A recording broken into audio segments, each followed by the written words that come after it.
I call to order the special Riviera Beach CRA board meeting on October 10th. The time is 9:18 a.m. Madam Chair, Madam Clerk, Madam Clerk, starting off good. Commissioner Miller Anderson? Yeah. Commissioner Lanier? Commissioner McCoy? Commissioner Lawson? Here. Sorry, Vice Chair Lawson? Here. Chair Botel? Here. We have a moment of silence, followed by the Pledge of Allegiance, led by Commissioner Miller Anderson.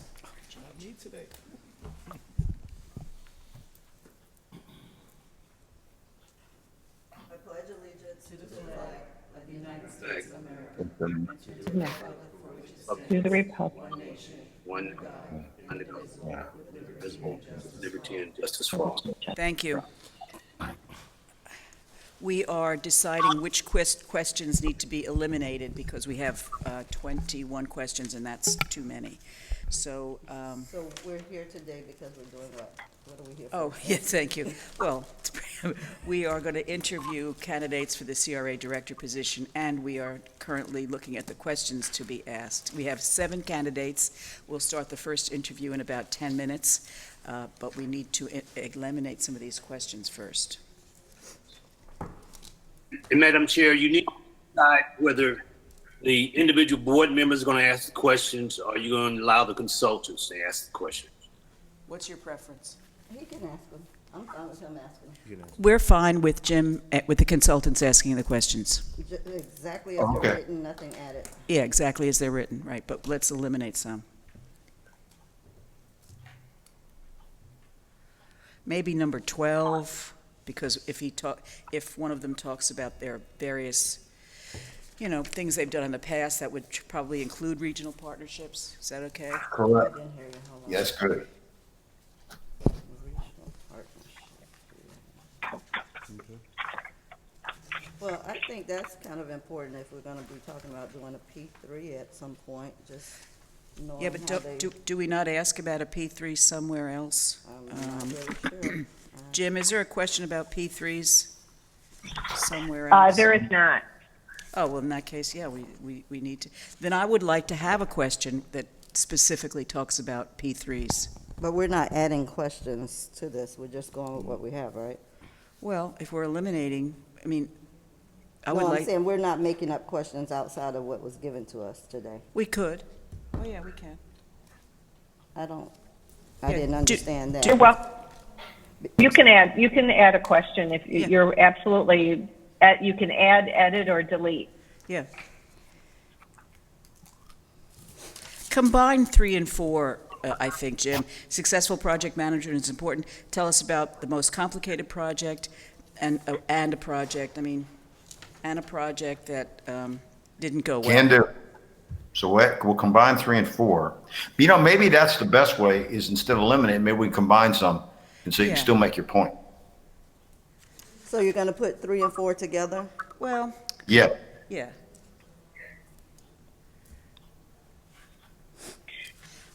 Large mixed-use How many total questions are we? We have to eliminate 6, Jim suggested. So 15 is what we're trying to do? Yeah. So it's 3 per person? Well, Well, they're 15 asking- total. It since they're doesn't doing matter, it. yeah.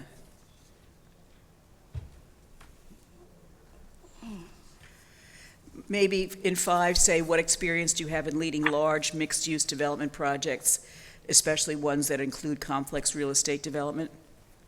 Right. We can add, actually, I think we could do 5, 6, and 7 and make it into one question. Yes. Where we're going to talk about large projects, how complex, and have you ever had litigation involved with any of these? Yeah, That helps right there. So this way we don't have to lose the nature of the question. right. Just allow them to, expand upon what they say. I'm good with that. Okay. That's We're all fine. good So with that. combine 5, 6, 7. Yeah. And then 8 and 9, we're talking about differing community perspectives and also Yeah. balancing focus on larger scale development with neighborhood development, encouraging So neighborhood. put those together then, right? Okay. Which ones? I think 8 and 9. 8 and 9? Yeah.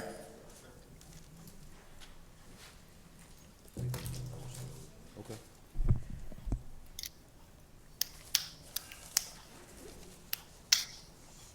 11's kind of important because it talks about, grants.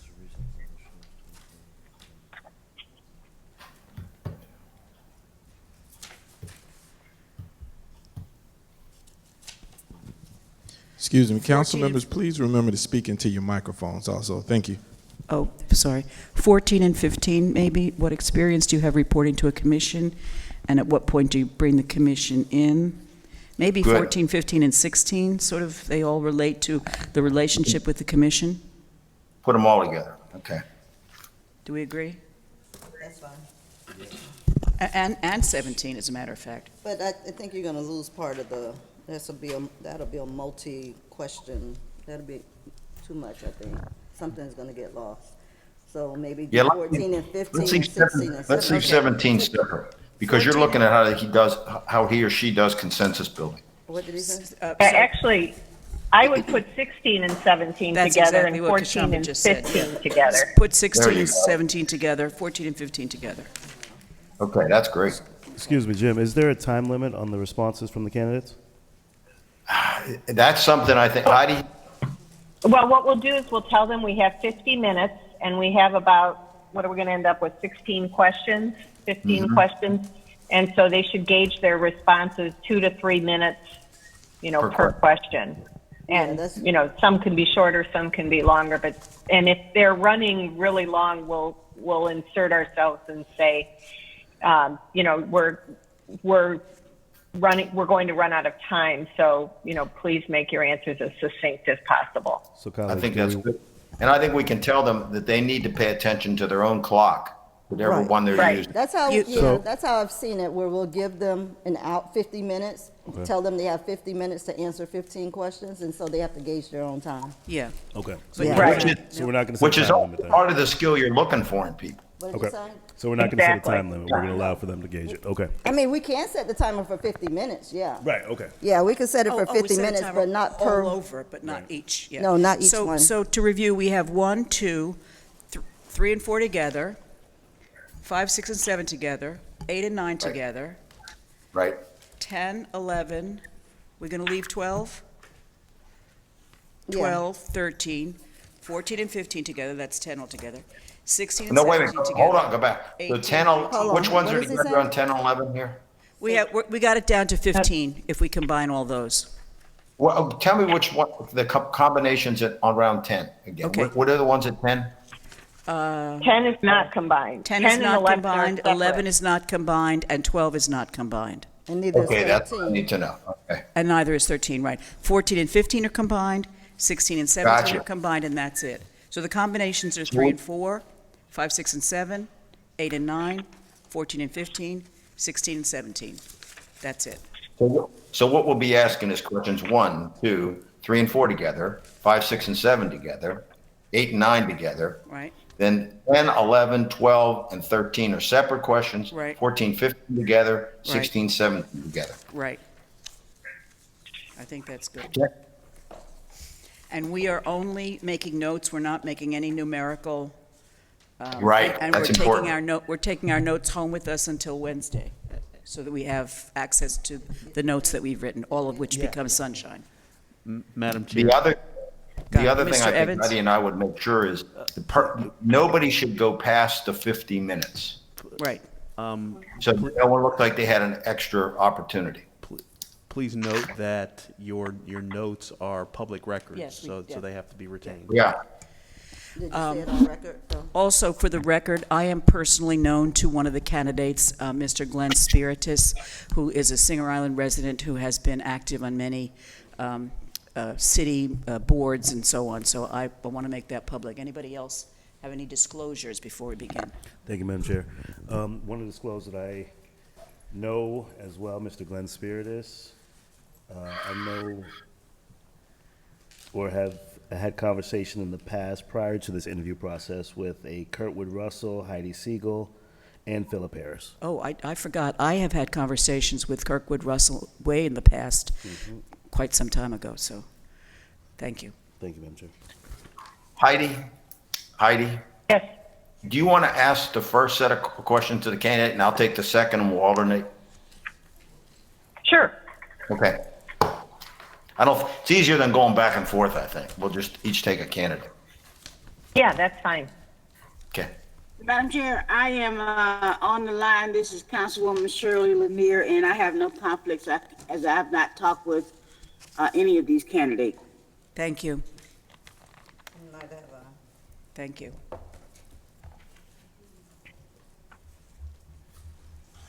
So as I understand it, we need to disconnect after this meeting and then reconnect for each candidate. Is that correct? We do? I mean, She need to be on the mic. Madam Chair, That is yes, that is Mr. correct. Evans. After each interview, I'll log off, then I'll log on to the new link. This way, it keeps it private for each person. I'll explain it. So the way it is established, each candidate has been provided a passcode. And so what would have to happen is at the conclusion of every interview, we would effectively have to log off and log back on to terminate the previous applicant's interview. So that's why there's a little bit of time between each of those interviews. So we have to all log back in after we logged off. Okay. Yeah, we'll have to log in we should probably log off now and log back in for the 9:30 interview, correct? Yeah. Yes. Okay, I'm going to do that. So we leave. We hit leave. Okay. We leave and then we come back in on the new link. Okay.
Mr. Evans, just to be clear, we can make notes on the question sheet, but they're also public record. That is correct.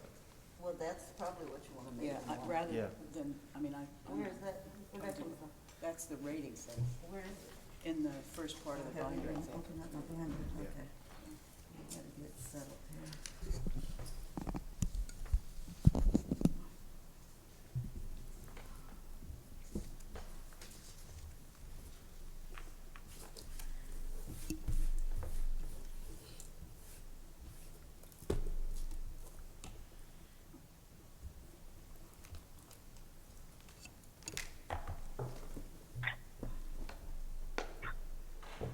Good morning, Ricardo. Good morning. We're just assembling and we'll get started shortly. All right, should I mute? Yeah, you can mute, but yeah, stay on camera. Thank you.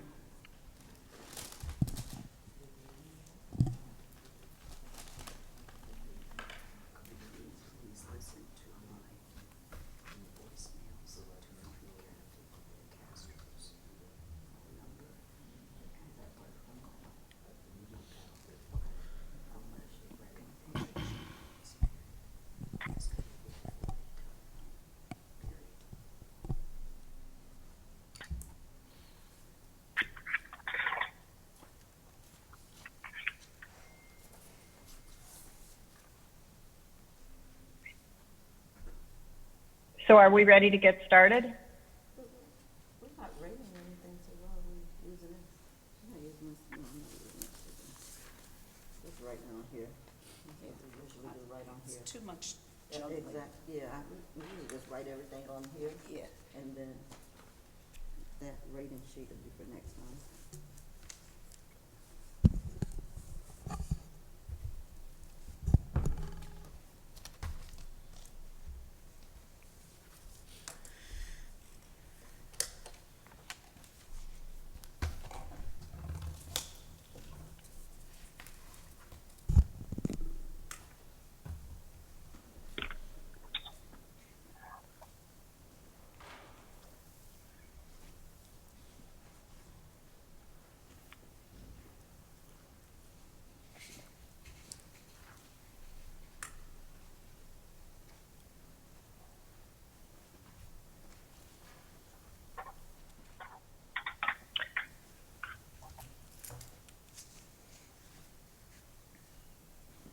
Are we ready to get started?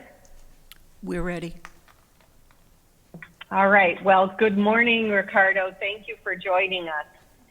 And you're here with the the Riviera Beach Community Redevelopment Agency commission members, and I'll let them introduce themselves. Thank you. Good morning. Good morning, Ricardo. I'm Julie Botel, Chair of the Commission.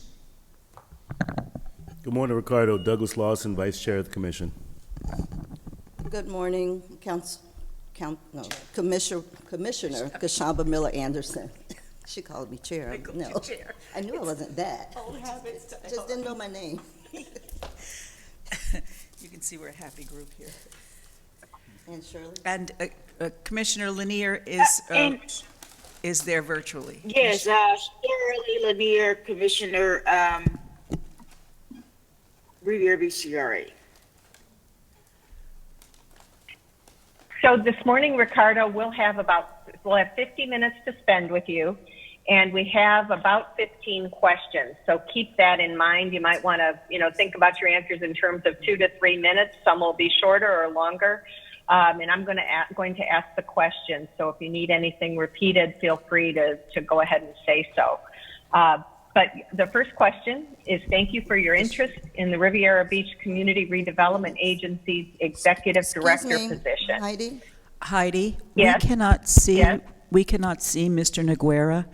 Is it possible for us to have a second just to be sure that our tech people are putting his video on the screen for us? And then also, Of was course. he told he had 50 minutes to do? Okay, I missed that. Okay. I did say that, yes. Yeah. Well, I Okay. need to. Okay, just Very good. Thank you very much. We can see him now. Thank you. That's important. Okay, we're going to start at 9:36, so we'll be sure that you have the full 50 minutes. Thank you for your interest in the Riviera Beach Community Redevelopment Agency's Executive Director position. What do you know about the agency, and why are you interested in leading the agency? Well, thanks. Thanks for having me here this morning on a Saturday. I've actually done a little bit of research on the city and on the CRA. I was actually driving the city yesterday, and I was there about 3 weeks ago. So I see a lot of parallels with Riviera Beach and a city I worked with about 20 years ago, and that's East Palo Alto, California, which is in the heart of the Silicon Valley near Stanford University. A similar demographics, similar size in population, and surrounded by wealth, sort of like what you have here in Palm Beach County. I drove the corridor, Blue Heron Boulevard, Broadway. I believe Broadway is the main street. I toured the housing stock. I'm not sure how much of the industrial park is in the redevelopment area, but it has a lot of parallels, and it enables me to utilize the experience I've developed over the past 20, 30 years in revitalizing economically and ethnically diverse communities. My career has been focused on this, whether it be in the San Francisco Bay Area, Los Angeles, the Pacific Northwest, and now here in Florida. My interest in this position is I have a comfortable role right now in the Gulf Coast, Cape Coral, which is what I'm really doing is greenfield development. My biggest challenge there is competing with public storage and outdoor storage uses that are occupying rapidly diminishing commercial real estate, where I'm charged with bringing in jobs, office and industrial jobs. So I'm competing on the commercial market with them. Here, what I see in Riviera Beach is really to create a Main Street program. You have the Marina Phase 2 project, where if we can get the right kind of development going, we can utilize those funds to support a commercial revitalization project, and also continue to do quite a bit of single-family rehab, single-family infill development, and where appropriate, multifamily. And with that huge burgeoning marine industry and light industrial industry, Rybovich, Lockheed Martin, and others, there are ways to create some very strategic job training programs for the local residents. So I'm looking at my vast background in doing commercial and, economic and redevelopment, and I can bring it all together. And with about 10 years left on my career, do I want to spend that in a more homogeneous community, or do I want to take that experience and apply it to a community that really needs it? So that's what brings me to your fine city. Thank you, Ricardo. And you started talking a little bit about some of the things that you see in Riviera Beach. The next question is, and you may want to add to that, based on your research, what do you think are the challenges Riviera Beach faces in the next few years, and how have you approached similar challenges to the ones you would describe? Sure. So I think this Marina Phase 2 project is a challenge, and I read the Fishkin study, and it has some serious financial flaws. So I don't know where you're going with respect to the developer right now, but I see some opportunities with the right kind of developer there. And I have a lot of experience in recruiting and negotiating with private developers to bring in a development that you're going to have spin-off impacts. So that Phase 2 project, which is just north of Broadway, bringing in a private development where you can take some of the site-specific TIF, tax increment financing, and leverage that to attract development along Broadway. I know the shopping center where D&D is, and the shopping center just to the north of that has some serious challenges. So there are ways to take the TIF generated from a large project like the Marina Phase 2 and utilize that to support neighborhood revitalization. Then I also see some opportunities. I'm looking at your single-family subdivisions that are in major need of renovations.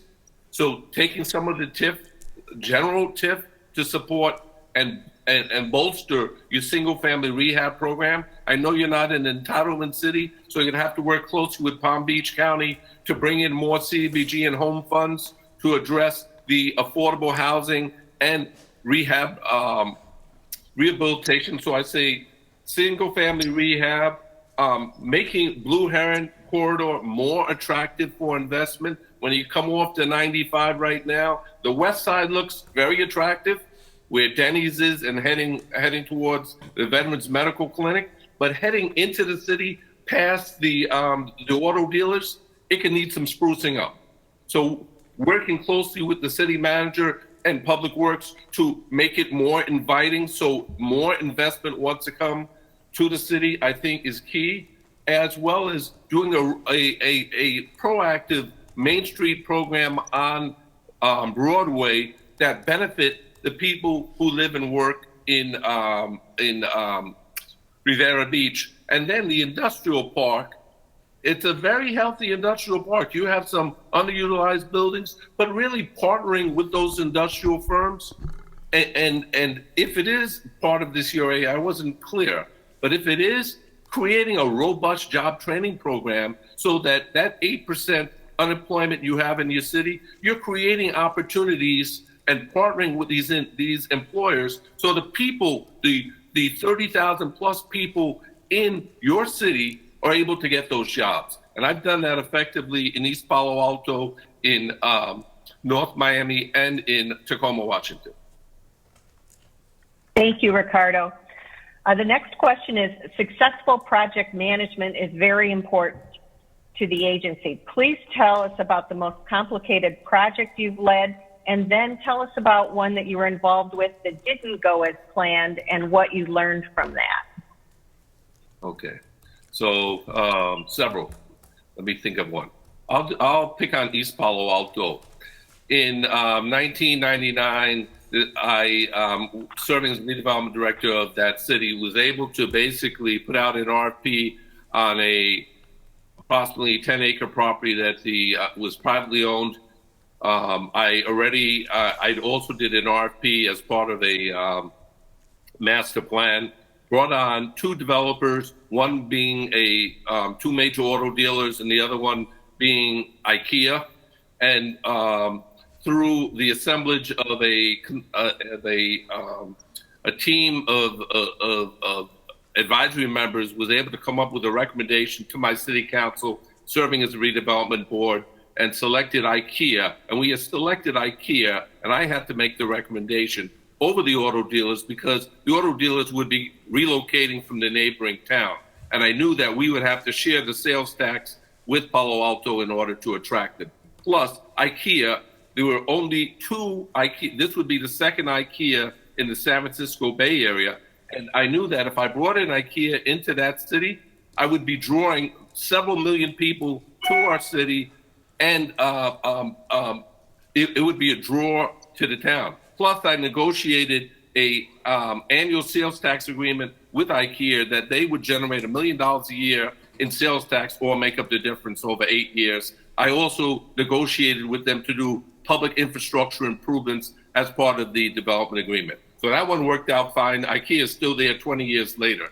One that did not work out as well, and I'm not tooting my own horn, but I have very few of my development projects that have not been successful. One, I would say in Los Angeles, I inherited that project. If I had started from scratch, I probably would have approached it differently. And that's the Martin Square project in South Central LA. Magic Johnson was involved in it, and he walked from the project long before I arrived. I was working with one private developer to assemble property, and he chose to, and we had a mix of TIF funds, home funds, CDBG funds, UDAG funds, if some of you remember UDAG, Betty funds. So there was some brownfield issues. We had economic development funds. You had a whole host of funds that were all commingled into this project. And this developer chose not to use eminent domain. And this was long before the case in Connecticut, where you could no longer condemn residential properties. But he chose to do a hands-length transaction. The problem with that is he was acquiring properties and he had no real budget. So he ran out of money, and he was still unable to assemble all of the land. So in the end, and because of the challenges and the eyes and ears on this project, he ended up running out of money, and he ended up running out of town, and the project was never completed. I served there for 2.5 years. I ended up leaving for a variety of reasons, but was unable to finish this project. I could not control the developer, and if I had negotiated the development agreement, I would have approached it totally different. The council member for that area, he started having bi-weekly meetings in his office with the developer, myself and my staff, to try and get it on track, and we were unable to. And this is Bernard Parks. You may know him. He was the former police chief of LA. But he did his best, and I did my best. But at the end, we were unable to get the project on track. Today, there's a Kaiser Hospital there, which pays no taxes, and a senior affordable housing project, which was the only one I was able to do on about 30 to 40 acres of urban infill development. Thank you, Ricardo. You've touched on a couple of large projects, but you may want to share a different one. What experience do you have in leading large, complex, mixed-use real estate development projects? And have any of the projects you've led or been involved with resulted in litigation?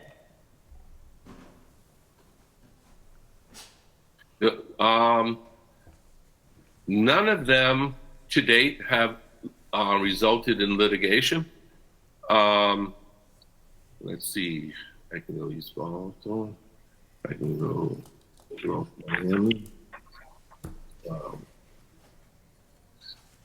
Let's see. Tacoma. I would say I've had, knock on wood, I've had no projects that have had to require going into litigation in my career in 30 years. Okay, the North Miami project, Biscayne Landing, I inherited a deal with a developer on a former landfill on Biscayne Boulevard and 151st Street. I was a community development and community development director. I negotiated the entitlements and the development agreement. That project was eventually sold and being developed by Bolsa Development. But I would say for the most part, I have worked closely with my attorneys and closely with the developers to craft development agreements so that we do not have to go into litigation. I have 2 projects in Cape Coral right now that I'm working on. One is a $50 million mixed-use project, and the second is a $70 million development agreement. What I'm doing with the developers on the side, I'm putting together the deal points that we will both agree to, and then I'm going to schedule over the next few weeks, because these should be going to council in January. I will schedule a meeting with the city manager, with the assistant city manager, and the city attorney, and the developer. We're going to walk through the deal points, make sure everyone is on board, then put the city attorney to work.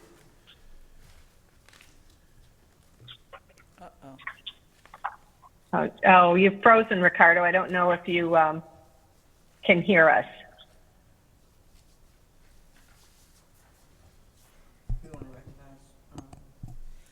While I take this moment to recognize that Commissioner McCoy has joined the dais early on in the questioning.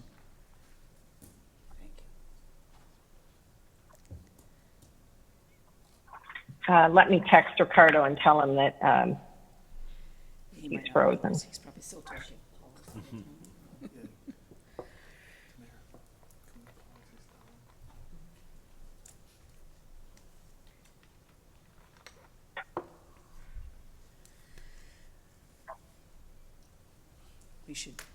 We should give him back these minutes if we can. Yeah, he's. We have paused. Oh, Ricardo, can you hear us?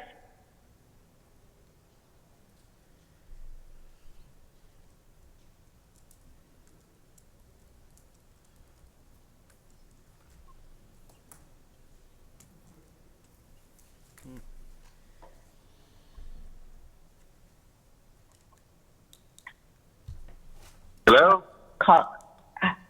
Hi, Ricardo. Hello? Hear us? Yes, somehow we lost each other. Yes, I know. Can you hear? You want me to turn it off and retry? I can hear you. Do you Can't see think anyone.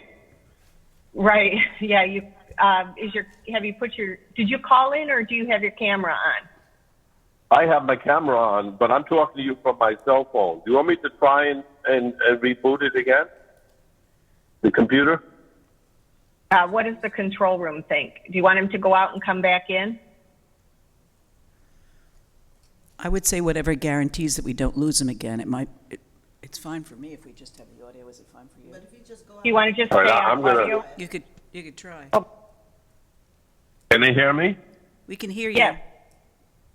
Okay. Oh boy. So I was excited. I was telling you about this project and I lost you. I'm trying to remember what it was. You were talking about, I think we lost you when you were talking about setting up meetings with the city manager, assistant city manager. Right. So to avoid, I have never had to go into litigation on a development deal because I do my homework ahead of time. I sit and I roll up my sleeves with the developer and come up with the deal points. Once I have the deal points, we both agree with. I was just on the phone 2 days ago with one of the mixed-use developers. Once we have an agreement on that, then I bring it to my boss. I bring it to the city manager. I bring it with the city attorney. We sit down. I want to make sure. So I orchestrate it in advance to make sure there are no quirks, that everyone is on board.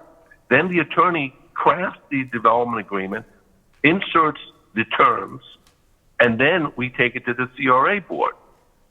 So I've been very effective at doing that in advance, so that there's no trouble later. I know what the issues are, whether it's infrastructure, whether it's job training, whether it's affordable housing, whether it's gap financing for the developer. I address those issues up front, so there's no trouble later. And here's something that your city should consider too. When you bring in a private developer, like on the Marine Phase 2, you want to make sure that there's an agreement on where those TIP funds are going to go when they come in. Whether it's the developers getting, over the next 20 years, getting 90%, getting 75%, getting 50% of the TIP. You need to agree with that up front. You also need to agree to make sure they're not going to challenge the appraised value once the assessor comes in and the development is completed. Because that's what some developers do. They agree to a certain percentage, and once the appraiser comes in and it appraises the property and said the developer said it's worth $50 million, they'll come in and challenge it down to $40 million. So you want to have an agreement with the developer in advance that they will not challenge the appraised value from the appraiser or the assessor once that takes place. So I put all those deal points in ahead of time, get their John Hancock on it, and then I move forward. Thank you, Ricardo. As you know, there are often differing community perspectives in a proposed development or redevelopment project. How do you balance the competing perspectives and still move the project forward? And also, how do you balance focusing on larger scale development with encouraging neighborhood development? So East Palo Alto is a perfect example. You basically realize that these large projects are your bread and butter, and you want to negotiate what I call community benefits, whether it's job training and hiring. I did a first source hiring agreement with IKEA so that 1/3 of the jobs went to people within East Palo Alto. You also want to insert all of your community benefits, whether it be road improvements, infrastructure improvements. You want to insert that in the development agreement. And then at the same time, you're revitalizing the neighborhood, so the neighborhood doesn't feel that they're being shunned, or you're working only with the big boys and not working throughout the neighborhood. I've driven I've driven throughout the city of Riviera Beach, and if I head west from Broadway, I went down a few of those streets. There's a single family subdivision under construction. I'm about a half mile north of Blue Heron. So I went and just drove the residential neighborhoods, coming up with programs, whether they be, and I didn't say a lot of infill sites. The parks look relatively nice, but whether it's a mural project, that I know Riviera Beach is very interested in the arts, whether it's art type projects, community, single family rehab projects. I don't know if Habitat is there, but working on what I call a neighborhood revitalization strategy, which is a subcomponent of the CRA plan with the residents, is key. So I am very, I like to work on a variety of projects. Right now in Cape Coral, I have anywhere from 40 to 50 projects that my team is working on, and we only have a team of 4 of us. So and not every project is requiring a lot of attention. So what I would be doing while negotiating a development agreement on Marina Phase 2, I'd be working with the neighborhood on a revitalization strategy where we're not just looking at affordable housing, but looking at a Main Street program along Broadway to attract and create opportunities for the residents who live there, as well as that redevelopment building there at Broadway and the former bank building at Broadway and Blue Heron. You're looking at co-working space. When we get out of this pandemic, there's an opportunity to promote co-working space, a tech incubator, Walter, and can you really boost his coming up sound? with a strategy, working alongside the residents Walter, to can you address boost their his needs. sound a little? Sorry. For some reason, Ricardo, your volume dropped, so we could hear it, but it was less easy to do. Oh, really? Okay. What I just said? Yeah, we heard it. We I heard wish it, I but could redo this. it got a little faint. Yeah. What I can would hear- do coming is through well, yeah. I would work with the community on a revitalization strategy, which is a separate but attached component of the CRA plan. I know you're in the process of doing a new CRA plan. I think the last one was done in 2012. I would basically do a subcomponent of that, utilizing some of the TIF to come up with a strategy through community meetings, stakeholder meetings with the various groups throughout the CRA that focus on a Main Street program, affordable housing, the arts, and job training. And I realize that a number of residents are not always that familiar with those types of programs. So if I need to bring on consultants, I bring on consultants. If I need to have Tupperware parties where I'm going to people's living rooms and educating them on this, I have no problem doing that. I did that in Los Angeles, and I've done that in other communities where we have house meetings to sit down and get down to the specifics of what folks need and what they want. Thank you, Ricardo. How is the audio for the commission? It's better. I don't see anybody. It's better, thank you. Okay. Oh, sorry. That's okay. Ricardo, you started to talk about this a little bit. Can you tell the commission about a neighborhood economic development project you've initiated, and how did you involve the community in the process? Sure. The Mission District, San Francisco. I was hired right out of graduate school in 1989. Seemed like it was a lifetime ago, but for me, it was like yesterday. I worked primarily with the merchants on 24th Street, Mission Street, Valencia Street. These were commercial corridors, but I also had to work with the residents in the surrounding area. So I did community cleanups, working with the local churches, working with the youth groups, bringing them all in and forming a bond between the business districts, and the residents. Really trying to encourage the residents to shop local, but at the same time, getting the businesses to support the residents, hiring the residents, and so forth. I also did some park projects, working on taking some pocket parks and converting them and doing murals in the parks, pursuing grants from the city of San Francisco to upgrade the playgrounds, and also did some attractive what we call them street emblems and tree plantings where the residents and the businesses were both involved.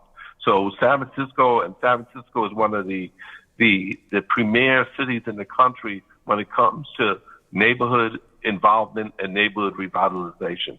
I did similar projects in Tacoma, Washington, where I worked with several business districts and the residents surrounding them so that we could do beautification projects, but also involve the residents and forming alliances. So when you look at a corridor like Broadway, it's not just about attracting industry, attracting businesses to support the residents, but forming alliances between the residents and the businesses so that the challenges you've seen across the country where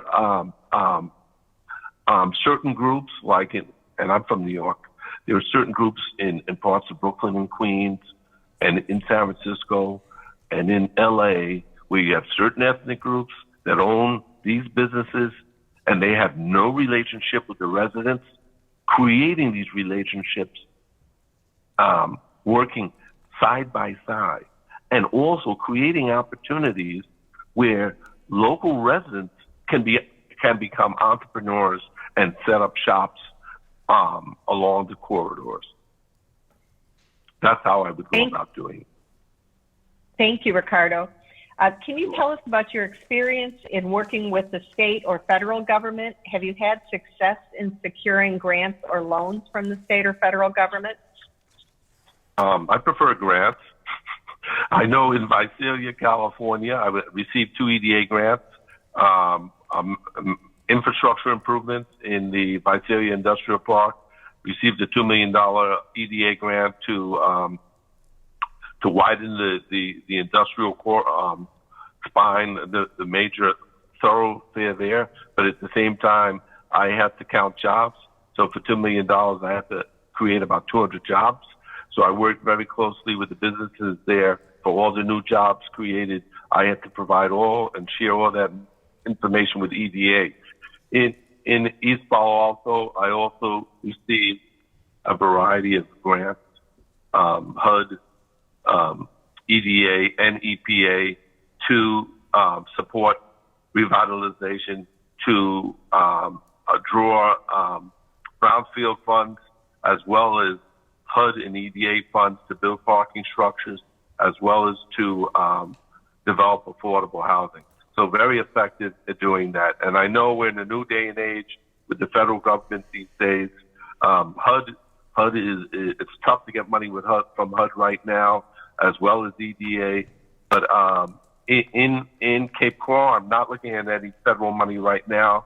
But I know that the key to successfully landing federal funding is to have a good relationship with your congressperson and your U.S. senator, which I've been able to do through our city council and through our city manager to pursue various grants. In Cape Coral right now, we're actually going after a State Department of Economic Opportunity grant, $4 million. I wanted to go for more, but folks said no. We think 4 is enough to support expansion of our public infrastructure in our CRA. So working closely with our planning department, we prepared that grant application a few months ago and just submitted it. So I have a lot of experience working with federal and state agencies as well as county agencies to secure grant funds. I'd prefer grant, as opposed to loans. Thank you, Ricardo. I just want to say we've got about 8 questions left, and the last one is a chance for you to ask a question, and we've got about 21 minutes. So I just want to do that time check. Okay. Please tell us about your experience in regional partnerships. Do you have an example where you've partnered with another agency on a development project? Let's see, regional. I would,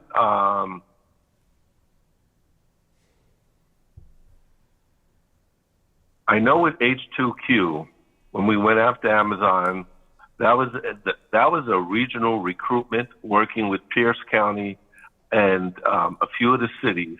We put a proposal together, an unsuccessful proposal, but it was a regional partnership to pursue that grant. We were unsuccessful.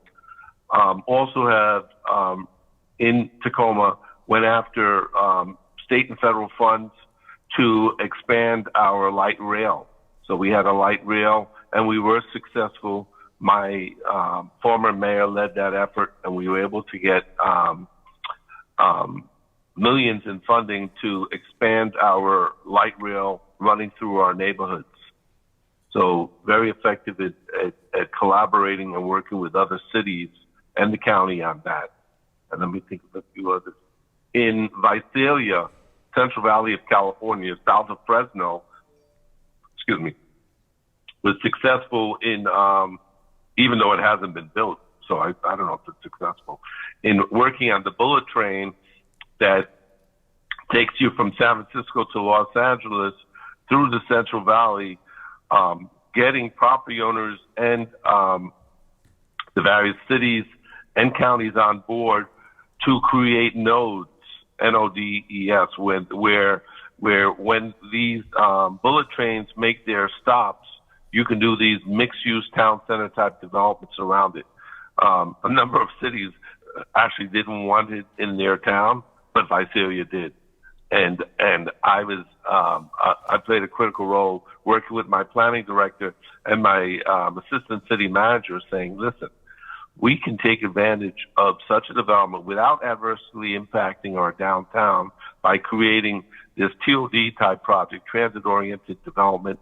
We were able to line up both EDA funds and Department of Transportation funds once the bullet train was to be built, and I'm not sure it'll be built anymore as a result of all of the litigation at the federal level.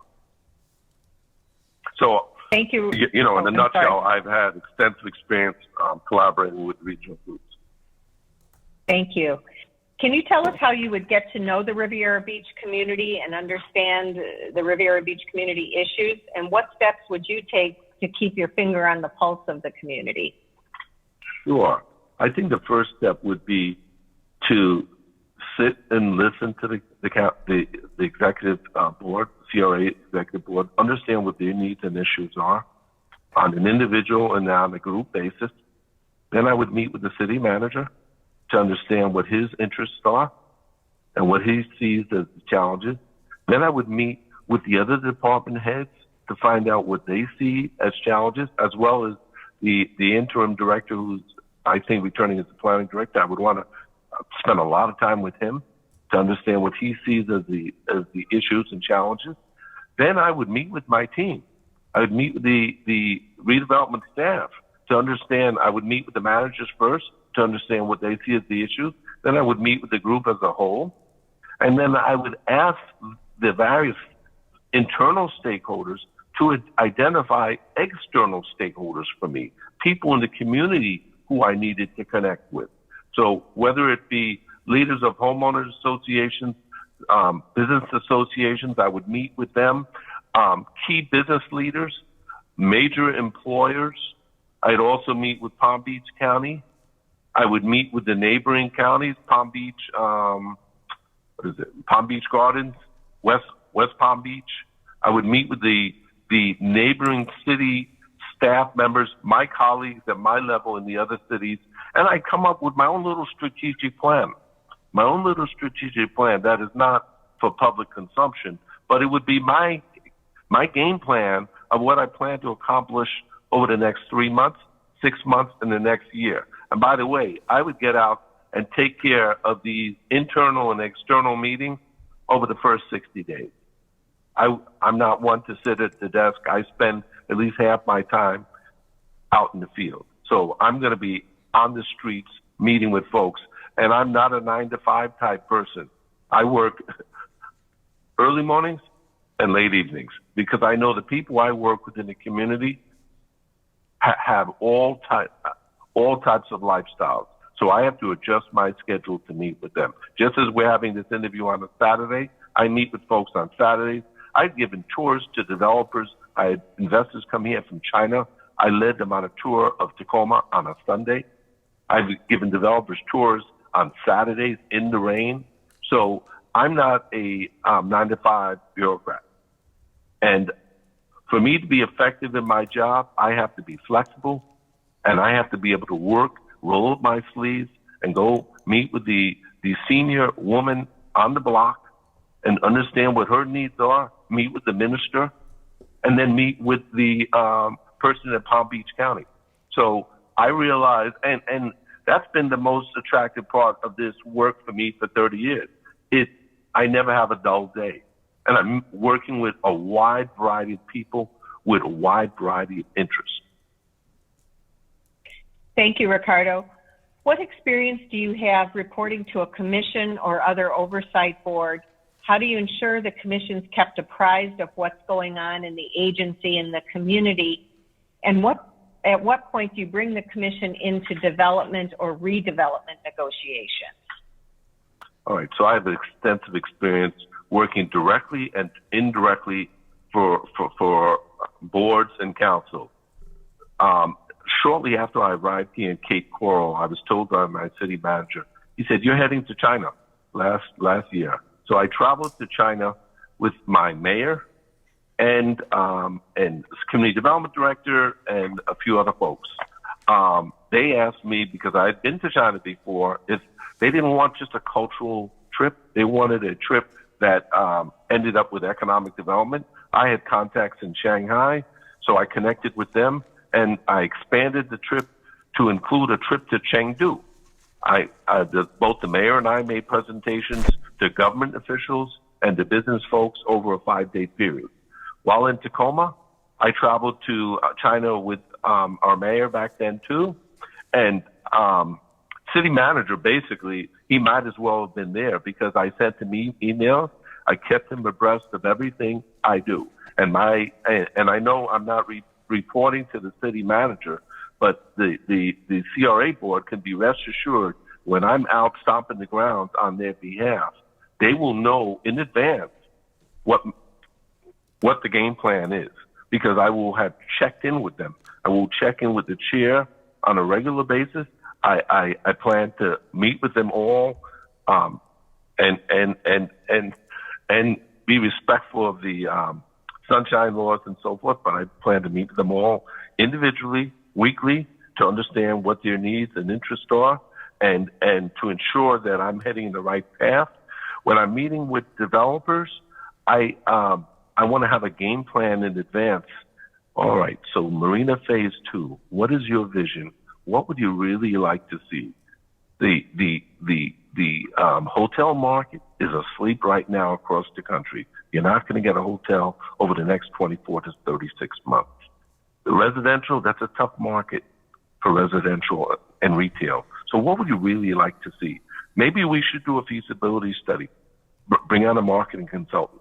So having those kinds of discussions with the CRA board in advance to understand what their needs and interests are, so that when I go out and I get a fish on the hook and I'm bringing them in, I will know what the council, the board's interests are ahead of time.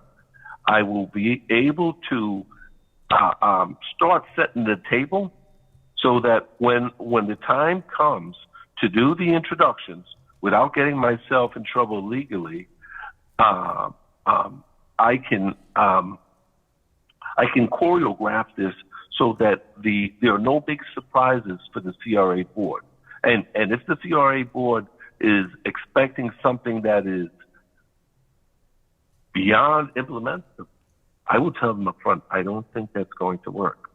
So I am an honest person, and I'm fiscally conservative but progressive. I want to see things happen, but I'm more realistic about the market. I'm not going to try to deliver something that doesn't make sense financially. Hopefully that. Thank you, Ricardo. What is your role if the commission is divided regarding a project you're proposing, and what is your experience in building consensus with a commission or other oversight body? So I'd like to sit and dissect it. I'd like to sit with them without creating any problems with the Sunshine Law, to understand individually why they have certain perspectives and why they are promoting one type of project over the other. And I try and sit with them and use my professional experience to explain why it should go in one direction versus another. And then really try, and I'm not looking for a 3-2 vote. We have 5 or 7 commissioners. I think it's 5, right? But what I'm trying to do is get them as close to being on board as in parallel positions as possible before we go to the public forum. Because when we go to the public forum, I know other things come into play. But I would try and get as close to a consensus offsite as I can, so that and then encourage the chair to play the role of the mediator. This is a public body, so the public body should be playing that chair. I want to give the chair as much ammunition and background information as possible so that she can facilitate the process and get her colleagues on board. And I provide the technical support so they can make the best possible decision representing the community. Thank you, Ricardo. Please tell us your approach to managing and leading a small staff. How would you get to know the staff, and what is your management style? So, as I shared earlier, I would definitely meet with them. I would meet with the managers first, the planning director and the assistant director, who has an extensive housing background, to understand the backgrounds and experience of the different subordinate staff and what the goals and interests of the managers are. And then I probably wouldn't be meeting with every individual. I think they have 15 staff. I might meet with every individual staff, but typically I have weekly meetings with my management staff, and I have an open door policy. My goal, so my door is always open as long as I'm not in a meeting or on a phone call. My goal, and it always has been, is to mentor staff. I look for folks who are enthusiastic, who want to learn, and who are willing to learn. So I view this from an economic development standpoint as a mentor. I'm really teaching this profession. I'm taking my level of experience. I have a young woman working for me now. I hired her in January. She's my marketing specialist. I told her, my desire for you is not just to have you doing marketing. I want to convert you to an economic developer. She said she got turned down for a job in Naples because they said she had no economic development experience. I said, well, I'm glad they blew it, because you've been working with the Seminole tribe for the past 5 to 7 years. You worked on that Hard Rock Cafe. You have economic development experience. So what I've been doing with her is bringing her into meetings with developers, bring her into meetings with businesses. So I'm even having her give presentations. I'm having her sit in on my presentations. I was just on a ULI panel a few days ago. I had her work with me on the PowerPoint, and I'm exposing my staff to these kinds of discussions. So when I'm negotiating with a developer or a business, I'm not just sitting there alone. I'm bringing my staff into those meetings. I can't bring them all, but I'm bringing a couple of them in there so they can learn from my experience. And at the end of the day, I want to lift their skills up and lift their confidence up so that they can succeed. So in terms of my management style, I'm very driven. And you're probably picking that up in this conversation. I'm not the type that sits behind the desk and waits for the phone to ring. I'm out on the street. I'm meeting with the elected officials. I'm meeting with the community folks. And although I wear shoes, I might as well be wearing track shoes, because I'm moving. I'm moving continually, and my mind is moving. And I'm not expecting everyone to work 7 days a week on my team, and I'm not even expecting them to work at my pace. But I expect people to be accountable. And when you're having issues and challenges with your projects, come to me, and I will help you dissect it and walk you through it. Thank you, Ricardo. And let me just say this. I am very passionate about this work. And I've been doing it for 30 years, and I love it.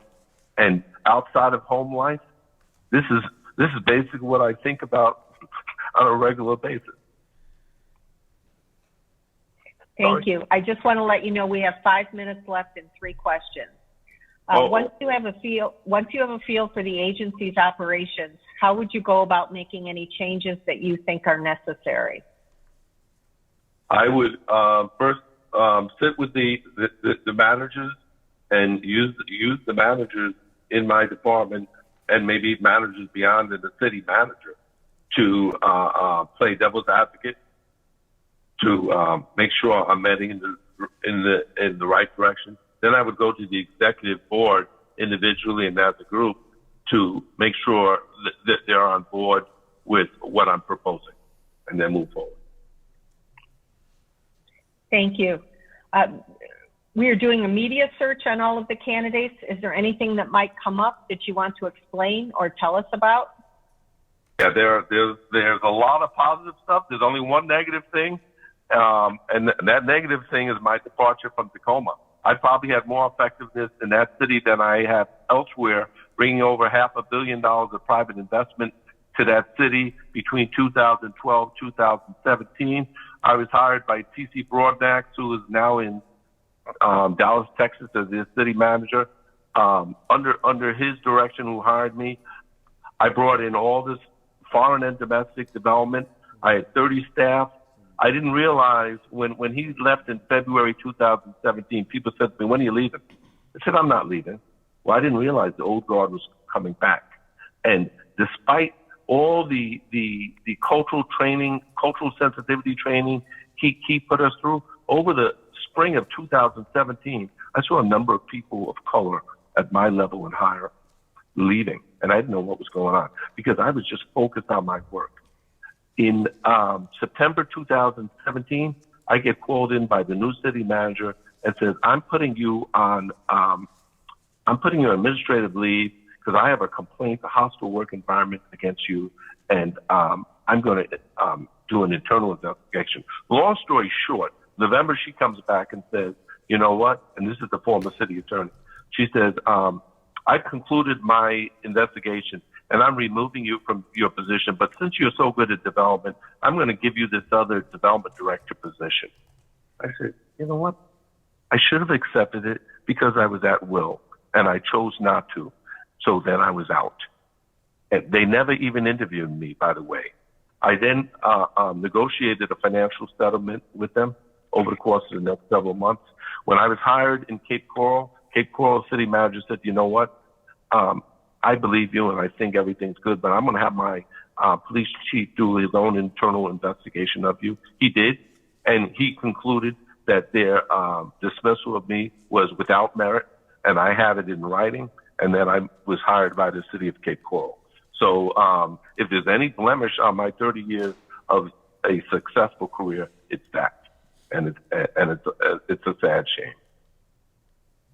Thank you, Ricardo. We have 2 minutes left, and it's your turn if you have a question that you would like to ask the commission.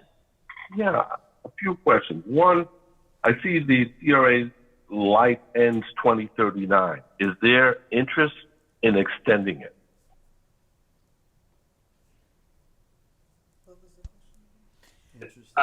This is Michael Haygood. I'm the CRA attorney. That's a hard line. That's a hard date. Under the state statute, we cannot extend it past that date. Okay. All right. That's great. We have 19 years left. All right. The second is, and I'm doing this effectively in Cape Coral right now, it's what I call a synthetic TIF, where we can utilize existing, not existing, but any increased city property taxes that are created. So, for example, if there's a development, it's got to be in the CRA, but a development where we know it's not generating enough TIF, but the developer needs maybe a couple $1 million to do either some gap financing or some infrastructure improvements and so forth. Is there a interest in what I would call a synthetic TIF or a component where we use site-specific TIF to promote redevelopment and revitalization in the CRA? I don't know if I'm getting too technical. Mr. Evans, do you want to respond? That would be a policy decision that the board would certainly consider as part of our development strategy moving into the new year. We're actually looking at an option such as that for a project that has been proposed to look to levy a site-specific local sales tax as well as a hotel tax on a specific site to generate additional capital for development. So I'm assuming that the board would look at that favorably if effectively it helps pursue economic development opportunity and helps facilitate financing for projects. Got you. And Ricardo, The Marina I think Bay- we're about out of time, so if you have one quick thing you want to say, that's fine, but then we need to conclude. Okay. All right. Well, thank you very much. I appreciated the opportunity. I did have a concern about the Marine Phase 2 development, and I don't know where the CRA board, I think you gave the developer additional time, but I'm hoping that the right decision is made in terms of moving forward. But I just wanted to thank you. I'm very interested in the position. I think I have a very broad background, and if you're looking for someone who can help make Riviera Beach shine and draw more investment and work with the neighbors, I think I'm your right candidate. Thank you very much. Thank you. Thank you, Ricardo. Thank you. You can go ahead and leave the meeting. We're going to stay. All right. Have a good day. Thanks. Okay, thank you. We'll be in touch. Are we ready to start? Yes, we're ready. We have a quorum. All right. Good morning, Mr. Harris. How are you today? Good morning. Doing well. And yourself? Thanks. I'm doing real well. What we're going to do today is I'll be asking you a series of 15 questions. You'll have 50 minutes to answer. We'll let you judge those yourself. I'll try to give you some times as we get through them after every 5 questions. With that, let's see here. Jim, I think we'd like to start with a introduction of the commission too. Yes, please, let's do that. Good morning. I'm Julie Botel. Good morning, Pro Temp Douglas Lawson. Good morning, Commissioner Kashamba Miller Anderson. Commissioner Lanier, want to introduce yourself? Yes, hi, good morning, Shirley Lanier, councilperson. Thank you. Commissioner McCoy? Good morning, Broderick McCoy. Good morning. All right. With that, I will start the timer when I ask you the first question. And Will we be able to see him? I think so, once you finish. are we ready to start? Yes. You can't see me. I have my camera on. You can't see me. We can see you now. Okay, good. Once again, good morning. First question. Thank you for your interest in Riviera Beach Community Redevelopment Agency's Executive Director position. What do you know about the agency, and why are you interested in leading this agency? Well, again, good morning. My name is Philip Harris. I truly appreciate this opportunity to sit here in front of you this morning to interview for your executive director for your CRA. It's an honor and a pleasure and a passion of mine to share my experiences, my expertise as a practitioner in the field. And one thing about City of Riviera Beach being one of our jewels in our state, specifically in Palm Beach, knowing that the CRA was established in 1984. The CRA has done some amazing work, understanding that we have about a good 18 years before our CRA sunsets in Riviera Beach. And so that being said, there's a lot that needs to be implemented around your strategic plan that has been put in place. There's been some great collaboration between your business development board and the Chamber of Commerce, and obviously the City of Riviera Beach and the county, right? And our stakeholders and whatnot. There's been some amazing work that's happened around your housing and community development. It was very beneficial for you all to establish a CDC, which was able to receive its CHOTO designation. And having those pieces in place is beneficial to really improve the work around what a CRA is supposed to be. I'm very interested in this because the work that I've done around CRAs are primarily more on the West Coast, coming to South Florida about 4.5 years ago, lived in Pinellas County. I started my first initiative in CRA with the city of Clearwater, where I was responsible for overseeing the work around the East Gateway District. If you're familiarized with Clearwater, is a waterfront community, just like Riviera Beach. And going into East Gateway, there was a lot of blight, a lot of transit homeless population, dilapidated businesses, and there was a lot of difficulty there. And also a transition to my work when I worked for the city of St. Petersburg under 2 mayors and a strong mayor within the Midtown area. If you've seen the amazing work that we've done in St. Petersburg when I was there with the 22nd Street Business District, 49th Street Business Corridor, as well as Main Street, we've done some amazing work. And I had the passion, as you can see, my first job policy was a planner. So the fundamental foundations of being a planner, looking at your land development regulations, your zoning codes, and so on and so forth are very critical. But the benefit of public-private partnerships, that's what I have my PhD. My doctoral degree is around business management. And so I believe in public-private partnerships. So very passionate about this work. I'm a public administrator by heart. And that's part of the reason why I'm interested in this position. I believe in the work, in the progress of what your city manager has been leading there. And I really look forward to working side by side with the city of Riviera Beach in this work. Thank you, Mr. Hare. Based on your research, what do you think are the challenges that this CRA will face in the next few years? And how have you approached similar challenges to the ones that you will describe?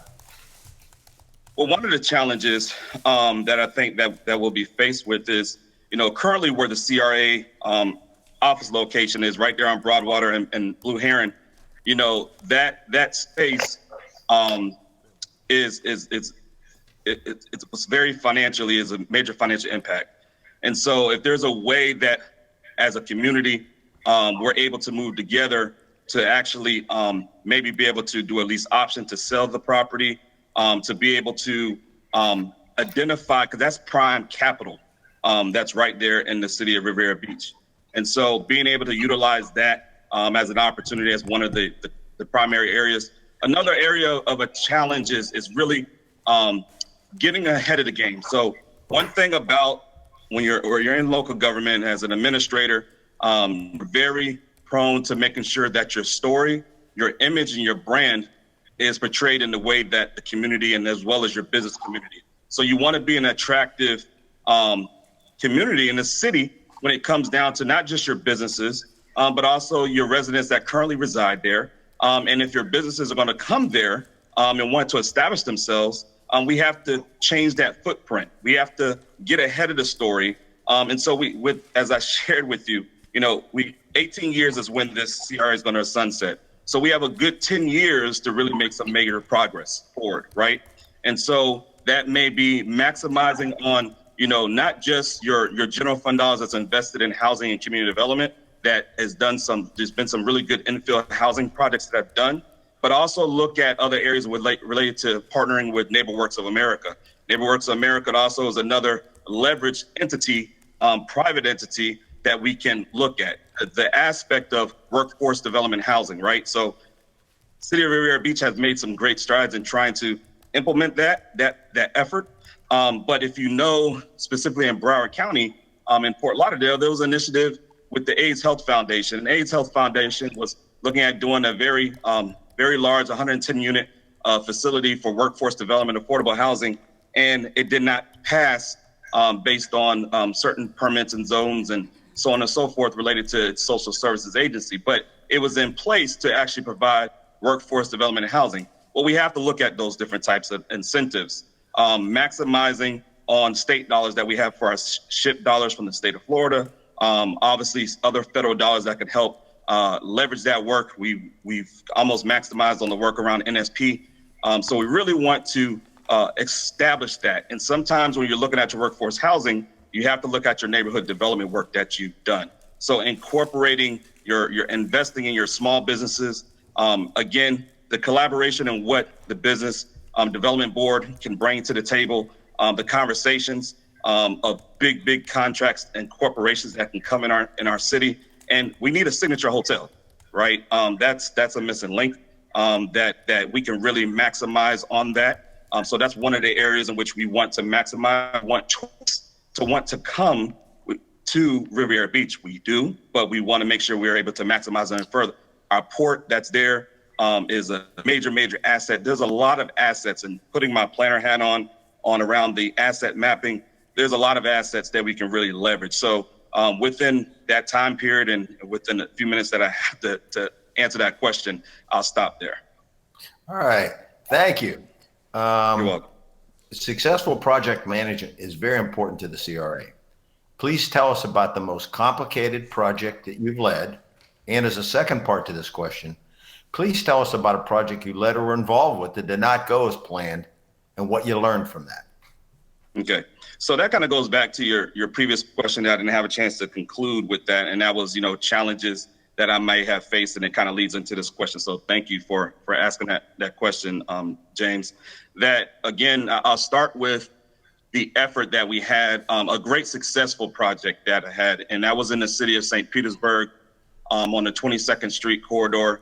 If you know about Midtown St. Pete, for many years, we did not necessarily have a supermarket. It was considered a food desert. And there was a lot of difficulty of no necessarily large food chain wanted to come into Midtown. And so having multiple conversations, leading the project as the representative over the CRA, but also the neighborhood planner for that community, and working with our business community, I had to establish the business association on the 22nd Street corridor.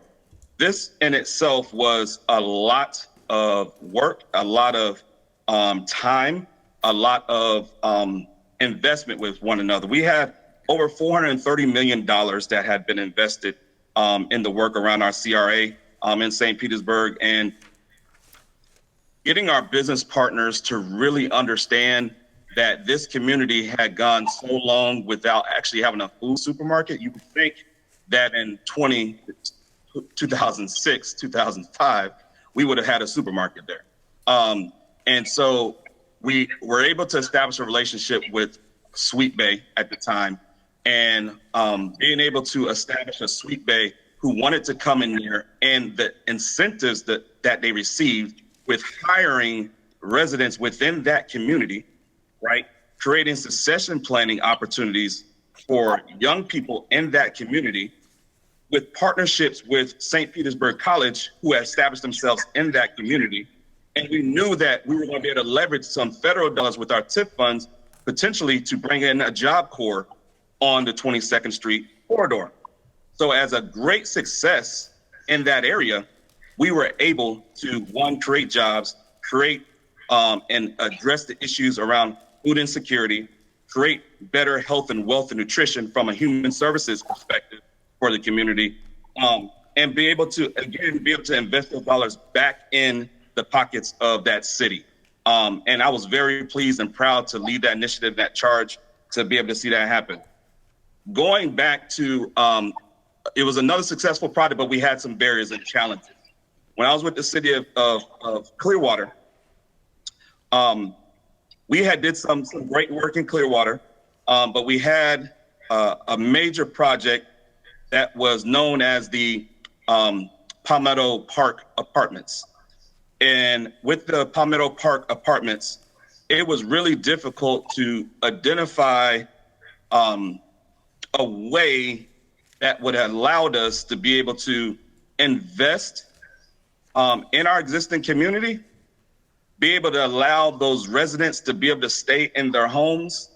And so working with Clearwater Neighborhood Housing Services, which was also a CHOTO in our area, this apartment was about 192 units. This was going to be about a $14.3 million project. And it came right up against the East Gateway community. Knowing that to the west of it was a brownfields project. So a lot of individuals didn't want to put their hands in the work of it.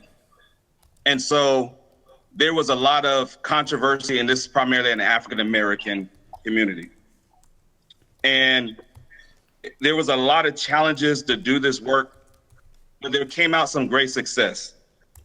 Those barriers were the mistrust and hurt that this community has dealt with.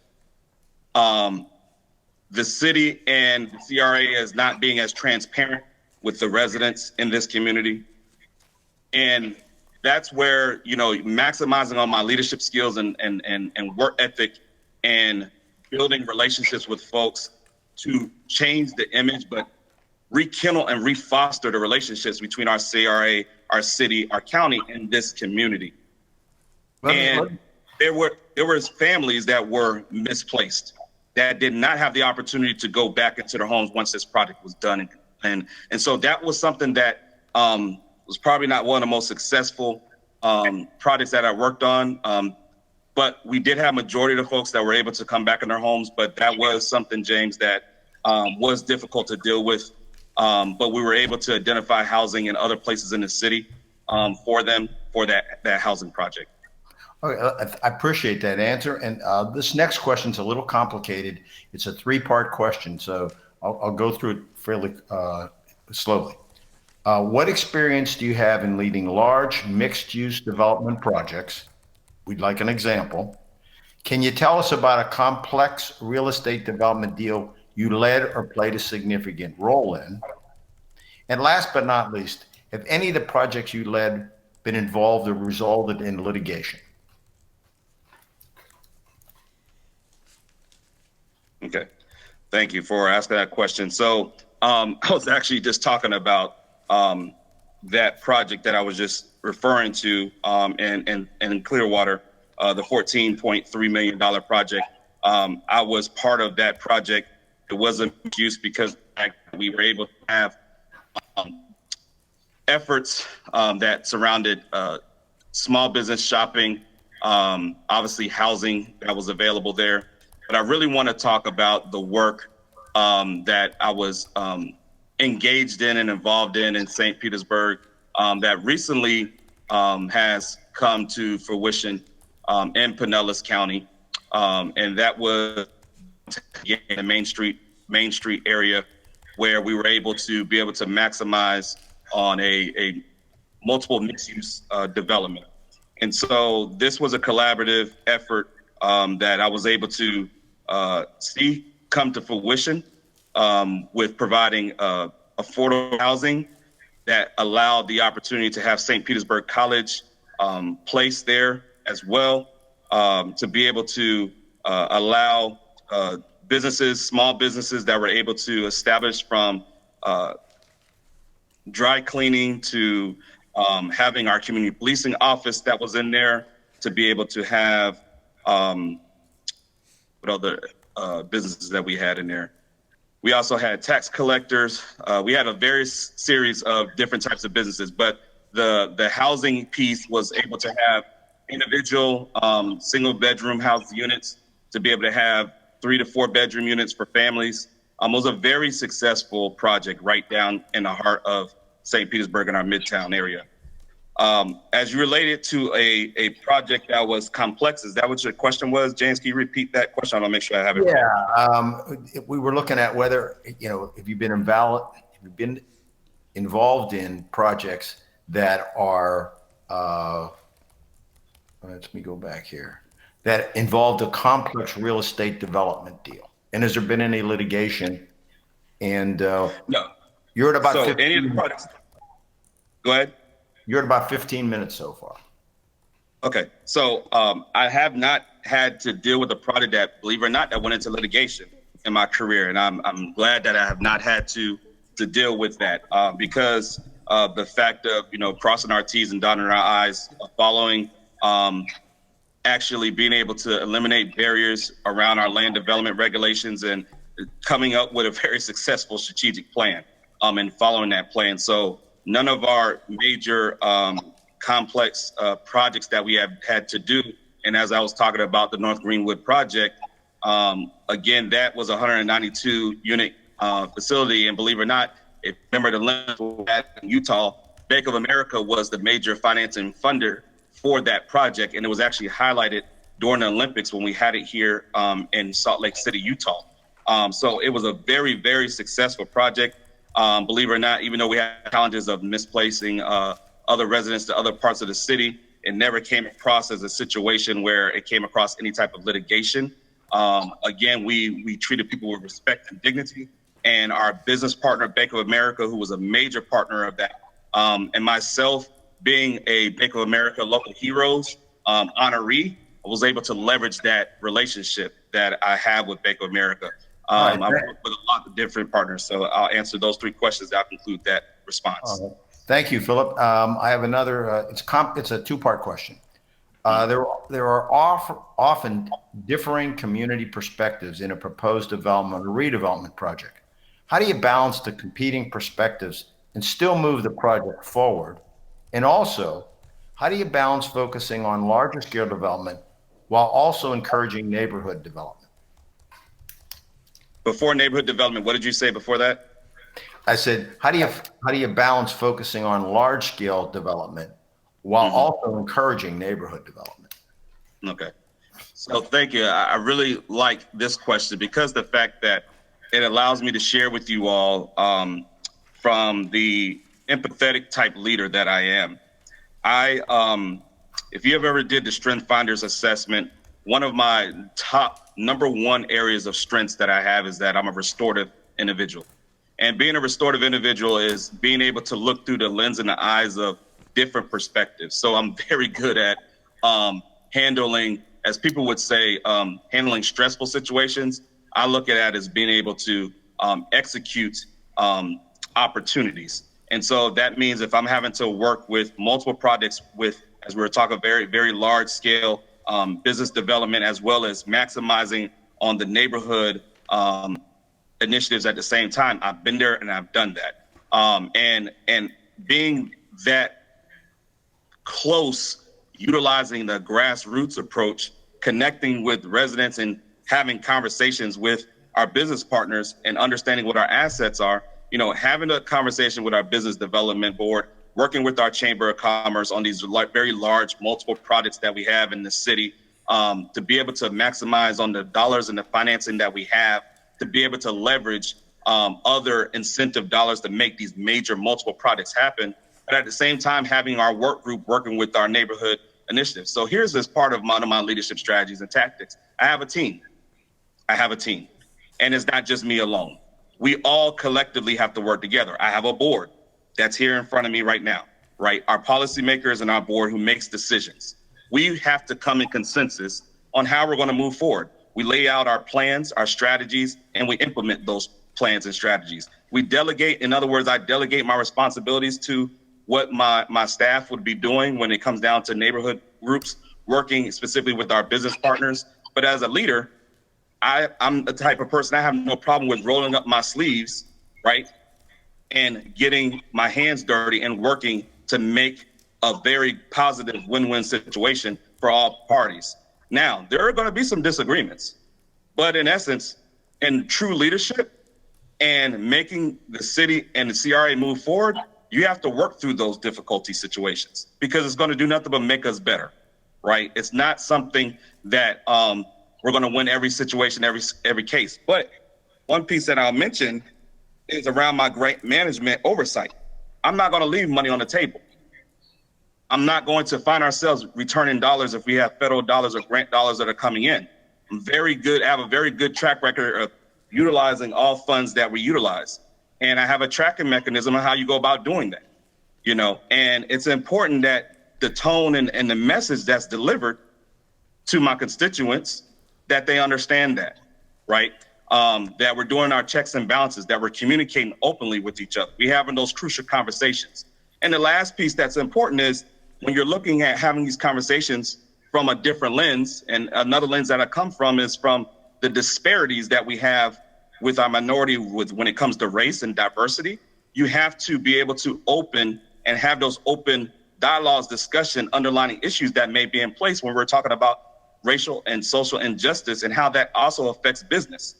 And we see a lot of our businesses, our large corporations, partners that I have great relationships from NBC to Comcast to Wells Fargo to Bank of America, who have invested multiple dollars into the community. And so when we're working with our businesses, we have to look at through that lens too. We cannot be naive to those situations. Thank you, Philip. This leads us into another question. We have about 28 minutes left, and you've got 10 questions to go.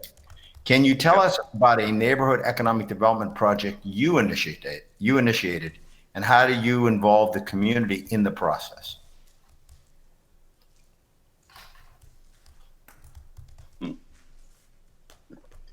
So this is about a neighborhood economic development project you initiated. You said a neighborhood economic development project?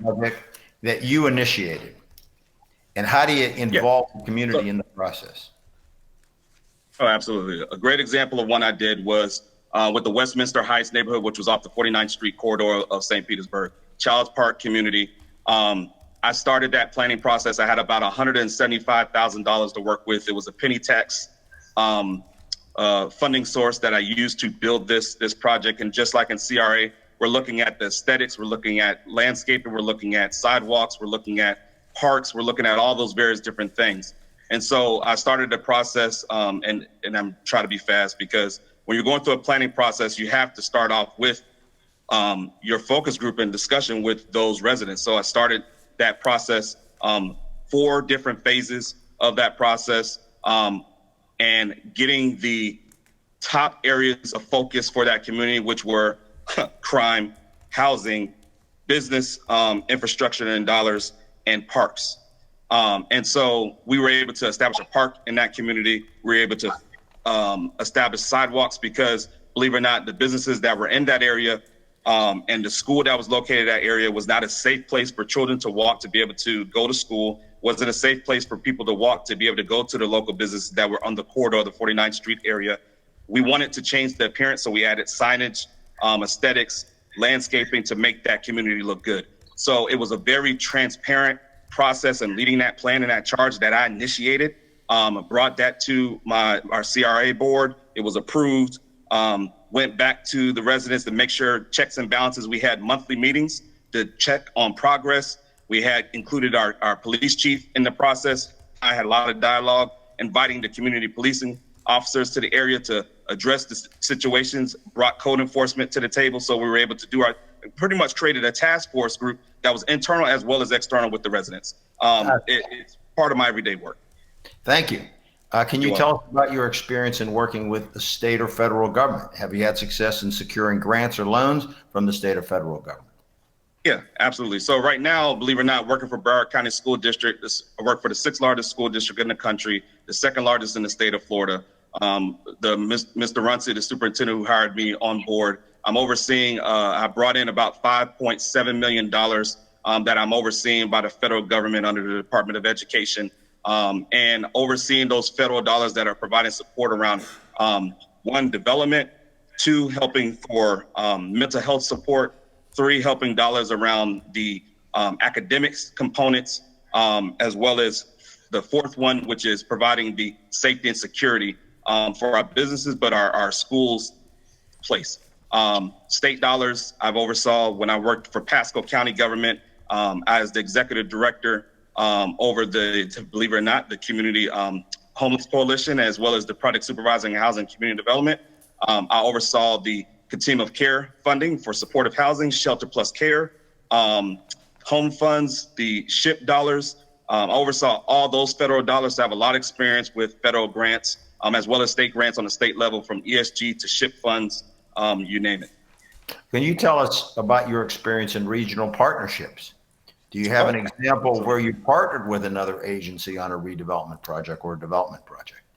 Oh, yeah, absolutely. So, and if you know the Tampa Bay area region, we had a very difficult time around transportation.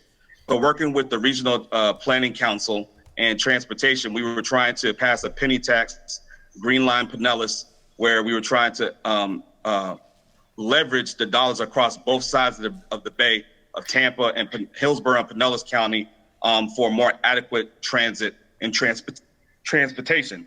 So being very involved with that planning process on a regional level, because it was a challenge in Pinellas County. I actually oversaw the work around public policy. So I dealt a lot in Tallahassee on advocating and lobbying on some of those specific issues on trying to bring in more dollars to help our transportation efforts that we had. We were able to expand our fleet on bus transportation. However, we were never successful with being able to get train and monorail in Pinellas County. But that was a regional planning initiative that I was very much involved and engaged in across Pinellas County. All right, please tell us how you would get to know Riviera Beach and the community itself and understand their issues.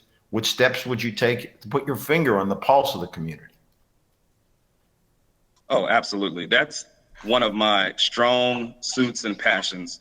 If you talk with any of my references, you talk with any of my past employers, they'll tell you one thing about Philip Harris is he's one of those individuals that loves having conversations, building rapport and relationships with folks. So that would be the first thing. I've been here in South Florida, have done a lot of work, believe it or not, in Riviera Beach behind the scenes and have built already relationships. Here, I would want to maximize those relationships. Again, as I shared with you, having those relationships that already exist with your business development board, your chamber of commerce, having conversations with my understanding around Viking. You know, Viking has obviously the Viking Yachts is doing some work with the marina, and myself working in Pinellas County, have worked in Clearwater and St. Pete, understanding the marine industry, leveraging the work and relationships that I have with U.S. Fish and Wildlife and the marine. I actually serve as a national liaison with U.S. Fish and Wildlife, and with that's dealing with freshwater, saltwater, being able to leverage those relationships that exist in our area that we may not necessarily be maximizing on. But having those coffee conversations, I know we're in COVID-19, we're physical distancing, we're all zoomed out, but I'm all good about even connecting with people via online and having conversations with folks face to face, as long as we're physically distancing once we get past this pandemic. But I'm all about meeting with the neighborhoods, meeting with my staff, meeting with the city leadership, building my rapport and relationship with the board, my board, with the CRA. I'm very, very known for interpersonal. My undergrad degree was in interpersonal communication. So that's my nature. That's who I am. Speaking of boards, what experience do you have reporting to a commission or an other oversight board? How do you ensure that they are kept appraised of what is going on in the agency and in the community? Yeah, multiple years of experience with working with boards. So boards from nonprofits as well as boards in public sector. I worked with advisory boards as well as my governance board from the Board of County Commissioners of Broward County and Hillsborough County. My advisory boards that I had in Hillsborough County, advisory boards that I've had in Broward County. Believe it or not, when I was with United Way, I went through 3 mergers. So I actually ended up merging 3 as I was the vice president of public policy, working with those boards keeping them abreast of different projects that are going. I have a running checklist and I have a matrix. And being a planner, I'm very strategic in that manner. So related to one-on-one updates with my board members, as long as we're abiding by sunshine laws, meeting with them collectively as a board during our board meetings, have a lot of experience with working with our boards. And at what point do you bring the commission into development or redevelopment negotiations? So great question. So you bring it up at the forefront, because the reason why that's kind of important is because you don't want to get ahead of your board. I've always have been taught with my mentors as well as in my profession that you bring them in at the beginning so they're kept in a loop of what's happening, because if it's not an initiative or a project that they wanted to move forward with and you've negotiated all these different efforts and then you bring it to the board, it was never even part of their plan or strategy. So you never had buy-in from the very beginning. So I don't agree with that practice. As I believe in being transparent and upfront through the beginning all the way through the end. What is your role if the commission is divided regarding a project that you are proposing, and what is your experience in building consensus with a commission or an oversight body? Oh yeah, absolutely. So you have different personalities, so you got to know that up front. Different personalities, people who are coming from different perspectives, and that's just part of leadership. So one, understanding your leadership that's there, that exists, and building consensus with those individuals is honestly laying all our cards out on the table, addressing what are our pros and our cons, to where we're able to come into a common denominator on what in itself do we truly want. So there are going to be situations, circumstances that we're going to be possibly divided. But in essence, to build consensus, that's what consensus is, right? You may not necessarily agree, but you do come with a consensus that we are going to move forward with this project. And I've been there, and that's been part of strategic planning, right? When you're doing strategic plannings and you're implementing your strategic plan, you're not going to have a win-win for everybody. So you have to necessarily have a consensus. And so I facilitated, being a certified facilitator, facilitated conversations with boards and groups to be able to utilize a model in reference to being able to come with consensus with the group and feel comfortable by the time we walk out the room. And that's just been one of my strategies and techniques and I've been successful in that. Well, please tell us your approach to managing and leading a small staff. How would you get to know the staff, and what would you say your management style is? Great question. Great question. So yes, I've led a small staff. I've led, large staff. So working with small staff sometimes is unique, right? Because you're so small that at times individuals get too comfortable. So you have to make sure that you lay down barriers and expectations up front. But at the same time, you understand that you are truly a team, and I believe in cross-functional leadership. In other words, allowing others to learn other specific skill sets. I talked to it before in reference to my strengths, one being a restorative. My third is I'm a developer. Being a developer is an individual that loves developing people. And so I love the fact of being able to allow others to be able to learn new skill sets, identify strengths that they have, to be able to work with each other. So I believe in communication, whether that's individually in small group conversations with my team, to identify and do an analysis of where they want to go and what they want to achieve. And as long as we're making sure it stays in line with the strategic plan that we've laid out, their individual strategic plan goals, meaning I'm big on developing succession plans, right? That's one thing that we do in municipal government and county government. We don't necessarily do a good job on, and now more than ever, we have to be able to invest in our own talent that we have in our organizations. And I'm big on developing and investing in our individual. And I'll share this with you. I'm the president of the National Forum for Black Public Administrators, South Florida chapter. I'm over Palm Beach, Broward, and Miami-Dade. I have a membership of 265 public administrators in South Florida. I recently was awarded the ICMA International Honorary Member as a lifetime member. Being affiliated with ICMA, being affiliated with the National Forum for Black Public Administrators, I will take the opportunity to invest in my staff and resources that I also receive, that they also receive that as well. The CRA and the City of Riviera Beach will be valuable contributors, but also receive the benefits of me being affiliated with those organizations.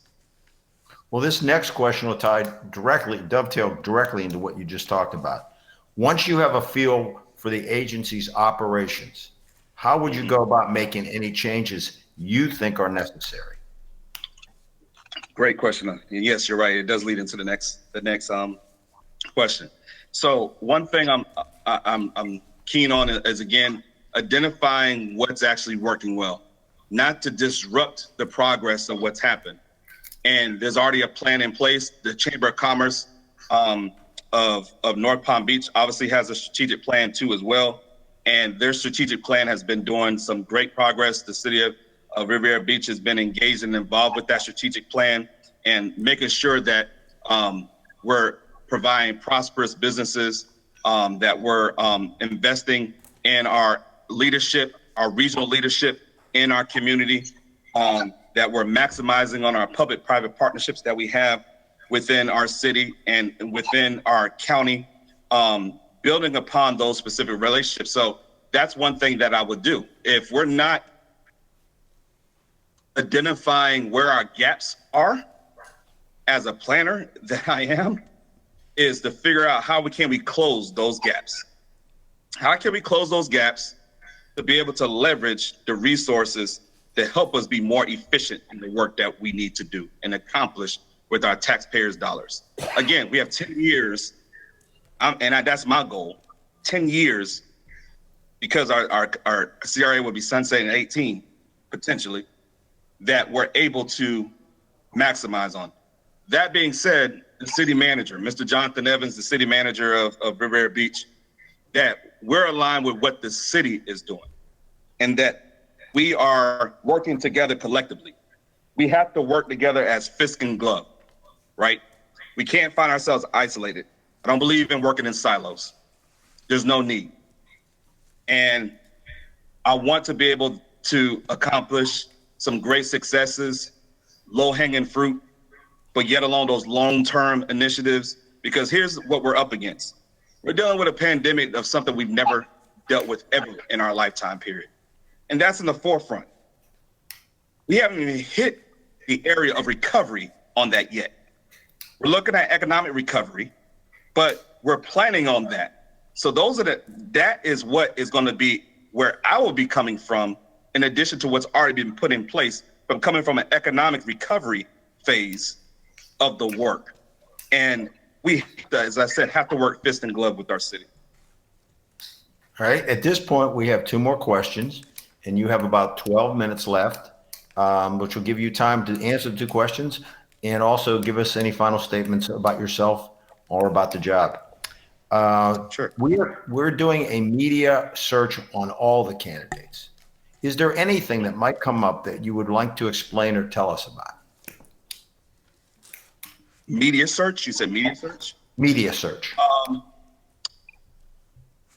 Yeah, I think, if you did a media search on me right now, you'll see some great accomplishments of as I shared with you professionally, and my accomplishments as I just shared with you a couple weeks ago, our ICMA conference, I was awarded.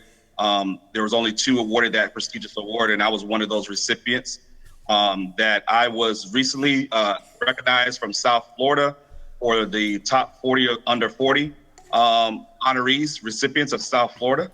That I was just recently, believe it or not, my NFBPA chapter was just awarded the National Chapter of the Year of Public Administrators. That I lead that charge as your president of South Florida. So if you did a research, I think the most positive you're going to see about me right now in the media currently as of this week. Well, good. At this point, we're down to the end. So 2 things. Do you have any questions for us? And do you have any final things that you want to talk to the council, the commission about? Great. Thank you so much. I would like to hear from the council perspective from, and this ties to the strategic plan around the Chamber of Commerce's initiative around regional leadership. So many times as leaders, as policymakers, as a board, we're focused on the work, obviously within our respective area in which you were elected for, and staff and whatnot. However, sometimes the work that happens across the region impacts the work that we do local. So I would like for the board to share with me from the success of regional leadership. How do you see the regional leadership in Riviera being fully executed and implemented currently right now? I will be happy to answer that on behalf of the council. We are very active in the Palm Beach North Chamber and obviously subscribe to all of the programs and activities that the chamber is engaged in. So we're quite well aware of the regional leadership aspect of our positions. Good. And that, I assume that was Chairman Patel? Yes. Yeah. Okay. Thank you very much. I appreciate you answering that question for me. My next question is tied to, with the CRA, if you can share with me, is it roughly about 18 years before it sunsets? Yes. Okay. So what do you anticipate time frame when the CRA sunsets? What do you anticipate to happen during that time period? I think I'll let Mr. Evans answer that one. Well, I think from I can only speak on the city's perspective, but I think holistically from the discussions that staff has had with the board is that Riviera Beach is the community of choice, that residents of Riviera Beach do not have to leave this community to spend their disposable income, that they can truly live, work, and play in this community. And so that's our intention, is to create a sense of opportunity and a community that rivals anywhere from the tip of the state of Florida all the way to the southern portion of the state, that folks see us as a community that they want to be a part of, and people start moving out of Palm Beach Gardens and West Palm Beach and Tampa to come be part of what we're doing here in Riviera Beach. Good, good. Thank you. And my last question I want to ask is, Tony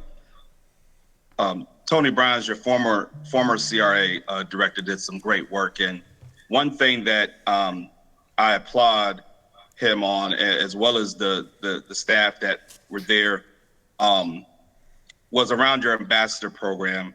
And again, in reference to establishing your CDC. Related to your ambassador program, do you also see that ambassador program could be part of a function, and maybe this could be towards Jonathan or to any of the board members, the functionality of integrating with the work of Public Works? Go ahead, Mr. Evans. We are actually in the process of building out a model that emulates what's happening with the ambassador program and looking to roll it out citywide. So our neighborhood services director is meeting with staff actually in the next week or so, and they have already been meeting to look to embrace some of the things that we've seen in the ambassador program, as well as see the synergy from what's happening in Public Works, because the next phase of some of the initiatives that we will be embarking upon is really cleaning up our community and rebranding and reimaging what the perspectives are. So that is something that's on the horizon, and subsequent conversations will happen with the board as it relates to that effort and moving forward with that, because we have seen the value and the merits of the program. Good, good. So James, thank you for allowing me to ask those questions. Just let me know when you're ready for me to give my closing remarks, and I appreciate it.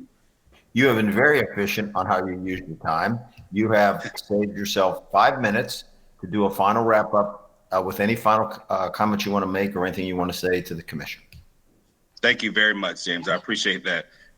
Being a planner that I am at heart, I know how to block out my time, so I'm glad I was able to leave 5 minutes. I'm gonna leave extra 3 minutes for you all, so where you can prepare for your next candidate.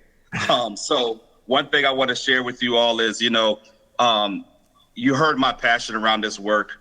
I've been doing it for a long time, 16 to 17 years in municipal and county government. And I believe in community development. I believe in neighborhood development.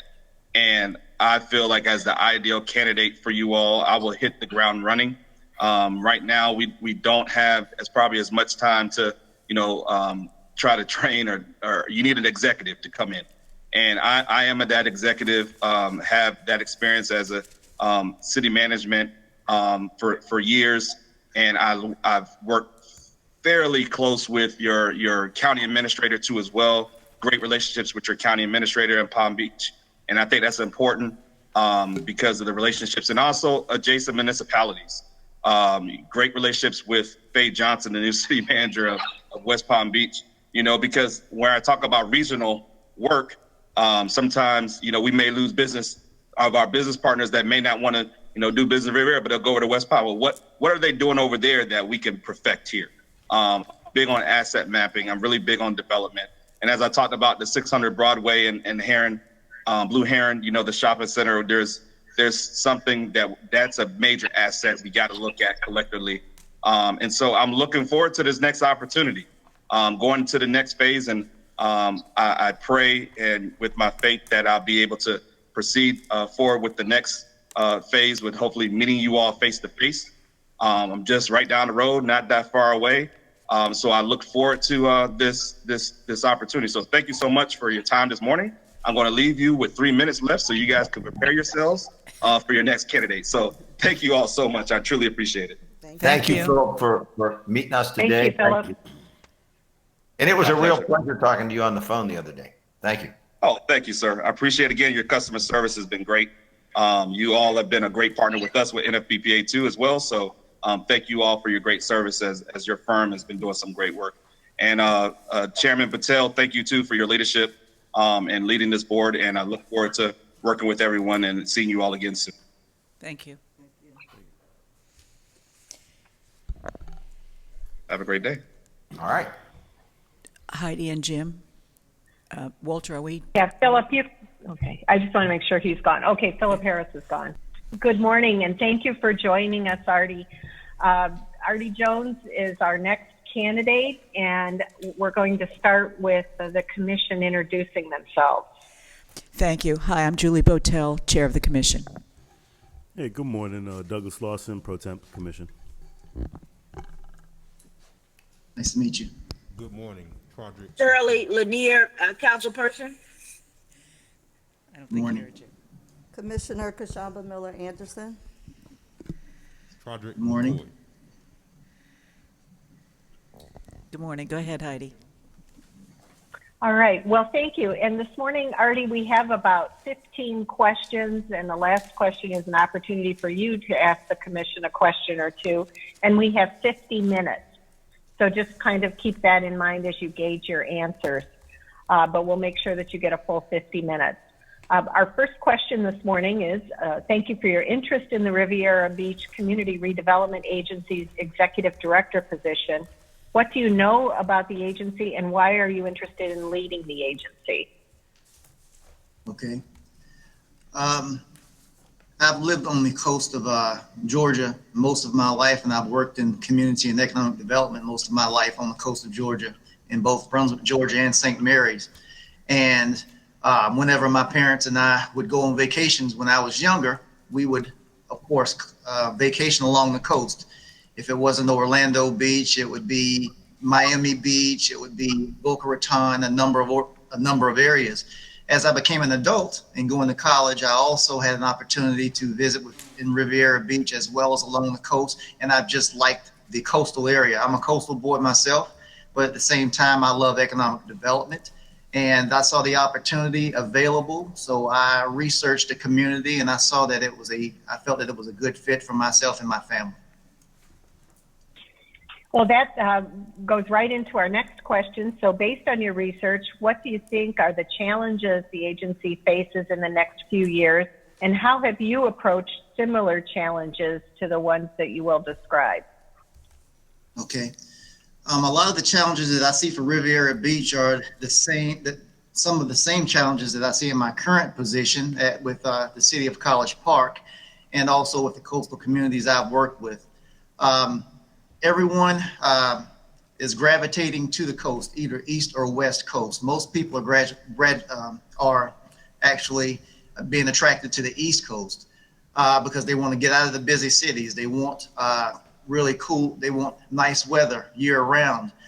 Because of that, because there is a high demand for property on the coast, property costs are soaring very, very high. And what's going on is that the people that already live in the community are being priced out of the community, and then those that are actually coming into the community are at odds with those that already live within the communities. So housing is a huge issue. Being able to afford a home in the community that you live in, as well as you want to be able to attract more development into the area. So it's a very tenuous problem in being able to continue to develop in the community, but at the same time not pricing people out that already live there. Thank you, Artie. The next question has to do with project management. Successful project management is very important to the commission. Please tell the commission about the most complicated project you've led, and also about a project you were involved with that did not go as planned, and what you learned from that. Okay, I'm going to go with the second question first. A project that did not go as planned. This project was in St. Mary's, Georgia.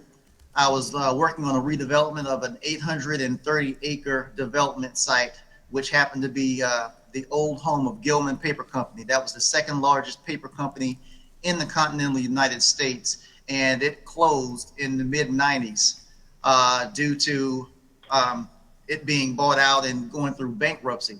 Well, this particular site had a number of issues, a number of problems, but at the same time, it was a fantastic site for a lot of waterfront type development, condos, hotels, things of that nature. While I was with the city of St. Mary's, we were not able to work things out with the trustee over the property. But what I can say is just recently, that particular project is moving forward with redevelopment because of some of the things that I did when I worked with the city of St. Mary's, and that they're looking at actually developing condos and building additional marinas and shops and stores where a paper company that had some brownfield issues once was located. Now, a project that was successful, that was somewhat complex, was my ability to being able to strike up a conversation with the Atlanta Hawks organization. The Atlanta Hawks organization was looking for a practice facility for their basketball team. I put on a presentation along with other department heads. I had them all to make presentations. I set up a huge breakfast trying to attract that project to the city of College Park. I was not successful in setting up, in attracting the practice facility. It went to a North Georgia, well, a North Atlanta town. But what I was able to do as a result of that, I was able to instead attract the College Park Skyhawks, which is the development league team for the Atlanta Hawks. I was able to attract them to College Park, Georgia, and as a result, we built a $42 million arena for the facility, so we are the home of the College Park Skyhawks, the D-League team for the Atlanta Hawks, and now that same arena is also the home for the Atlanta Dream Women's Basketball League team. Thank you, Artie. The next question is, what experience do you have in leading large, complex, mixed-use real estate development projects? And have any of the projects you've led or been involved with resulted in litigation? Okay. I see that Riviera Beach Community Redevelopment Agency, it covers about 858 acres. One current development that I am working on right now it was once called the Airport City Project, but now it's called 6 West, which is a 320-acre mixed-use development. This mixed-use development will include over 1,400 rooms of hotel, 2.3 million square foot of office space, about 600,000 square feet of retail and restaurants, and also will include a major competitor for Top Golf, and also include a golf entertainment component within this development. This project has been kind of a brainchild of mine since I arrived in the city of College Park, and I have been able to, it's a very complex project in which only about 80% of the property was owned when I started working with the city of College Park. So I've had approximately 45 to 50 transactions in acquiring property over the last 3 to 4 years. I have also been able to develop a plan to be able to finance the infrastructure, which the first phase infrastructure is about $60 million for the first phase. And I've also been able to secure several tracts of property under contract, which includes 55 acres for residential development, approximately 7 acres for 2 additional hotels, which would be about 500 to 600 rooms in that neighborhood, and also for about 250,000 square feet of office, as well as several shops and retail. This project is very, very, very complex. At the same time, there was an issue where there was about to be some litigation against the development authority, but it did not move in that direction. And the reason for the litigation was nothing that the city of College Park had done. It was due to family's heirs property, in which College Park purchased the property, and family members that was not a part of that, I guess, transaction came back and tried to sue the city, in which they end up actually going against their own family members. So, but I have been involved in litigation before in the development, working with the development authority. But I work closely with my development authority attorney, and I also work with the city attorney in strategizing and finding ways to be able to, keep the city out of legal problems, legal issues. Thank you, Artie. As you know, there are often differing community perspectives with respect to a proposed development or redevelopment project. How do you balance the competing perspectives and still move the project forward? And also, how do you balance focusing on larger scale development with also encouraging neighborhood development? Okay, the first part of your question was asking about balancing, I'm sorry. Balancing competing perspectives on a proposed project. Okay. And then in general, balancing large-scale development with encouraging neighborhood development. Okay.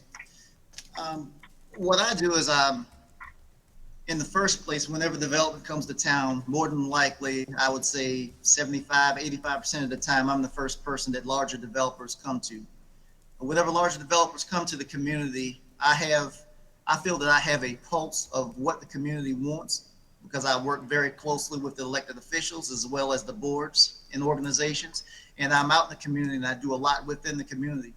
So I work with major developers, letting them know what the stage is before they get there, to make sure that whatever they're trying to propose to me is going to be something that would be embraced. Now, of course, you are not always going to have 100% buy-in to all projects, but all that you can do in those situations is try to be transparent, include everyone, make sure everyone's voices is heard, try to negotiate with them, introduce them to the major developers one-on-one or in group settings. Make sure that the community has as much feedback and participation as possible so that they don't feel like they're in their own community, yet they have no control over what's going on within their communities. So I think that I may have answered both of those questions. And did you, we talked also about balancing large-scale development with neighborhood development. Oh, okay. Did you cover everything? Okay, no, I did not. I'm sorry about that. Balancing large-scale development and small development, small neighborhood development is that I'm a person, I know that I can't do it all, and that's why I have staff. Depending upon, I work very closely with my staff, and at the same time, the staff, if I inherit them, if they are staff members that are already there, or if they are new staff that I hire, I work very closely with them. And from that point, I back away and I let them do their jobs, whether it be for a large development or small development. But if there happen to be some issues or concerns, I will be there to step in the middle and to work out whatever issues, regardless of how small the project may be. And then at the same time, if this project happens to be larger and there's something that I think that doesn't necessarily need my immediate attention, I will let the other staff members that work with me do their jobs. But I have no problem with stepping up in either situation. But of course, if you spread yourself too thin, you're not going to have any quality in anything that you do. So I try to make sure and delegate as needed. Thank you. Can you tell us about a neighborhood economic development project you've initiated, and how did you involve the community in the process? Okay.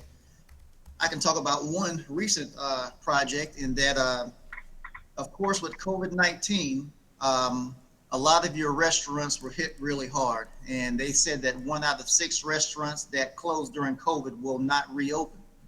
As a result of that, even the restaurants that do reopen, it's hard for them to actually accommodate having a full restaurant because of social distancing, and that you don't have enough space to be able to have, I guess, the crowds or the business that you had in the past.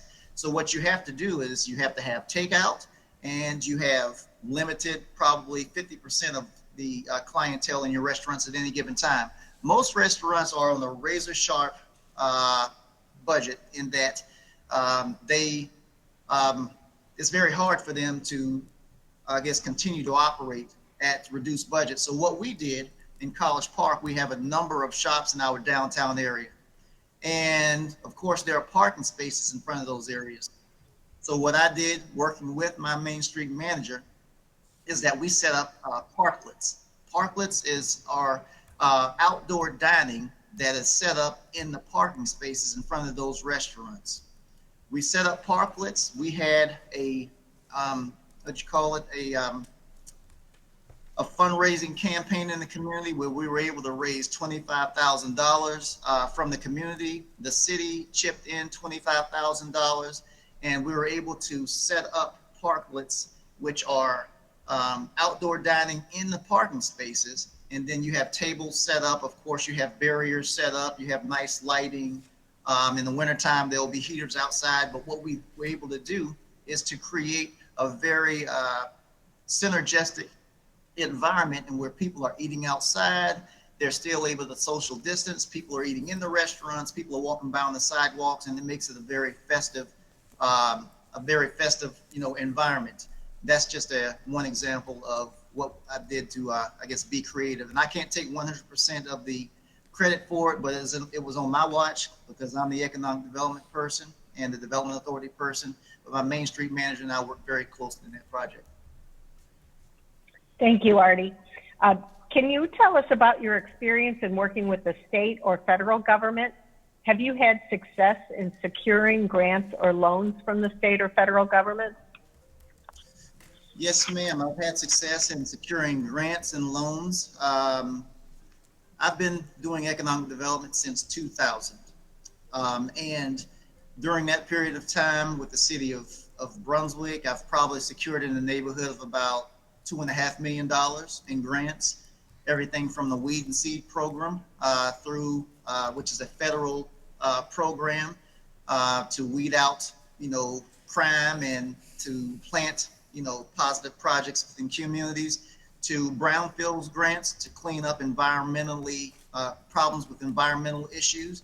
I've probably secured about, I would say, in the neighborhood of about $3 million in brownfield grants in the communities throughout my career.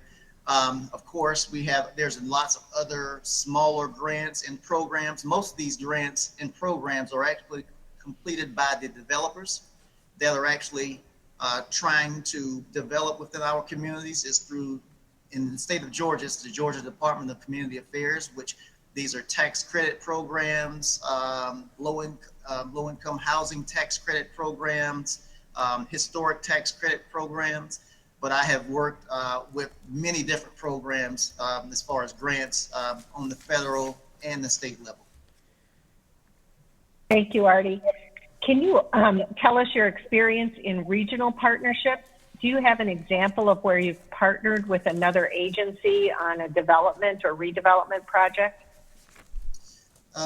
Yes. Right now, with the city of College Park, I'm involved with a regional program. Since College Park is the home of Hartsfield-Jackson Atlanta International Airport, the busiest airport in the world, pre-COVID, 110 million passengers per year, and it's located in the city of College Park. We have this organization called the Aerotropolis Alliance. The Aerotropolis Alliance is an organization that pretty much all of the cities located around the airport, they are a part of that program, Fulton and Clayton counties mostly within that program. There's been a number of companies that, they're major corporate. Been a number of companies that a part of their criteria is that they wanted to be located near the busiest airport in the world, number one, and at the same time they wanted, so whenever these RFIs or requests for information packets came out, proposals came out, all of the communities around the airport have, vied to actually attract these companies to their respective municipalities. Of course, my mayor and city council want the project. Hapeville, which is another city, wanted it. East Point wanted it, the project. But at the same time, we found out that we are competing against each other. But at the same time, just because a company may locate in my sister city, at the same time, that's not to say that some of the employees aren't going to live within the city of College Park or eat lunch in College Park. So what we have is we work together collectively to provide the best proposals for each community. But at the end of the day, we're not working in a silo. We know that a company locating in another jurisdiction isn't necessarily saying that we're losing. It's just saying that we are providing more diversity in the types of companies within our particular area that we represent. Thank you. Tell us how you would get to know the Riviera Beach community and understand their issues, and what steps would you take to keep your finger on the pulse of the community? Okay. Well, first and foremost, I would meet with the city council and the CRA board to talk to them about, get their perspective on, to find out exactly what the issues are, the issues and concerns are, what are the hot button topics. And then from that point, I would start meeting with a number of community groups throughout the Riviera Beach area. I mean, meeting with them at the schools, meeting with them at PTAs, meeting with them at the chamber meetings, wherever. And I would start to try to make presentations on who I am, to try to introduce myself so that I would be more approachable. Sometimes whenever people see my face, they don't think I'm approachable because I'm not smiling, nor am I frowning. I'm just kind of taking things in. So when I talk about myself and I talk about my upbringing and my family and everything, and showing them that I'm just like they are more open to approach me to talk about those things, which they probably normally would not talk to someone about. I think getting to know me, and then also me sharing with them my goals and what I look at whenever I come to a community. I feel that they feel that they have a friend and someone that's going to listen to them. Whenever I come and I work within a community, I'm not just a hired gun. I bring my family in tow with me, and my kids go to the schools there. We worship in that community. They play Little League soccer. We're all in the middle of everything. I mean, I've been a coach for a number of years until I almost burnt myself out from work and trying to be a coach at the same time.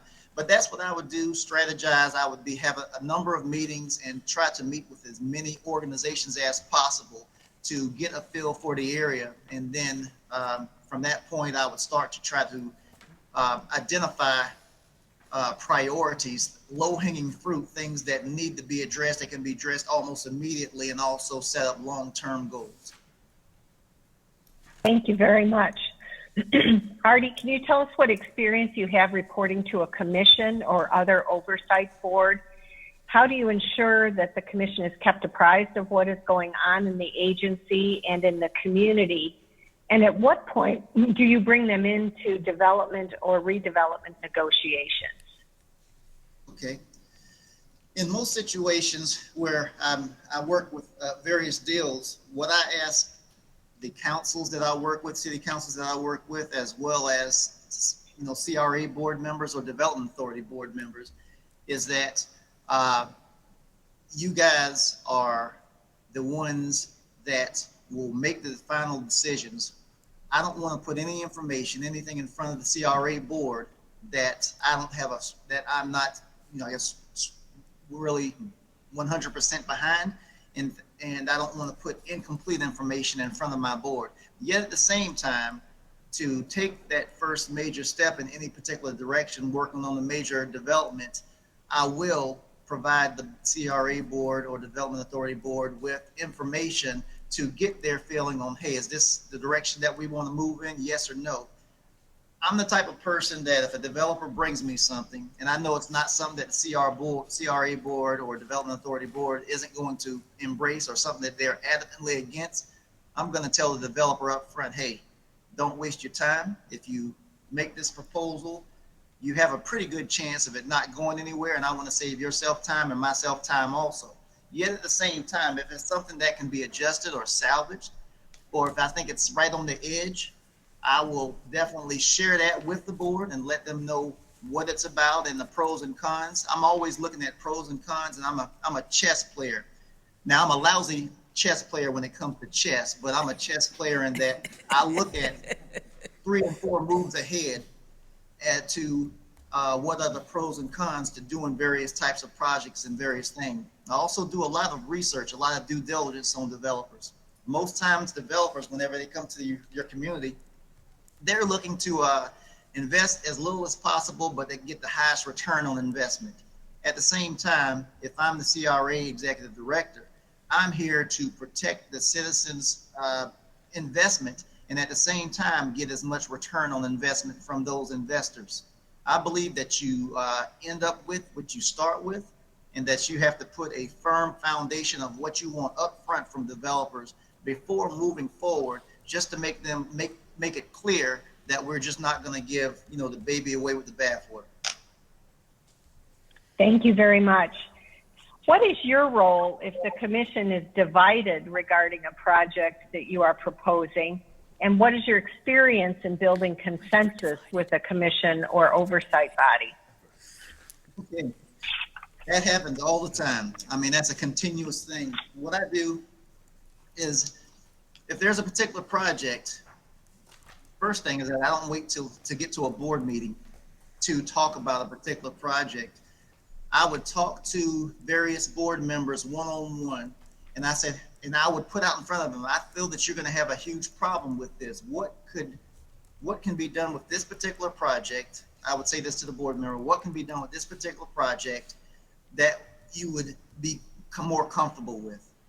And I would talk to everyone, and I would try to get that in a proposal from the developer, so that as we are moving forward and talking about these major projects, that we will get all the business points correct. It's very important to get the business points correct before going to the board. We shouldn't have to work the business points out in a board meeting. We should have most of it worked out beforehand. And then as we go through contracts and we look at the various deliverables, that we can fine tune it at that point. And then at the same time, I can go back, work with the attorney and bring them back a nice solid contract and development plan that everybody can be happy with. Thank you. Please tell us your approach to managing and leading a small staff. How would you get to know the staff, and what is your management style? Well, my management, how do I get to know a staff? Basically, of course, we would have a formal meeting to kind of sit down and meet together, but we would have a number of individual meetings also. And just like sitting down with the CRA board members and talking to them about the pros and cons and the things that they like and dislike, I would do the same with the staff members. At the same time, I would let them know my philosophy and how I am. Even if I'm to, like I said, to inherit a number of staff members, I let them know what my expectations are, and I want to know what their expectations are of me also. And I always try to be straight and forward with everyone. And then if there are any issues or there are any concerns, I pull that person to the side and I'll work with them one-on-one. I always say this, is that if you guys don't do your job, then my bosses are going to get rid of me. So what's going to happen is that I'm going to get rid of you first. So in most cases, I want to make sure that we are delivering on what our job is, what our, and our job is to develop the city's property, to get highest return on investment, and at the same time to develop the city in a way that is going to provide a stronger tax base that can provide all of those qualities of life that everyone likes to enjoy. Thank you. Once you have a feel for the agency's operations, how would you go about making any changes that you think are necessary? Well, I feel that if they're about 6 months into the job, after I have been the executive director, there would be a retreat, and that retreat would show, would be an opportunity. Well, that retreat, number one, would be facilitated by someone, of course, outside of the organization, but it would be in a time that I would be able to share what I have learned in a very short period of time.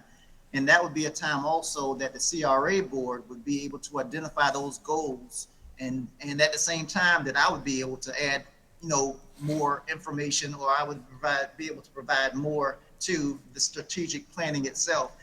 I can't see that a strategic plan or some type of retreat from day one is going to help, in that I'm going to be somewhat silent because I don't know all the facts.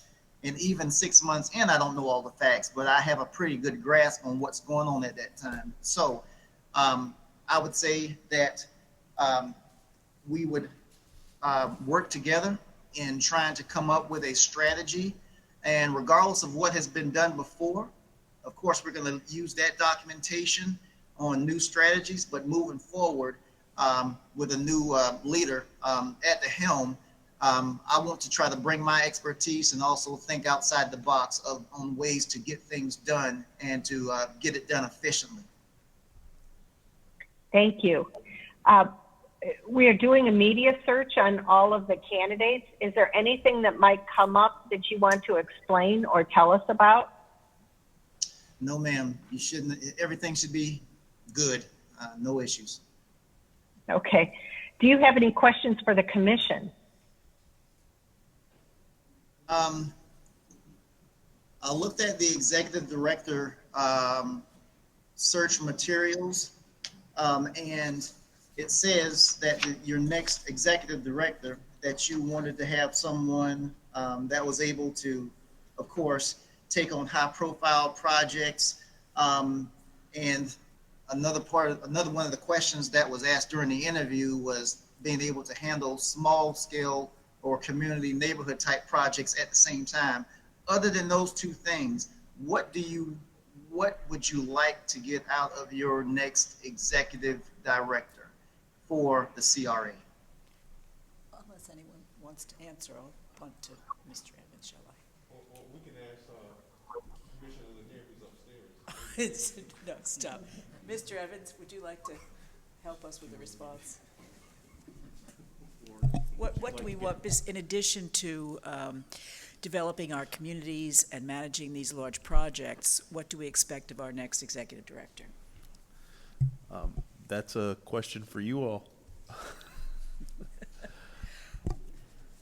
Well, I'll paraphrase what Mr. Evans said to an earlier question, and that is, we want our executive director to help us make Riviera Beach an absolutely stellar, spectacular city that everybody around us envies because we are functioning at such a high level and we have attracted such wonderful development. And at the same time as attracting wonderful development, we've been able to prevent the gentrification of our neighborhoods and develop our neighborhoods so that they're beautiful places for our citizens to live. And I think any of my colleagues have anything they want to add? Okay. Thank you very much, Mr. Jones, for speaking with us today. All right, thank And you. if you have anything final that you want to say, Artie, you're welcome to do that now. Okay. Well, I'd like to thank the board for the opportunity to interview this morning for the position of Executive Director of the Riviera Beach CRA. And I look forward to kind of a favorable response within the next week or so on how we might be able to continue in this recruitment process. Thank you. Thank you very much, and we will definitely be in touch with you. All right, thank you. Y'all have a great weekend. Thank you. Thank you, you as well. And yes. You can go ahead and leave the meeting, Artie, and we'll stay on.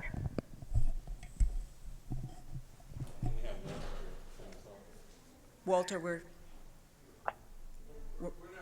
not live. We're not. But I want to not be recorded.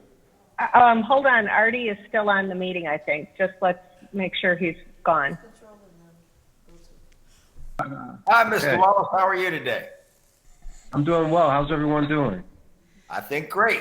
We appreciate you being here for the interview today. I'm going to let the commissioners introduce themselves. Good afternoon. I'm Julie Botel, Chair. Good afternoon, Good Douglas afternoon. Lawson, Pro Temp. Good afternoon, sir. Commissioner Kashamba Miller Anderson. Roderick McCoy. Commissioner. Good afternoon. Commissioner Lanier, can you introduce yourself, please?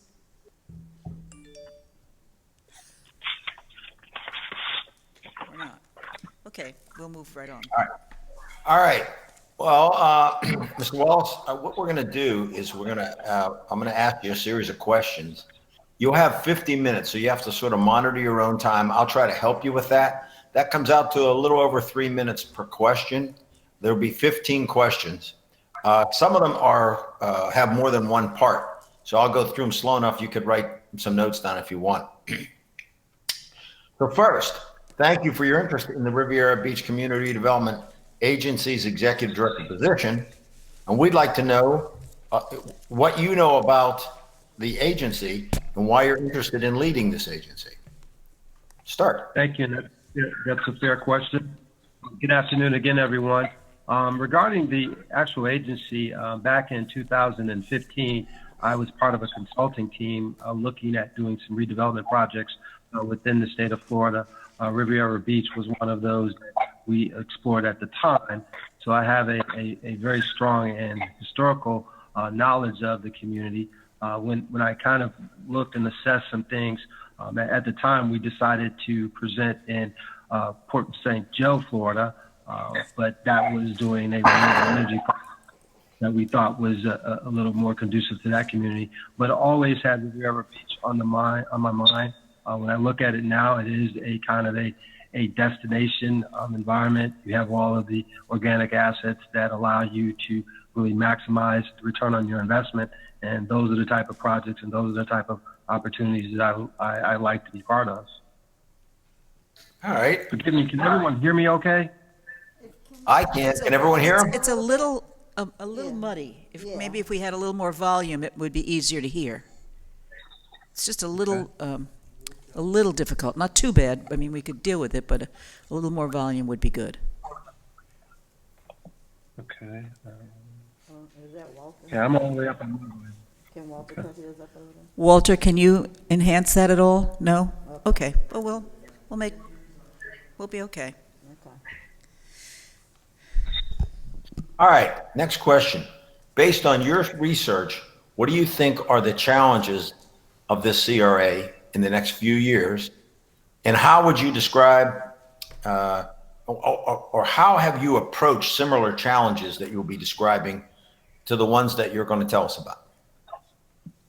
I'm sorry, could you repeat the last part of the question? I said, so I'll go back over it. Based on your research, what do you think are the challenges that this CRA will have in the next few years?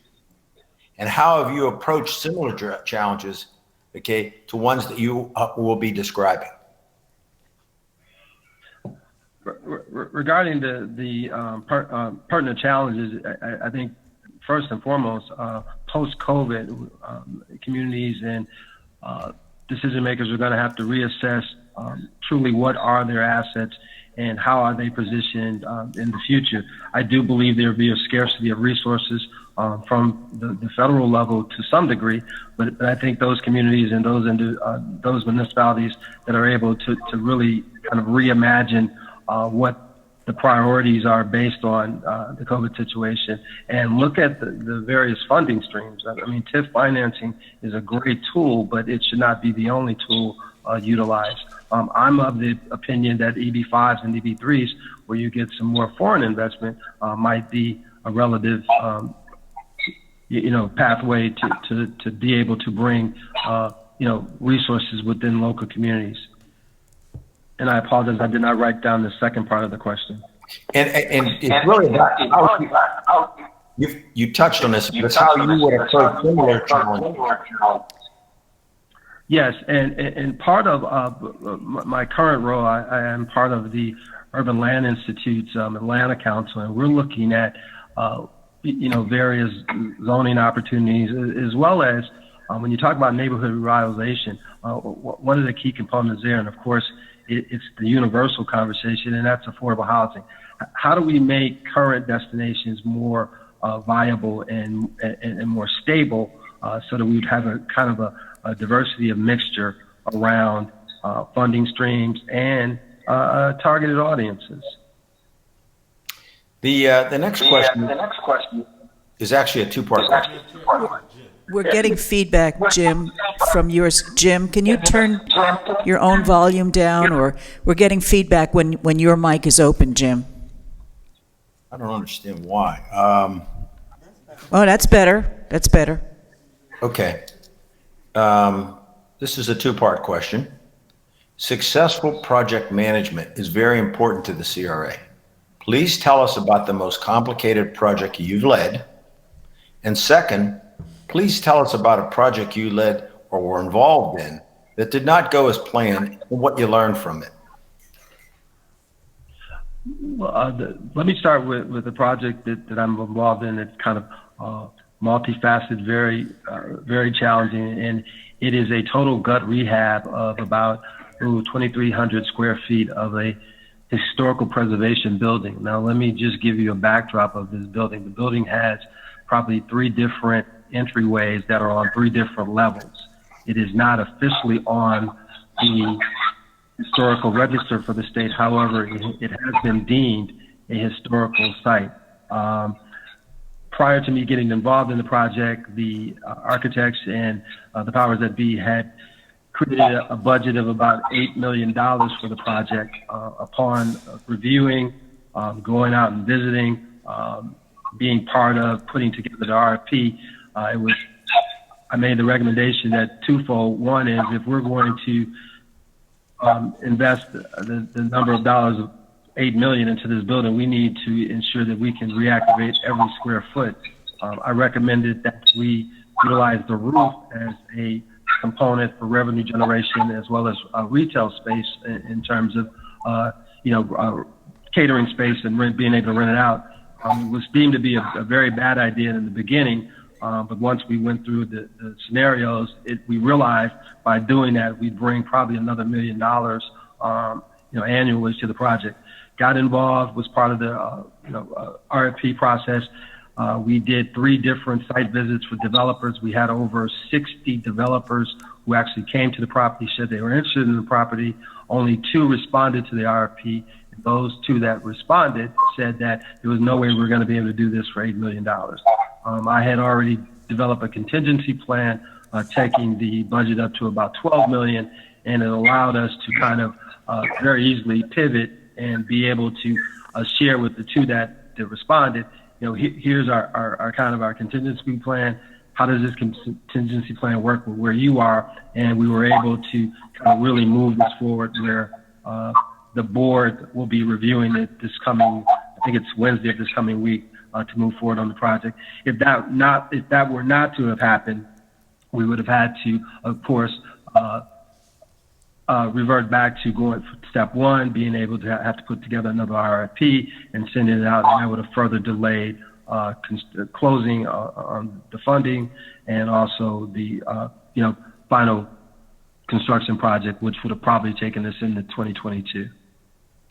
All right, thank you very much. The next question is really a 3-part question. So I'll read it slowly, so if you want to make a note, okay? First part is, what experience do you have in leading large mixed-use development projects?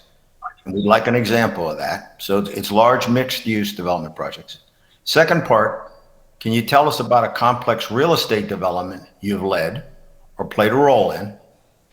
And last but not least, have any of the projects you either led or been involved in result in litigation? Okay. Regarding the largest development project that I've been in, it would probably be when I facilitated the transit redevelopment project in East Orange, New Jersey. It was a very large transit development project, a regional hub, if you will, for that area of New Jersey. I was the project manager, facilitated getting both the bond funding, part of selecting the developer.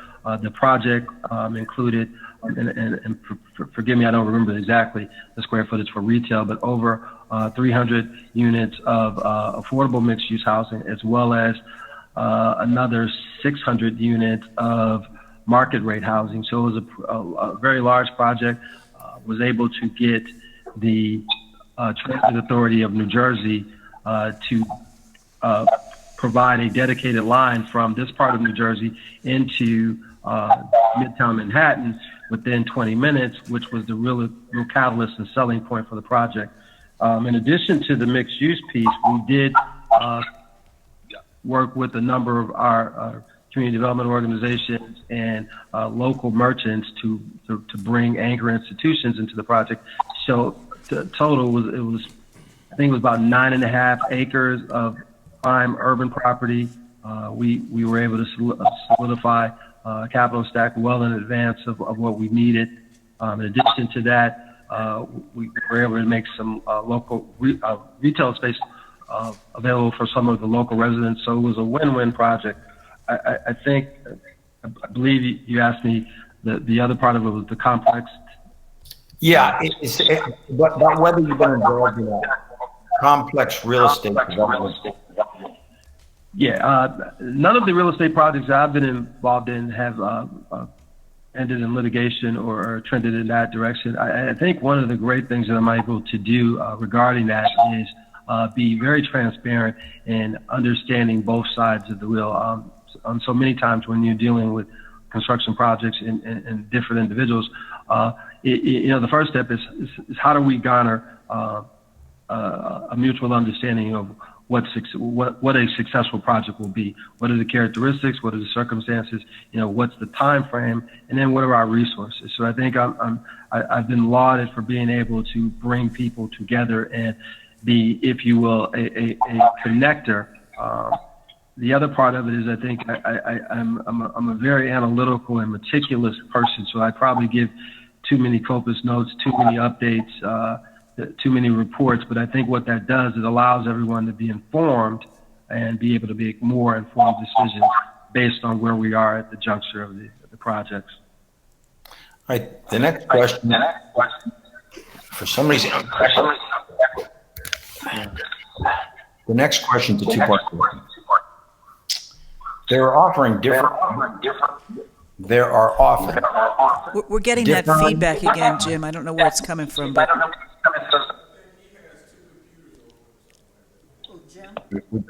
Jim or Roderick? Yes. All right. Do you have more than one computer or audio source on? Are you referring to me? No. Yes. Because we're getting feedback here. We're trying to figure out where it's coming from. Are you dialed in or No, you? I only have one device on. Okay. I'm not Jim, sure. how about you? Are you? I don't hear feedback, but I only have one device. Okay. That sounds better. I think you should turn his mic off when he's not speaking. Okay. All right. Try again, Jim. There are often differing community perspectives in a proposed development or redevelopment project. How do you balance the competing perspectives and still move the project forward? And there's a second part to this. How do you balance focusing on larger scale development with also encouraging neighborhood development? I think someone's been in my emails. Are you able to hear me? Yes. Yes. Okay. Regarding the community development piece, I think that's always the goal in understanding how do we get a gain for both parties. What I like to do, I'm a big advisory council person. I like to bring individuals from both sides together, kind of work through the nuances and diligence.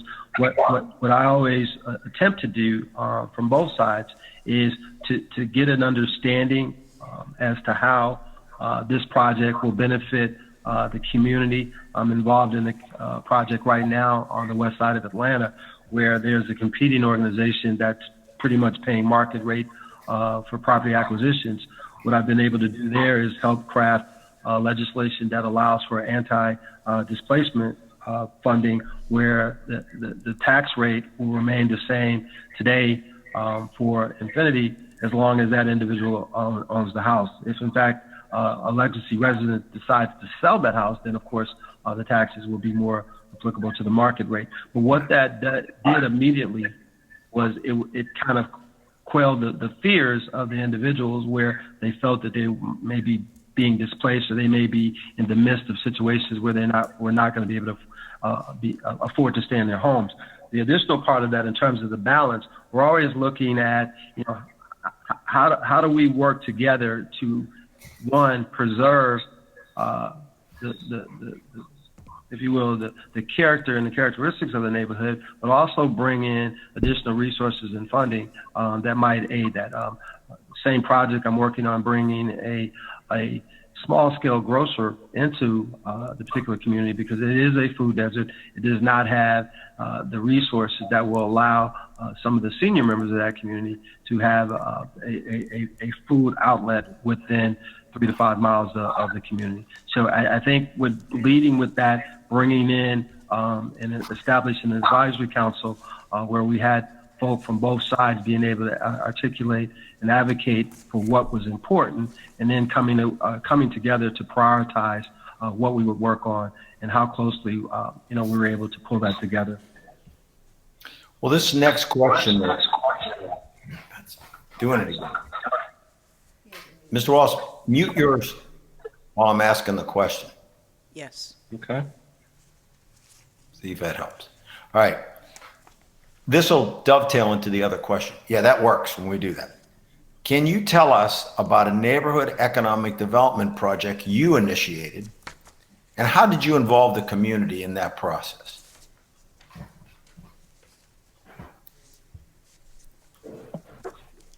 Yes. Are you able to hear me?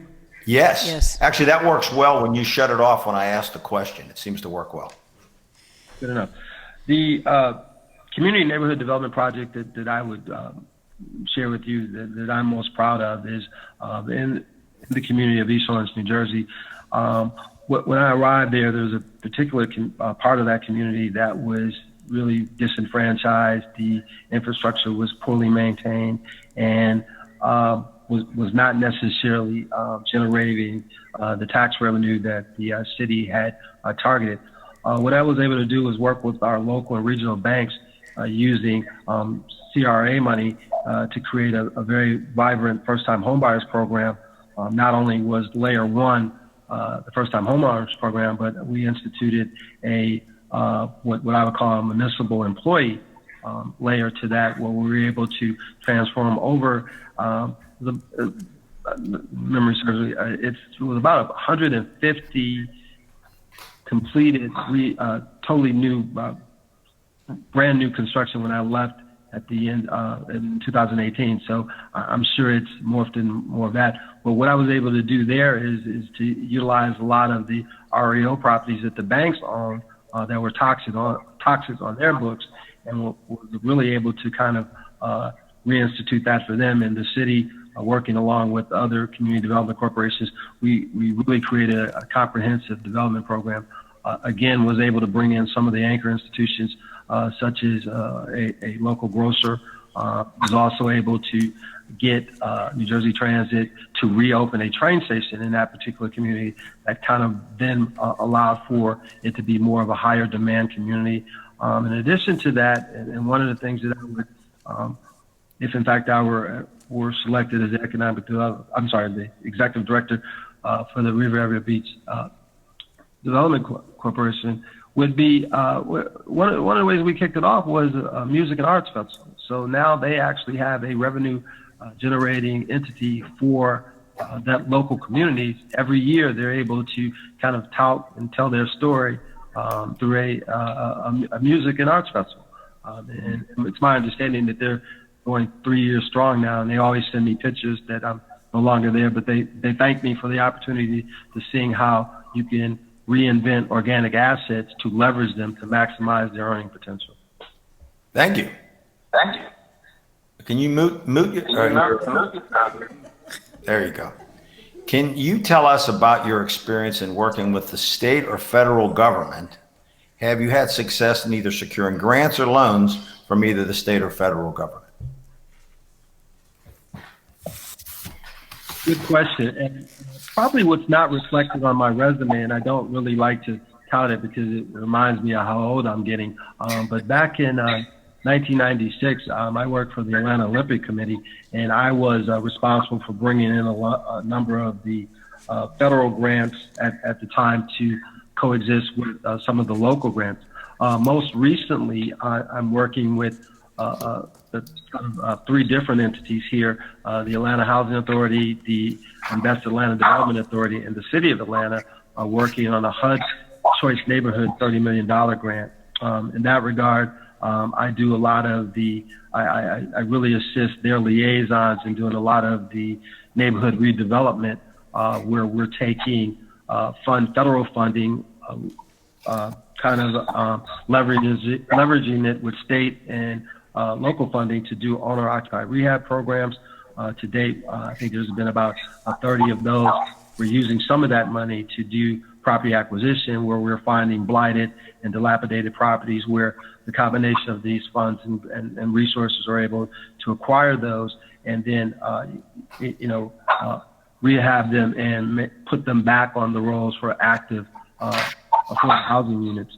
In addition to that, in New Jersey, regarding the CDBG grant, as well as this the 108 funding mechanism, utilize that to reinvigorate the city of East Orange downtown entertainment district, as well as create a vibrant community development corporation there. So I'm very versed in being able to leverage federal funds as well as state and local funds to ensure that we have funding mechanisms that really bring what I call transformational change to communities. Thank you. And actually, time-wise, you are right on schedule. You're right at the 3-minute pace.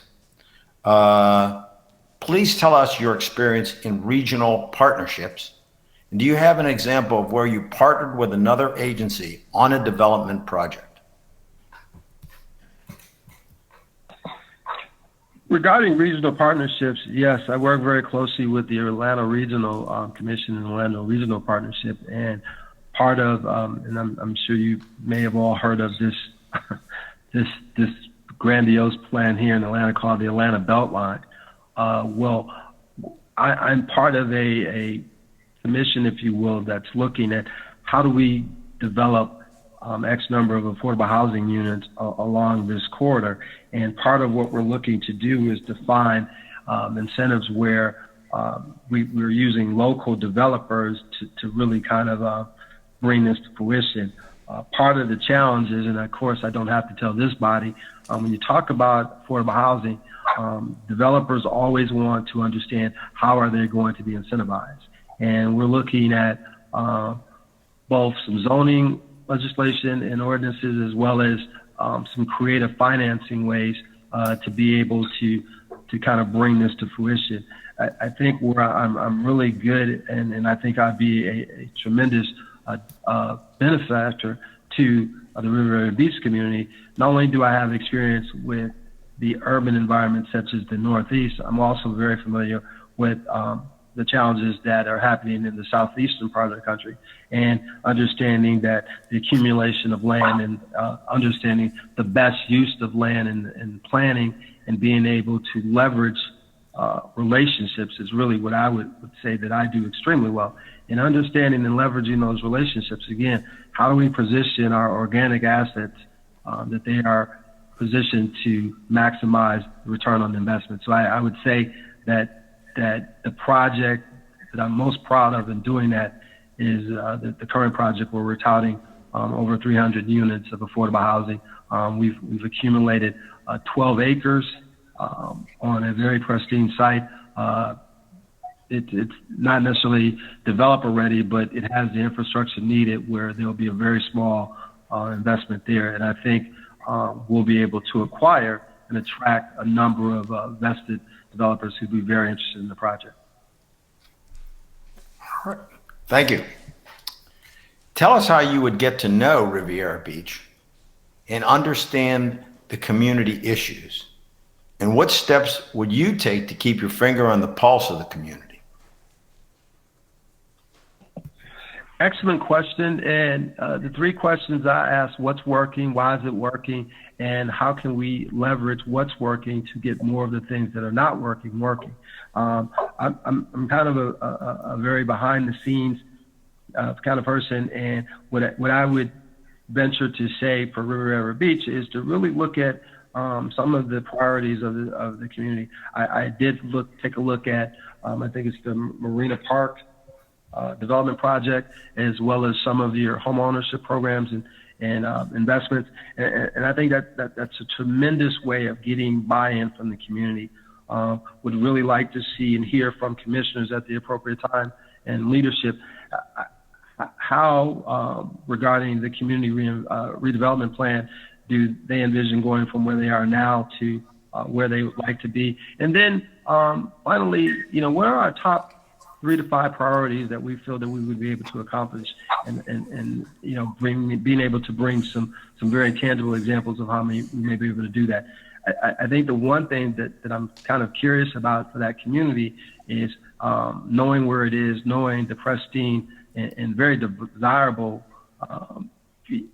you know, lifestyle there and city amenities is how do we tell that story more succinctly? I mean, you know, if you were to take a look on a national level, when you talk about Riviera Beach, to me, it's a hidden gem. You know, having spent a lot of time in Florida in the years 2015 through 2017, it really offers a great opportunity to leverage organic assets, and would really like to be part of that, because I think the citizenship probably is not aware of what great assets they have, and helping them to kind of really understand that and focus in on that succinct story being able to be kind of produced and placed out there. I think we'll get a lot of new investment opportunities based on that. Thank you. Thank you, Mr. Wallace. I'll wait till you mute yours. Okay.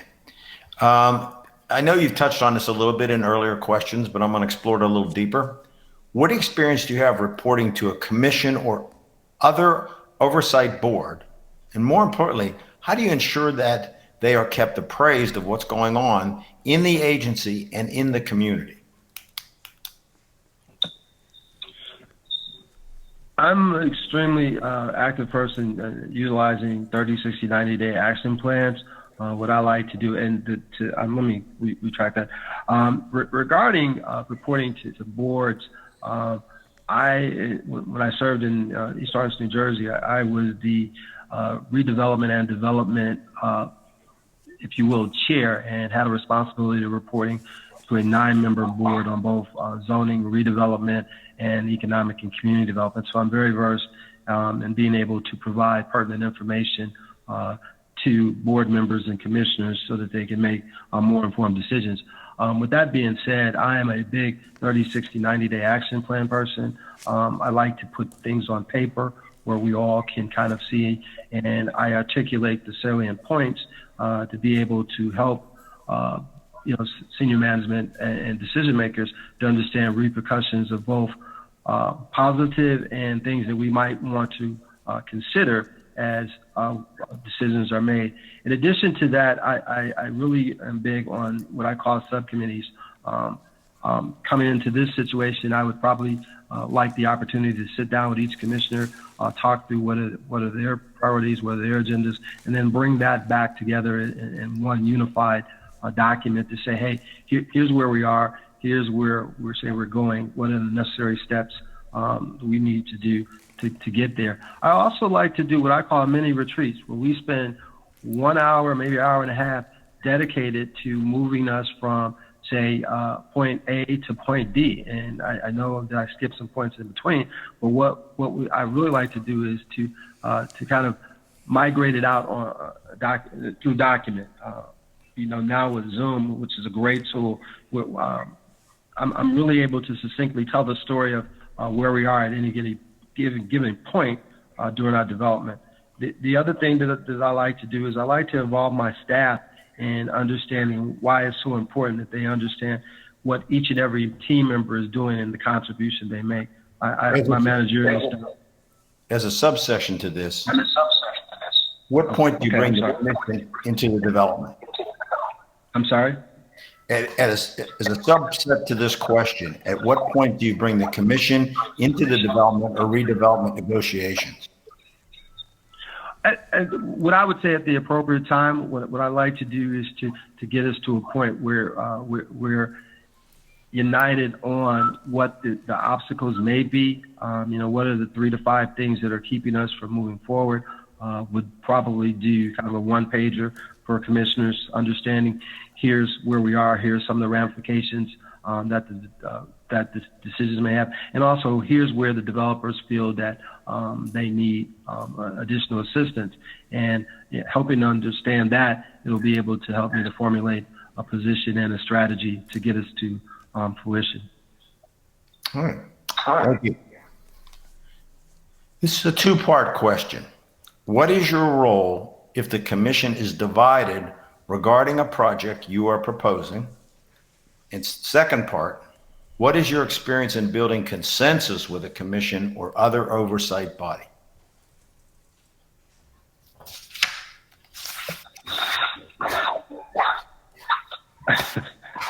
Building consensus. When you talk about building consensus, I think that is one of my tremendous strengths. Having and understanding transformational leadership, I like to believe that I empower everyone to be in the best position to make a better, when I say more informed decision, a decision where they're understanding all of the challenges. In terms of consensus, I'm really considered the peacemaker. My managerial style is such that I'm able to understand usually both sides of the situation, and having had numerous opportunities to do that, I always like to bring individuals together, and not necessarily face to face, but understanding the issues and understanding why we might not necessarily agree on the course of action to move forward. One of the things that I will tell you that's always been helpful is to, and I'm a big contingency planner. I really like being able to come to the table with contingencies based on where we may be and where some additional options may be. Case in point, one of the development projects that I'm working on right now, our capital stack it's a little tight. I'm uncomfortable with the lack of flexibility we have in this development deal. And what I've asked the commission to do is reconsider some of the funding mechanisms that we're using. And there's some staunch believers and some entrenched mindsets that, hey, we've always done it this way, and we're going to do it this way. And when I bring those type of things and those type of contingency plans to say, well, we don't necessarily have to bring this into the deal today, but we do realize that it is an option for us sometime in the future. And if, in fact, we need a little more flexibility, wouldn't it be a good idea to already have an option selected and identified so that we can very seamlessly roll it right into this deal? And I believe, and I don't want to jinx myself, but I believe in this upcoming deal, I'll be able to accomplish that.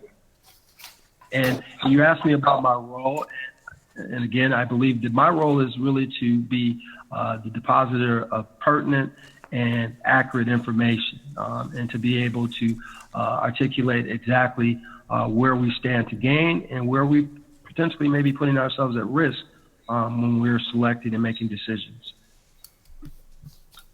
Thank you very much. Please tell us your approach to managing and leading a small staff. How would you get to know the staff, and what is your management style? My management style is inclusive. I believe that everybody has a contribution to make, and it's my role and responsibility as the leader in that endeavor to empower and place individuals in the position where they can make the best contribution. I've managed to staff as many as 250 during the Olympics, 35 in New Jersey, and a current staff that I'm doing right now, anywhere from 9 and above. A lot of those individuals that I work with today, they don't directly report to me. However, they're liaisons from other agencies. And what I like to do, again, is to ensure that we're all on the same page. And I do that, again, by my action plans and being able to assign responsibility to each and every team member. The other thing that I like to do is I have this acronym called SOAR. Together we all soar, I should say. And what that means is empowering everyone to do their very best and having the type of policy where individuals can share with me where they may fall short and where they feel that they may need additional strength, and being able to accomplish their respective goals and tasks. Thank you. Once you have a feel for the agency's operations, how would you go about making any changes that you think are necessary? Again, after reviewing the various documents and the various comprehensive development plans and the priorities of the leadership, I would probably scope out 3 different scenarios. One scenario that I always like to do is, are we positioned best today? What are some of the things that we're lacking today? And in saying that, what would we like to be in 3 to 5 years? And then the other plan is, how do we get there? So I really do believe in, if you will, critical thinking process, but I also believe, and I have to reemphasize this, I am a huge contingency planner. I probably have 3 to 5 contingencies for every scenario. And that's probably not a good thing, but what it really allows me to do is to look at things from a different lens, to be able to make recommendations and to really push the envelope in terms of, where do we want to be and how do we make the decision of how we're going to get there. All right, thank you. As we do on all the candidates, we're doing a media search. And we would like to know if there's anything that might come up that you would want to explain or talk to us about or highlight. Not to my knowledge. I've not been involved in any controversial situations throughout my career. Again, as I said earlier, what really has attracted me to Riviera Beach is the opportunity to be part of a new movement. And I mean new movement because that particular community is positioned with the type of organic resources that are going to be able, that you're going to be able to leverage to really bring capital and investment into the city. So that is pretty much my interest in the position. But regarding that, no, I don't have any secret chats or any aliases or what have you, and not been part of any lawsuits or things of that nature. Thank you. And last but not least, we're on the last question, and you've been pretty judicious with your time, so you have about 7 or 8 minutes left. This is the chance where you get to ask if you have any questions of the commission, and also to take up any time you want, sort of wrap up and tell us anything about yourself that you would like us to know or any final comments you would like to make. Thank you. The first question I have to the committee in terms of Riviera Beach and the reinvestment plan, is it, and the question is a pretty broad question, is it my understanding that you have to do your comprehensive development plan every 10 years? Yes. And we are in the midst of reviving that plan, There's not a revising that plan statutory again now. time, but I think the last plan was done in 2012. It's more of when it's time to do it. There's not a statutory required time. This is Michael Haygood. I'm the CRA. I'm sorry, sir, you're? Michael Haygood. I'm the CRA attorney. Okay. He's their attorney. Mr. Wallace, when they're answering you, it seems like you're going to have to turn off your microphone. Okay, good enough. Okay. Hold on. Bear with me. I just have another question. No problem. You have time. Okay. The next question I have is in terms of the priorities for the commission. What do you see as the most challenging issue facing, or the 3 most challenging issues facing the organization currently? Well, I think you referred to at least 1 or 2 of them in some of your answers. We have a challenge, I think, in Riviera Beach of telling the right story, telling the good story about Chair Riviera. Botel, you need to turn your microphones off. Not in my... I have no control over that. You're still off. Walter? Are you there, Walter? Yes. Now it's on. Now it's on. Okay, thank you. I was saying that you referred to some of those challenges in your answers today. We have a challenge in that not everybody knows what a wonderful place this is. We see it as a hidden gem, as you have expressed, but not everyone sees the beautiful things that are going on in our city. So we need to develop a really extraordinary plan for sending that good message out. We also want to be sure that in the next 3 to 5 years, when anybody Googles Riviera Beach, they find stories about a city that has come alive, if you will, that has taken advantage of all of the assets that we have. As you mentioned earlier, we have such a great number of wonderful assets here, and we want to be sure that we're maximizing the use of them. While we want to see good development in this city, particularly along our Broadway and Blue Heron corridors, we also have a challenge of maintaining our neighborhoods and our communities and not letting them become gentrified so that people who have lived here perhaps for generations will have to move out. So you touched on a number of the challenges that we have, and we are looking for a leader that will help us meet those challenges. Thank you. And the next question I would pose is, in terms of collectively, what do you see is your 3 to 5 most tangible, or if you will, well-positioned organic assets?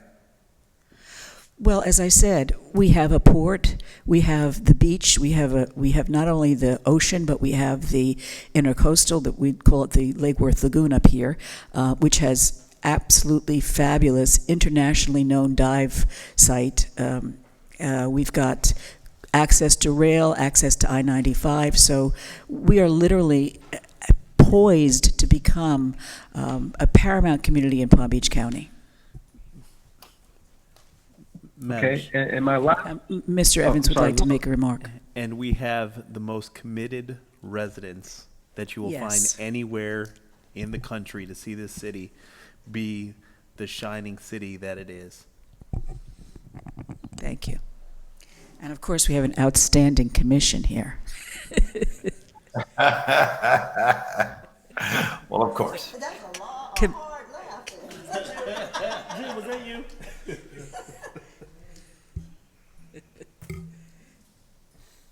Anything else, Mr.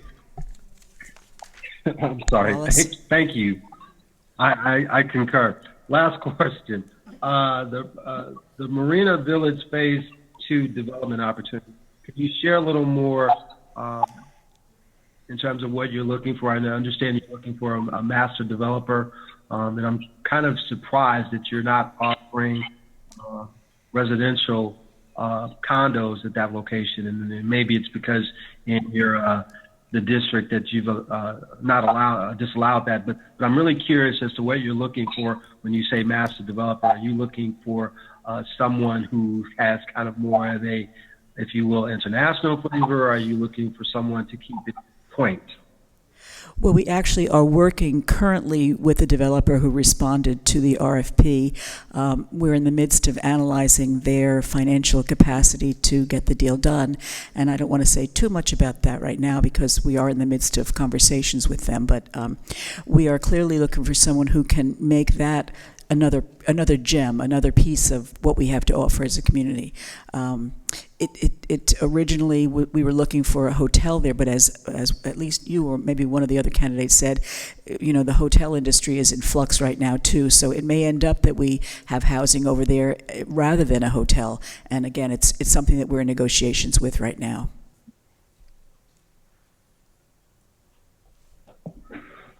Okay, and lastly, what I would say to this commission is that, I bring a lot of the tangible skills that you're looking for. I would say the top 3 are my transformational leadership skills, the experience and the ability to deal with,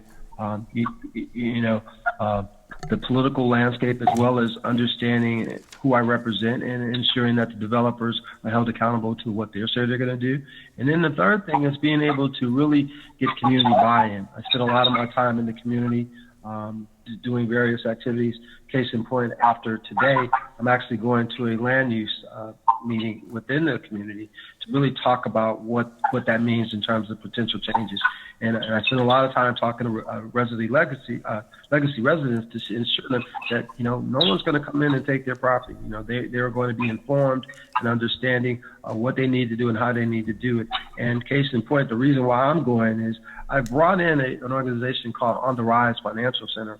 And what On the Rise Financial Center does is that they are kind of a credit counseling home buyer program, and credit building, kind of a placemaking entity. It's a nonprofit. I'm bringing them in to set up shop in these two communities so that individuals who may seem somewhat credit challenged, individuals who may be residing with parents or what have you that may be interested in purchasing houses within the same community have a pathway right in their own community where they'll be able to kind of look for assistance and guidance on how to come about being homeowners and be more informed when that time comes when they might have to make or assist parents in making decisions about their home houses or family dwellings. So I think it's really important that you understand that I'm a comprehensive leader. I understand the nuances, and I really understand how communities think and what they really are after.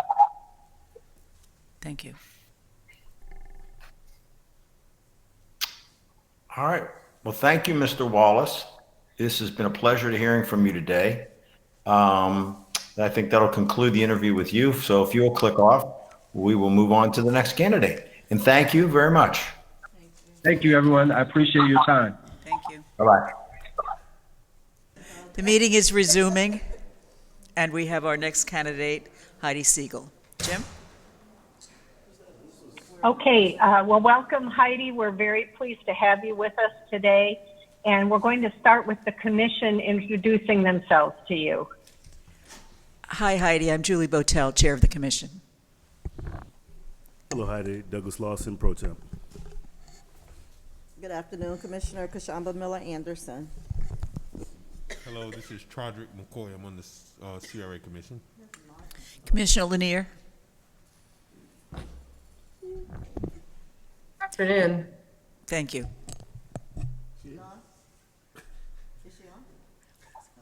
I'm here. Can you hear me? Yes, we can. Thank you. Great. Perfect. I think we're waiting for one more commissioner who calls in. I think she might be here, so we can proceed. Okay, well, thank you. Well, Heidi, welcome. Today we have about 15 questions that I'm going to present to you. We have about 50 minutes, so think about that with respect to timing. 2 to 3 minutes a question, and then you'll have a chance at the end to ask the commission a couple of questions. So the first question is, thank you for your interest in the Riviera Beach Community Redevelopment Agency's Executive Director position. What do you know about the agency, and why are you interested in leading the agency? Well, I first want to thank you for allowing me to meet with you today. It's quite an honor. I have been following the board for a little while now, so I know how important this decision is to you and the amount of care and time you're taking into making this decision. I have 2 tracks of which I know the board and the city. One is as a current consultant to the city on the CRA side, working on the Avenue E project. It was a project that we pursued aggressively and we were very interested in. So we took some time to spend time in the CRA, not just on Avenue E, but understanding its place and its importance within the CRA. And then also I've been interested in this position for some time. My time at KCI, the consulting agency, has actually come to an end. They have decided to close the planning group. And as I was looking for my next step, I've enjoyed working with the staff. I enjoy the vision of the CRA, and it's a community that I feel that I can contribute to and lend my professional experience. Thank you, Heidi. So based on your research and knowledge of the agency, what do you think are the challenges the agency faces over the next few years? And how have you approached those challenges that you are going to describe? I think there's 3 challenges that I would like to address right away. I think it's the stabilization from the leadership perspective. I know that there's been an interim position for a while, and just like at the city, I think first and foremost, bringing stability to the agency by working directly with the city manager as well as the agency staff to make sure that we are on the right track. The second is definitely the marina phase 2. I've been following that as well, and I understand that there's been some questions about the financials, but I think it's also an interesting time with the pandemic and understanding what's needed perhaps for the future. And maybe it's time to also identify and make sure that what we have going into the marina is what's going to work. For example, we know Riviera Beach is a food desert, whether it's designated by USDA or not. There's some immediate needs that should be addressed for the residents of the CRA. So, and I could be talking out of school here, but these are just my observations. I put a grocery store on the table versus a hotel, and what is the bigger priority for the community. And then the third, I think, is just being aware of what we might be facing as an economy and make sure that our TIF revenues are protected to the best of our ability and adjust accordingly if we start to see a dip, like we did in the beginning of the 2000s as well, to make sure as we go forward that the budget starts identifying savings, so we're not behind the 8 ball in 2 or 3 years from now when the ad valorem taxes might take a hit. Thank you. Successful project management is very important to the commission. Can you talk about the most complicated project you've led, as well as talk about a project you were involved with that did not go as well and what you learned from that? Sure. When I worked for the Seminole Tribe of Florida, my main responsibilities was to handle a $498 million capital improvement fund. It was a bonded Wall Street fund. And I was handed basically all of this money, access to it, told to get projects built with no direction or forethought into the projects. It was an Excel spreadsheet. So I created an entire capital improvements program based on basically a wish list that was funded. So I think that was the biggest I've ever handled. We built everything from preschools to houses of worship, actually, roads, aviation facilities, healthcare facilities, preschools, so homes. So everything that made the community on the tribal lands except for gaming. And then I think it's also, there were parts of it I could say that didn't go as well. We plowed forward trying to do this really fast for the tribal community. And we as professionals knew where we needed to end up, but the community and some of even the tribal employees weren't necessarily on board with how quickly we were moving. So the lesson learned was to sometimes you need to slow down the process because there's more benefit in the process of getting everyone on board and making adjustments as needed, as opposed to just getting to the end and having a ribbon cutting and saying we did it. Do it right, do it so everyone's comfortable, everyone has buy-in. It might not be everyone's dream, but there's something for everyone, and that's a decision maker. Thank you. Can you tell us what experience you have in leading large mixed-use development projects, and if you could provide an example, and also experience in complex real estate development deals? So going back to the tribe, while none of the buildings we built were mixed use, they were large real estate deals. They included actually evictions of people who had long-term leases that were ending, that we were not renewing, that we knew we would not be renewing. It included negotiations with FP&L to remove power lines off of some of the tribal lands we were working off. This was in Hollywood. So these were pretty large real estate transactions that I was directly involved in. It included city, county, as well as federal government coordination. As far as mixed-use developments, as the planning director for Wilton Manors, while I was not on the developer side of the table, I was on the city side of the table, but at the same time actively seeking investment in our city. So working as an advocate, but making sure that the city's best interests were looked out for with mixed-use developers. One of those that did not go through because we didn't think it was the right thing after all was for a public-private partnership on our city hall property. We backed out of it after receiving the bids because it wasn't financially the right thing for the city. And have any of the projects you've led or been involved with resulted in litigation? Not to my knowledge. Of course, as a planning director, over the years, you might have some of your decisions challenged, but those are through processes and procedures such as the Board of Adjustments, and they make a decision whether they agree with the decision either of yourself at the administrative level or with the board, but nothing has ever gone to court. Thank you. As you know, there are often differing community perspectives with respect to a proposed development or redevelopment project. How do you balance those competing perspectives and still move the project forward? And then how do you also balance larger scale development with encouraging neighborhood development?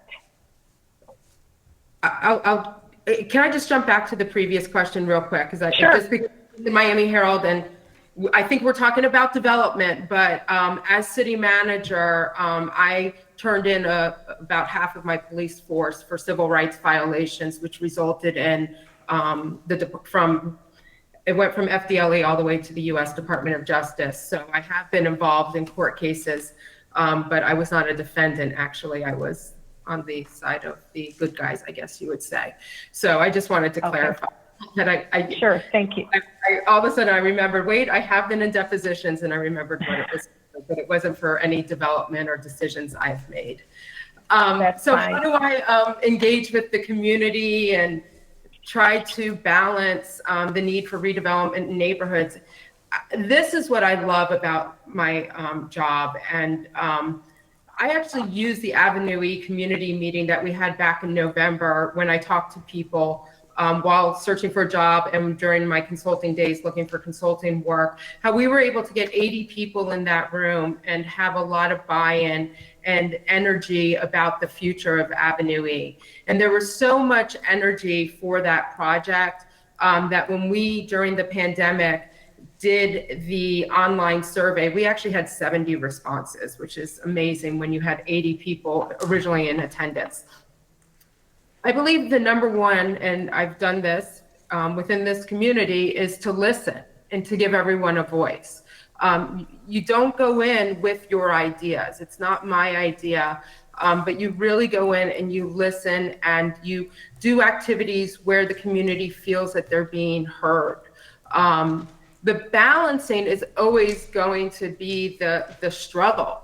And ultimately, open communication is what's most important, being honest. I've been in so many communities where the community wants just don't line up with either the market conditions, what developers are willing to bring, or even just the zoning code and the comprehensive plan. And it might not be a negotiable item through the zoning code and the comprehensive plan. So I always say I want to find how every no can lead to a yes. So no, a trampoline park should not go on Avenue E, but we do know some great places in the city that it might go into. So I think open, honest, willing to work with the community, as I stated before, slowing down the process, not that it comes to a halt, but making sure that we're comfortable and that there's buy-in as we keep going through the process. If people do not feel like the process is fair or that they have been heard, then you have failed. And again, you can have your ribbon cutting, but you have failed if the process is questioned throughout the project. Thank you. Can you tell us about a neighborhood economic development project you've initiated, and how did you involve the community in the process? Sure. So while in Wilton Manors, this was from 2011 to 2013. It was at the time where the Coastal Link Tri-Rail East Coast line on the FEC was being talked about. And the city of Wilton Manors and Oakland Park were in competition to have a station. And that station isn't about just transportation, but it's about economic development. Because the way that the station would be located in Wilton Manors, it would be where we would have a developer come in and create a mixed use project for the station. So in order to position the city in a more favorable stance, I engaged with FFRTA, FDOT, the MPO, and as well as the community to have these forums so that the community could be heard and that investors in the community could be heard, and so that we could demonstrate how this station wasn't just about transportation, but actually bringing jobs and housing to the community. Thank you. And you've touched on this, but you may want to expand on it. Can you tell us about your experience in working with the state or federal government, and have you had success in securing grants or loans from the state or federal government? Yes. While city manager for the Village of Biscayne Park in Miami-Dade County, I received over $1 million in grants from the state. We had a historic log cabin village hall, and I received a $1 million check, written out, one of those big cardboard checks from Governor Rick Scott. It was an election year, so timing was perfect, in order to restore our village hall and build a new village hall. But it went through the entire Department of Economic Opportunity, DEO, grant process. On top of that, we received a $100,000 historic preservation grant for the same project. And within the same year, we also received $150,000 from DEP for stormwater master plan study. All of these projects, I wrote the grant applications, I went up and lobbied the legislator on behalf of the village, and then personally managed all of the pay apps and all of the deliverables for each of these grants. I've also worked as a consultant on the other side of doing cities I've worked for have had grants, and I've performed the work, but made sure that, because of my experience, made sure that all the work was performed to the grant requirements as well. Thank you. Please tell us about your experience in regional partnerships. Do you have an example of where you've partnered with another agency on a development or redevelopment project?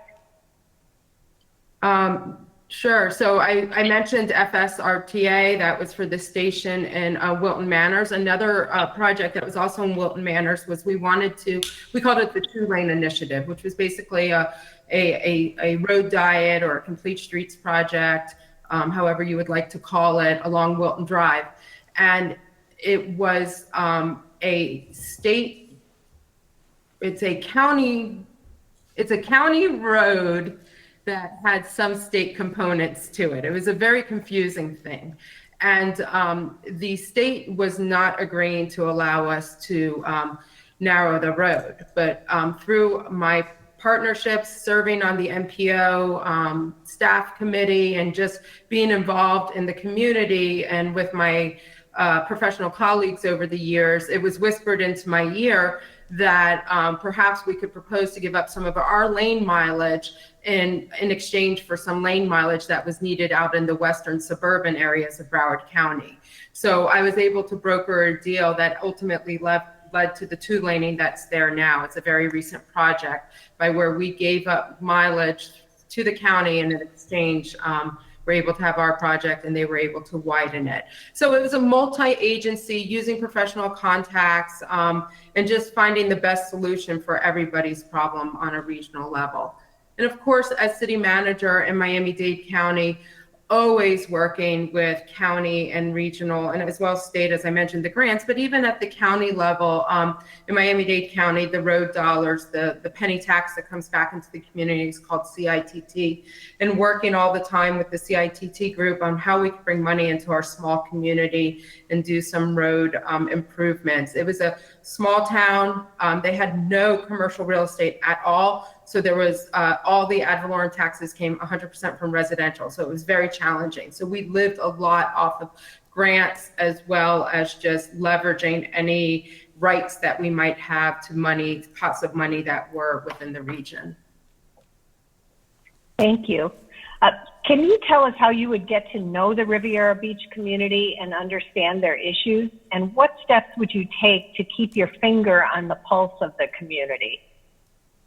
I don't go into any job without 100% of myself. I immerse myself into the communities that I work in, and that's exactly how I would approach this. I envisioned the first 30 days spending time with the Board of Commissioners, as well as the city administration and the CRA staff, and really getting to understand where those issues are and who do I need to talk to, and then making myself 100% accessible to the community. This is how I work. It's my formula, and it always works for me. So much so, when I worked in Wilton Manors, there was a locally owned coffee shop down the street from City Hall. I don't drink coffee, but every day I was there at 9:30, and pretty much from 9:30 to about 10:15, business owners learned it. They wanted to catch up with me. That's where I would be. So it wasn't making people come to me, but word of mouth just got out, and I was always seen walking down the street, essentially, to the coffee shop or at the coffee shop, talking to people, holding meetings there, just being visible. Went to every business group luncheon that I could go to, Chamber of Commerce. So just being in the community. But I've gone to individual homes, and what might seem minuscule or somewhat like a little annoying to staff because they've been there for so many times, I don't mind going to that person's home and sitting on their sofa. And of course, things are different with the pandemic. So it's picking up the phone or having a virtual or sitting on the front porch, but talking to someone, because what might be so important to them is something that we can easily find a solution for. And as I said, so many times it's about individuals, members of the community wanting to be heard and wanting to know that their voice is being heard. And the solution might not be immediate, but they know that they're going to have an ear with me. My cell phone is always in my emails, on my business cards. It's just, I'm accessible all the time. Thank you very much. Can you tell us what experience you've had reporting to a commission or other oversight board? How do you ensure the commission is apprised of what's going on in the agency and in the community? And at what point do you bring the commission into development or redevelopment negotiations? So my entire career has been reporting to boards in one way or the other, even as a low entry level staff planner in the city of Hollywood. I still reported to the board of the Historic Preservation Board or the Planning and Development Board to some degree. At the Seminole Tribe, I reported directly to Tribal Council, which is the governing board, elected individuals. And then, of course, as city manager, I've worked directly with a city commission that they were the only people I was directly reporting to, in a sense. The interesting thing about Biscayne Park is that about 7 years before I became manager, they were a commission form of government, which meant commissioners actually ran the departments as opposed to a city manager. And we had one commissioner who was still from that time. So sometimes there was a lot of what might not fly in standard practices, but I'm used to it, and it was something I could adjust to and I was very comfortable with. One of the things I would do immediately, and I did this immediately as city manager, is a weekly report. And not only provide it to the board, but also put it up on the website. And maybe this has been done in the past, but I looked on the CRA's website for this report and I didn't see it. Weekly sum up everyone that I've talked to, not necessarily does it have to be the minute details, but if it was something big that we were approached or we approached someone, definitely share that with them.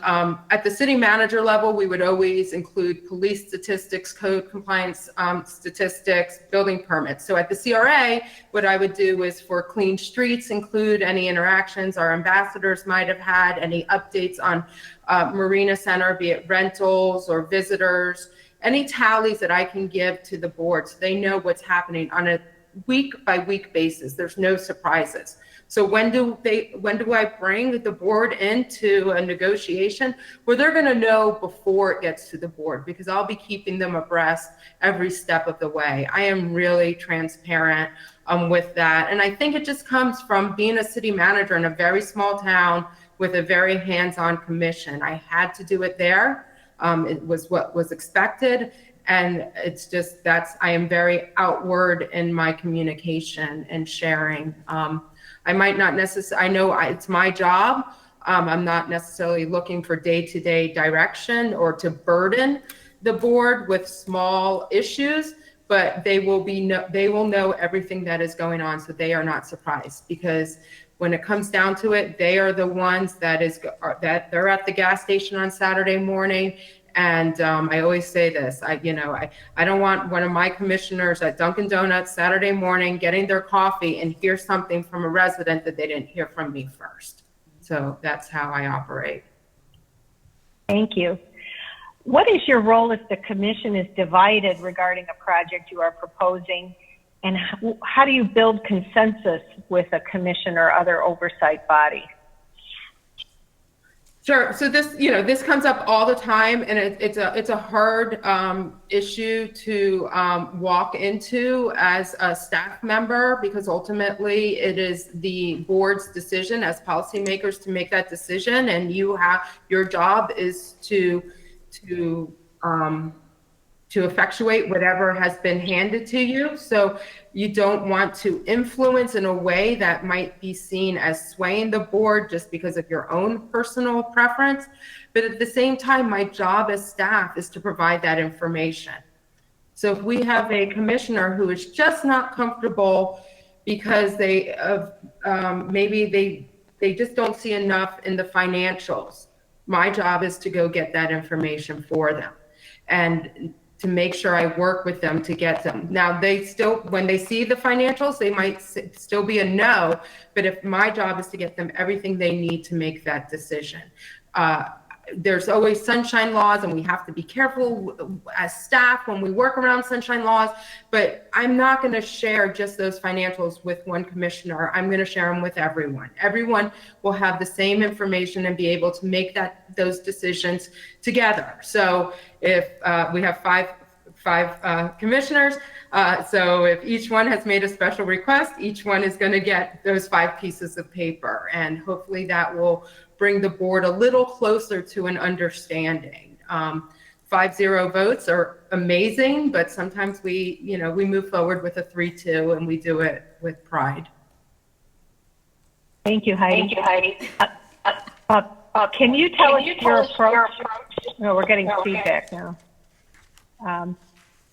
Let me try again.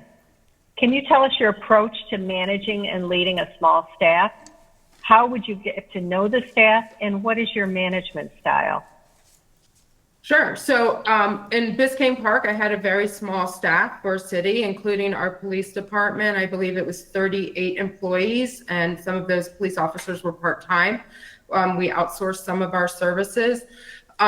So I'm used to working with an efficient and small staff. I believe in leadership by not only example, but we spend so much time together at work, and I don't mean to make light of it, but I like for the office to be an easy and fun place. And I go back to my time at the tribe. It was a tough environment. That was a tough community to work for. And you're always an outsider to that community if you're not a tribal member. And my #1 rule for my staff was that we would be nice to each other, because we couldn't always guarantee that was going to happen when we walked out of our office. When we went to our community meetings, we would get beat up a lot over issues that were outside of our control, but we always had to be respectful and nice to each other. And it made it just an easier, more respectful, productive environment. And I've carried that with me. As city manager, I never close my door unless it's a private call. And by private, I usually, calling my mom to check on her or something like that, even, outside of private city business. Everything, I'm an open book, and I want everyone to know what's going on. So my door's always open. I am always accessible. I'm a big person about team building, and even just the smallest unorganized type activities, going out to lunch, having food brought in one day a week as I get to know the staff, definitely team building throughout the holiday parties and those type of things. I want them to enjoy their jobs. I want them to enjoy working with me, and I want them to portray that when we go out into the community. That's the most important. Thank you. Once you have a feel for the agency's operations, how would you go about making any changes that you think are necessary? So what I'd like to do is, as I'd mentioned, first 30 days, get to know the board and City Hall, the community and the CRA staff. And then at the end of the 30, maybe about at 45 days, come up with a plan, a written plan of any changes that might need to take place. That could be anything from changes in job duties to changes to office layout. I had that once in Wilton Manors, where I also ran the building department. I needed to rearrange desks to be more efficient. But I would share that with the board ahead of time. It wouldn't necessarily have to be an official item that would take up their time at a meeting, but perhaps during our one-on-one meetings, just to discuss it with them and make sure that everyone's on board as we proceed with these changes. Again, it just goes back to my philosophy of being an open book. Nothing happens without everyone at least having knowledge with it. Sometimes I know there will be disagreements. A commissioner, individual commissioner might not agree with an approach that I'm going to take, but ultimately I'm being hired to do a job. And if I feel strongly about it, I have to take responsibility for the outcome of it as well. Thank you.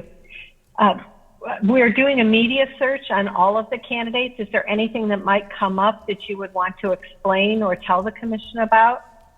I don't think anything bad would come up. There are articles at the beginning of the police issues that because of Florida statutes, I was unable to even acknowledge that I had internal affairs investigations going on, or that I had why I had let my police chief go.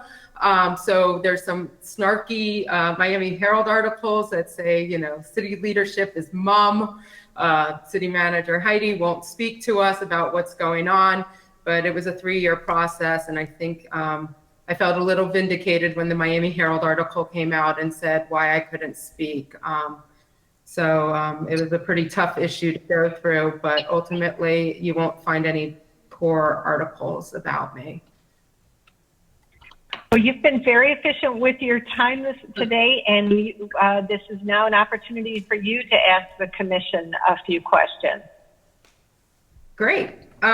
I have 2 basic questions. One is, what are the commissioners looking for in a new executive director?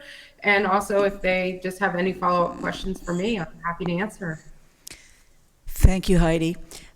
Clearly, we're looking for somebody that can help us, help lead us to a place where we are considered to be the best, absolutely the best waterfront city to live, work, and play. We have that as our motto now, but we want to make it a definite reality. We want to maximize the use of our resources that we have, the port, the ocean, the diving at the Blue Heron Bridge, all of that, the marina, and this new CRA director, we look for that leadership from that person.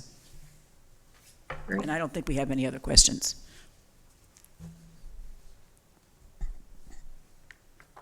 Anything else that you have, Heidi?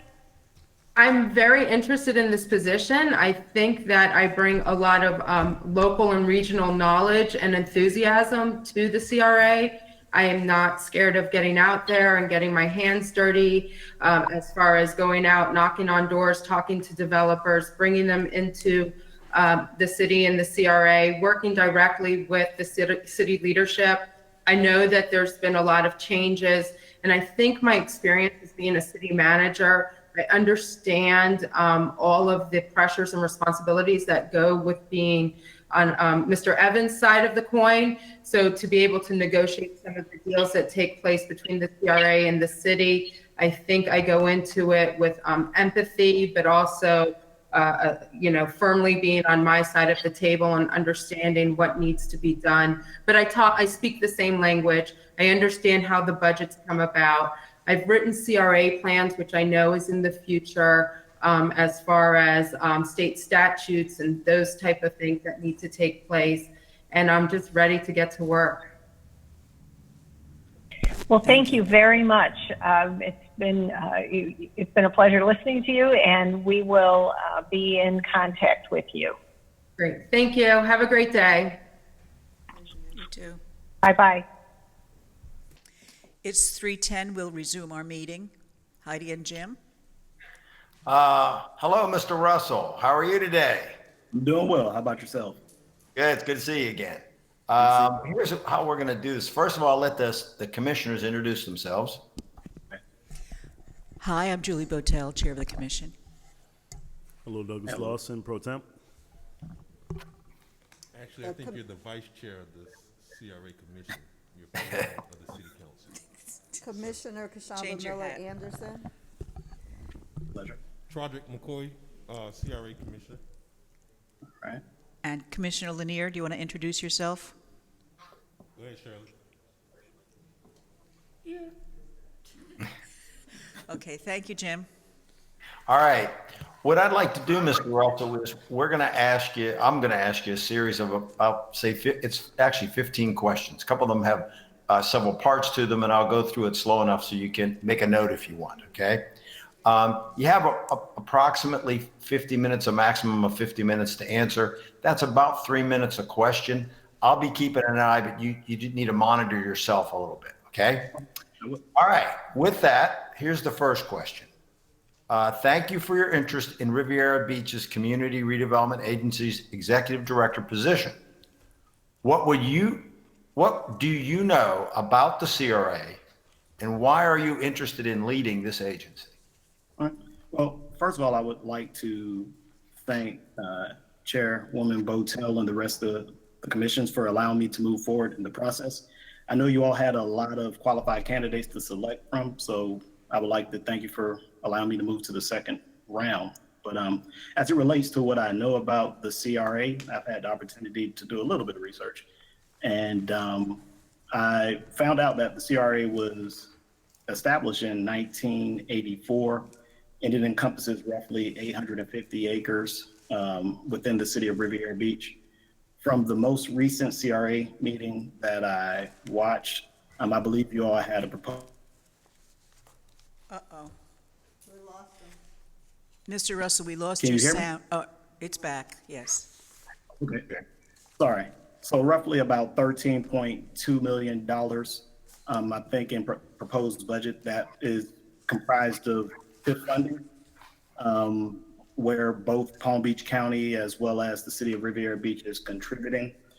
After debt services, you all have roughly about $8 to $9 million that could be allocated towards capital projects as well as administrative fees, operational costs. So the candidate who comes into this position will be in a good place to really work on some impactful projects. I think the second part of it is, what was the second part of that question? And why are you interested in leading this agency? Oh, well, it stems, I'm originally from Riviera Beach. I had the opportunity to go to Riviera Beach Elementary, John F. Kennedy, Suncoast High School. And, being from the community, I think that it's important that somebody in the position, they're going to have the community's best interest and they have integrity.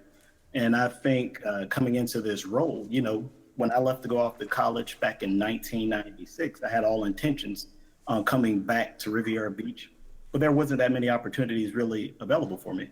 So I went off to Atlanta. I've been there for the past quarter of a century now. And now I'm in a place where I'm ready to come back to Riviera Beach and help make a positive contribution towards the community. And I hope I can do that. All right, thank you very much. Next question.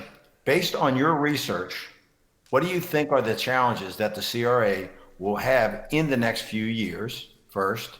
And second, how have you approached similar challenges to the ones that you will describe? Okay. Well, I think most recent large-scale project that was undertaken under the CRA was Marina Village Phase 1, which took place back around in 2016. So I think the next challenge is really what's the next big project. I think that it's important that the CRA focus on a large-scale project that could prove to be catalytic and help expand future development. I've also seen that, over the past several years that you all have acquired several parcels within the CRA district. So although that's a great strategy, by purchasing those parcels is removing revenue. So I think it's important to make sure that we find ways to quickly develop those particular projects so we could not only create jobs, but we can create a stronger tax base. And Similar, I think it was another question. So, Yes. All right. So you know, when facing similar situations like that, I think it's important, and I've done it in the past, to make sure you have stakeholder involvement. You want to make sure you have a strong understanding of what the organizational structure is. Are there any opportunities in optimizing that particular structure to get the most out of each employee? And then to sit down and really make sure we have the proper project control tools in place to oversee whatever initiatives we're undertaking. Thank you. Next question. Successful project management is very important to the CRA. Please tell us about the most complicated project you've led. And the second part to this question is, please tell us about a project you led or were involved in that did not go as planned and what you learned from it. Okay. Well, the first part, you know, I've had an opportunity to work on projects everywhere from a $50,000 signage project to a $1 billion rail car purchasing project. But the most difficult project was setting up an ERP system to oversee a 10-year, $3.5 billion budget. I mean, in this particular instance, there was 26 separate PMOs with 165 different projects. And we needed to come up with a process in order to make sure that all 26 PMOs that were doing business in different ways, we wanted to come to one single PMO so everyone could start reporting the same way. And we were moving our strategy to start getting closer to industry standard, where we were using PMI standards of project management, taking more of a phased approach, making sure we were managing projects from initiation to planning, execution, monitoring and control, and closing out multiple projects within the agency. So what we had to do, we had to create business cases, scope management plans, resource assignment matrices, and it was something new. So to get all of the different folks on the same page, it really took some convincing. And not only was it a bottom-up approach, but we also needed to make sure everyone was on the same page from the top down. So the ERP system, I would say, was the most challenging, but yet most rewarding initiative I've ever taken on. All right, well, thank you. The next question is more complicated. You may want to make a note on this one because there's three parts to it. First part is, what experience have you had in leading large mixed-use development projects? So we'd like an example. Next part is, can you tell us about a complex real estate development deal you led or played a significant role in? And last but not least, have any of the projects you led or been involved with resulted in litigation? And you've been doing well on time, so you have some time to answer this. Okay, because I've been speed talking. No, you're doing great. Okay. Well, with large mixed use, I was on a contract where we were working for a major developer with 5 separate projects. And the primary goal on this one was to create project controls to oversee a roughly 15,000 line item activity to deliver the projects on time and on budget. The owner had a tight scale, so we wanted to make sure we had milestones in there that help not only the internal stakeholders coordinate, but we also wanted to make sure folks like the city inspectors that needed to come in to prior to drying and putting up drywalls and all that good stuff understood when it was time for them to be there. So that particular mixed use project, the 4 of them, I think it expanded from Texas to, it was 4 different states that we were working, but it was for one company. So it was really giving them project control tools for a complex, what was it? The second one was complex real estate. Yeah, tell us about a complex real estate development deal you led or had significant role in. Okay, well, I would think something similar to that would be with the BRT project. So on this particular project, it's an 11-mile stretch where we needed to acquire roughly 24 different parcels. 2 parcels was for an east and west terminus station, which one of the parcels was in a historic district. So once that parcel was acquired, there were strict rules that needed to take place in the design phase of the project. And if that design didn't match SHPO's what they required, then we couldn't move on to the next stage of the project.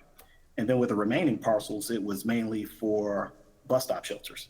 So those parcels, we had to coordinate with Children's Hospital and different agencies to make sure that we weren't going to impact their business operations. So some of this stuff, when you're in the mix of trying to do right-of-way acquisitions or other things, it may hold up a project when you have a fiscal year 2021 deadline. So in some cases, you have to come up with solutions where you can continue to move the project forward while you have a dedicated team that's working hard to make sure all of the easement research is done, the right-of-way acquisition is taking place, and the ball continues to move forward. And that last one, did any of them result in litigation?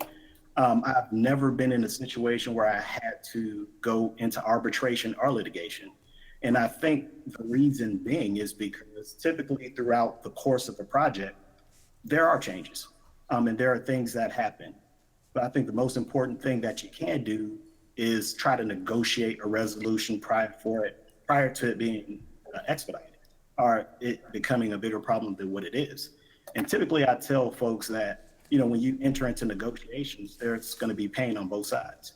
So if someone walk away from that particular negotiation popping a bottle of champagne, I mean, it wasn't a good negotiation because you want both people to feel like they lost something because we're here because there were obviously faults on both sides. So never had to go to arbitration or litigation, but was able to resolve things in negotiations.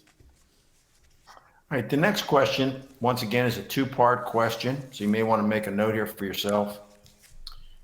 There are often differing community perspectives in a proposed development or redevelopment project. How do you balance competing perspectives and still move the project forward? And then second, how do you balance focusing on large-scale development while also encouraging neighborhood development?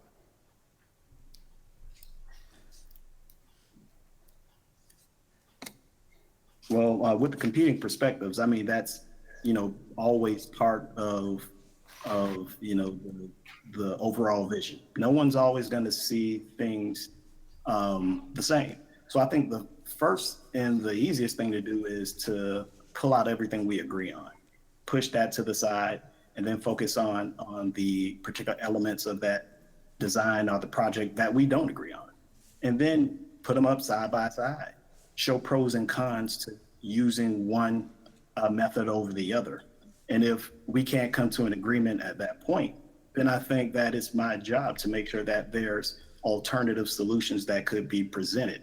And then I think it's also important to always keep people in mind that some of these projects are time sensitive and we want to keep moving.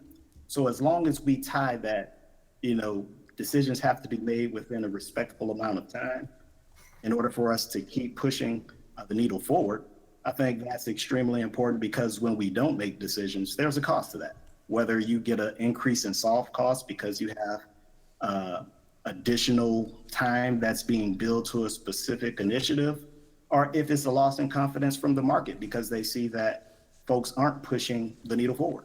So, you know, the way I see it, it's my job to make sure that if there are differences in opinions, that I already have multiple options available so we could try to resolve it as soon as possible.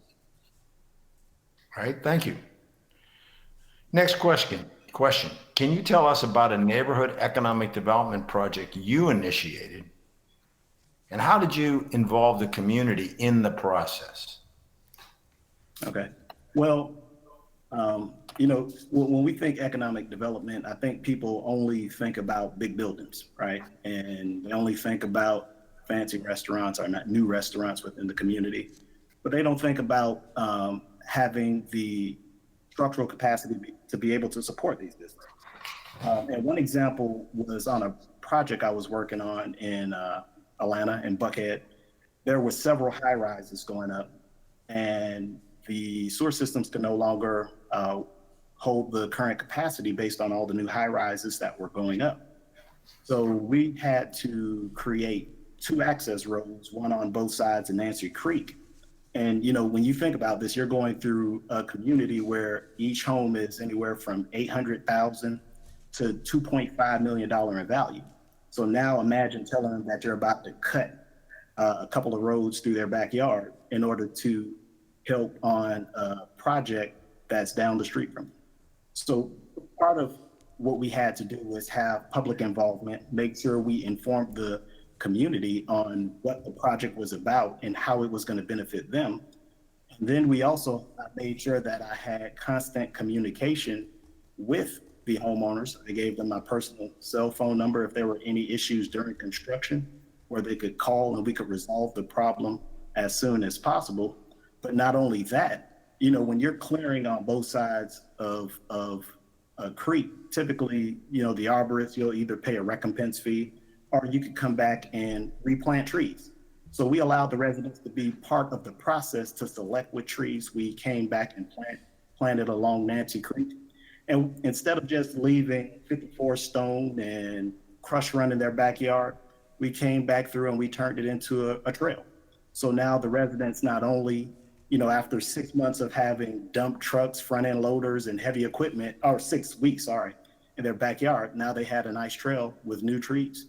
So I think, you know, you have to always keep residents abreast of what's going on and the type of impacts some of these initiatives we're doing are going to not only have in that general area, but across the city. All right, thank you. Next question. Can you tell us about your experience in working with the state or federal government? Have you had success in securing grants or loans from either the state or federal government? Yeah. So one example is with the FTA. With the FTA on a current project, we're utilizing what is called the Tiger Grant.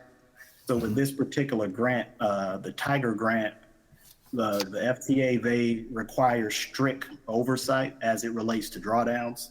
So the fees have to be in what they call a trans system. But not only did we have to manage the Tiger Grant, which was 50-50 split, so 50 came from Tiger, 50 was local funds. There are also other funds such as CMAQ, New Start grants. And one project could have multiple funding sources. And we had about 50 projects where we had to come up with a solution to efficiently show which portions were being funded and then report it on a monthly basis to the FTA. Another one was with the EPA, WIFIA. So WIFIA, that was a loan more so that really helped the particular county save on interest and bonds. You know, in a lot of cases, we get bonds and we allocate $100 million worth of bonds for a specific amount of projects, and we execute on 70%, but yet you still have to pay on 30% of that bond. Well, what WIFIA did, you can actually use local capital funds to pay for that particular project, and then the EPA reimburse you each month for the invoices. So you don't have to worry about over allocating funds to bonds, and you end up saving a lot of money to the city, our county, or whichever agencies. And T-SPLOS, that was more of a state. So our T-SPLOS as well as SPLOS, but yes, I've worked on those. All right, thanks again. Please tell us your experience in regional partnerships. Do you have an example of where you partnered with another agency on a development project? Yeah, well, this particular one is similar to the FTA grant, and this was the city of Birmingham partnering with BJCTA. And part of this initiative was to bring BRT to a specific community, which helped give folks access to local businesses. And not only is it doing that, but by completing this project by 2021, part of the goal is it's going to be done before the World Games get there. So we have to work closely with BJCTA. The city of Birmingham, their responsibility was to manage and deliver the project. And then once it's complete, it'll be handed over to BJCTA in order to maintain and operate. All right, thank you. Next, tell us how you would get to know Riviera Beach and understand the community itself and the community issues? And what steps would you take to keep your finger on the pulse of the community? Yeah, that's an easy question. I knew you were going to say that one. Really took my finger off the pulse. I visit Riviera Beach frequently. And, you know, being from the community, I understand some of its the benefits. I understand some of the obstacles that need to be overcame. So I'm very familiar with it. But one thing I can say is if I was appointed to this position, one thing that I would love to do is to talk to the business community and see what obstacles are in their way, what's preventing them from being able to maximize what they're doing. What is the community's vision in economic growth, and you know, have that conversation about what are some of the things they want to see.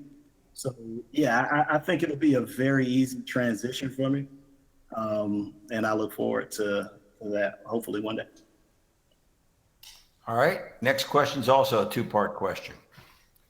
What experience do you have reporting to a commission or other oversight board? And how do you ensure that they are kept apprised of what's going on in the agency and in the community? That's part one. Part two, at what point do you bring the commission into development or redevelopment negotiations? All right, well, one of, for the first part, the team that I led was responsible for doing reporting. And, you know, with reporting, you want to make sure it's always catered towards the audience. So for high level reporting, what we did, we would typically do a 1-page report that summarized the entire performance of that particular capital initiative. Because, you know, you have folks, the higher up you get, the busier you are. And sometimes you don't have time to dive into the details. So that was one reporting tool we use for high level reporting. And then we also did a detailed report that showed you on a monthly basis how each project was performing. And it went from as detailed to show you the hard costs, soft costs that was spent on that particular project. It gave you the year-to-date, life-to-date expenditures. And then once a month for priority projects, we would do what we call the sunrise meeting. So we'll get up early in the morning and the PMs would present on the performance of each one of their projects. And then within that, they'll identify issues as well as mitigation strategies if there was any during that particular month. And all of these reports, everyone had access to it. So if someone wanted that detailed report, they could see it. But if there was a specific project where someone was interested in drilling down into the details, it was there at their leisure. And the second part was, I didn't write it down fast enough. What was? It was, at what point do you bring the commission into the development or redevelopment negotiations? Well, I think immediately. You know, I think whenever there are decisions or there's something that's moved, you make someone abreast of it. You give them time to really think about what type of strategies they would take. And throughout the process, you keep them involved. You do want to focus on, you know, responsible, accountable, consulted, and informed. You just want to not give a person who don't need an abundance of information too much, but give them enough to whereas they, when it's time for them to come up to plate and make major decisions, they're equipped. All right, thank you very much. Next is also a two-part question.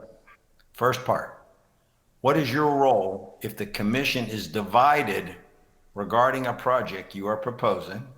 That's first part. And second, what is your experience in building consensus with a commission or other oversight body? So first part is your role if you have a divided commission, and the second part is building consensus with the commission.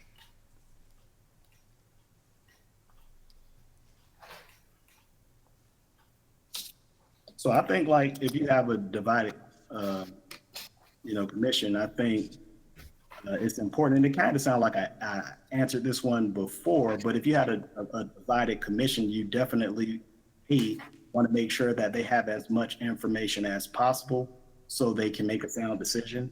B, once again, I always focus on time. You know, we want to make sure that we're making timely decisions. And then C, we want to make sure that the commission have other options to whereas they can come to some sort of resolution. I mean, the last result, you don't want to start back from scratch. A lot of times it's costly, but if you could make sure you come to the plate and provide the makers with as much information as possible, that's always the best strategy. Building consensus, I think that's pretty much similar. Once you do the work in building consensus, you want it to be collaborative. There's going to be some give and take. It's simple to a negotiation. Sometimes folks in the commission may not get what they want. They may only get a piece of it, but on the next project, they may get more. And I think that as long as everyone within the commission is focused on achieving whatever that fiscal year goal is and understanding the importance of making sound and quick decisions, I think the sky's the limit as to where they could go. Thank you. Next question. Please tell us your approach to managing and leading a small staff, and how would you get to know the staff? What would you say your management style is? Well, I definitely say it's not one size fits all, right? You may come into one organization where you have a group of people that love to work collaboratively and they thrive in that environment. And then you may come into another group where you're managing a lot of folks that like to work in silos. And, a lot of engineers are like that. You want to work in silos, you crunch the numbers, and then you bring your results to the table. You have to first understand the folks that you're managing, and then kind of cater towards their strengths. But then at the same time, you want to make sure that you're building upon their weaknesses. I think, once you figure out what the perfect style is to lead that particular organization, it's always important to have annual reviews. You want to make sure that at the beginning of every fiscal year, that you do set forth or allow that particular employee to set forth what their goals are. And then quarterly, you want to make sure that they're achieving those goals. And then I think it's always a positive thing to put funds in your budget to make sure that people have access for, to gain on their knowledge base, to be able to take specific classes where they could sharpen their tools. So my management style, just to summarize it, is definitely, I'm not a micromanager. I think people love to work where they could be creative and come up with solutions and ideas as well. So you give people that free range to do that. And then you just lead by example. Thank you. Once you have a feel for the agency's operations, how would you go about making any changes that you think are necessary? Well, typically, I always like to come in to an organization and, I'll do a current state and future state analysis, so to speak. So, a lot of times there's no changes I'm not going to say a lot of times, but, and there's not a large amount of changes that need to be made in organizations. Sometimes there's small changes that you can make, and it'll help optimize the performance of the group. So the first thing, you have to know how the day-to-day operations are currently being ran. And if you see any opportunity for improvement, you then put that in front of the board and hopefully get buy-in. And if they accept those changes, then you execute. You initiate the changes and you move on. Okay, well, thank you. Thank you. As you know, we are currently doing a media search on all the candidates. Is there anything that might come up that you would like to explain to the commission or tell us about, or even something you're proud about that's going to come up and you want to elaborate on? Well, not to my knowledge on the media search, but I do hope that within a couple of weeks, when you do a media search, it states that the commission have selected Kirkwood Russell to be the next executive director. All right. One final question. And this is your opportunity if you have any questions for the commission. And then after we're done with that, you have some time. You've been very judicious with your time. You have some time to wrap up, tell us anything about yourself that you want to tell us, or anything you would like the commission to know about you that maybe you didn't get an opportunity to say. So with that part, do you have any questions for the commission? Yeah, so I think the first question would be once the candidate is selected, what's the time expectations on that particular individual starting? Mr. Haygood? I don't know, I guess it would really be negotiated. We obviously have to negotiate a contract, but the board hasn't set a specific time, so I know they want somebody on as soon as possible. Okay. So, in a nutshell, as soon as possible. Okay. All right. And the second question I was going to ask was more project related. And it was like, if there was one thing that this person can expect when they come in that's pressing, is there any specific projects or initiatives that that person have to come in, hit the ground running and execute? Yes, I would say the Marina Phase 2 project is certainly pressing. We're in the midst of we are about to begin negotiations potentially with a developer. We've hired someone to do an analysis of their financial ability, and we're in the midst of that project, or beginning of that project. So that's one thing that you would have to come in and hit the ground running on.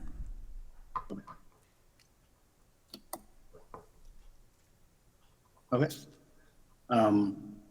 And other than that, I mean, the only other thing I could add is I have an art background, so my minor was art, so I'm a strong proponent of incorporating art into development.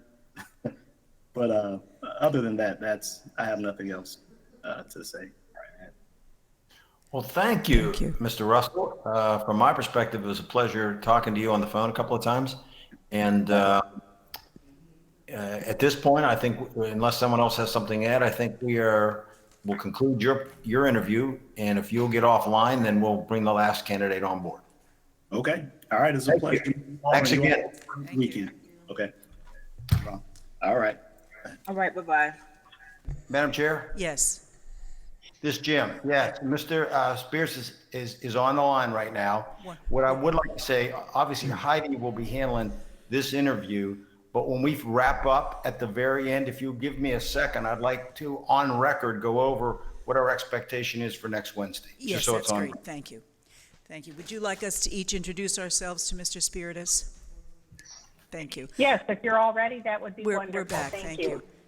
Good afternoon, Mr. Spiritus. I'm Julie Botel, Chair of the Commission. Good afternoon, Douglas Lawson, Pro Temp. Good afternoon, Commissioner Kashamba Miller Anderson. Good afternoon. My name is Trodrick McCoy. I just so happen to be a member of the CRA Commission. Commissioner Lanier, would you introduce yourself? Thank you. Go ahead, Jim.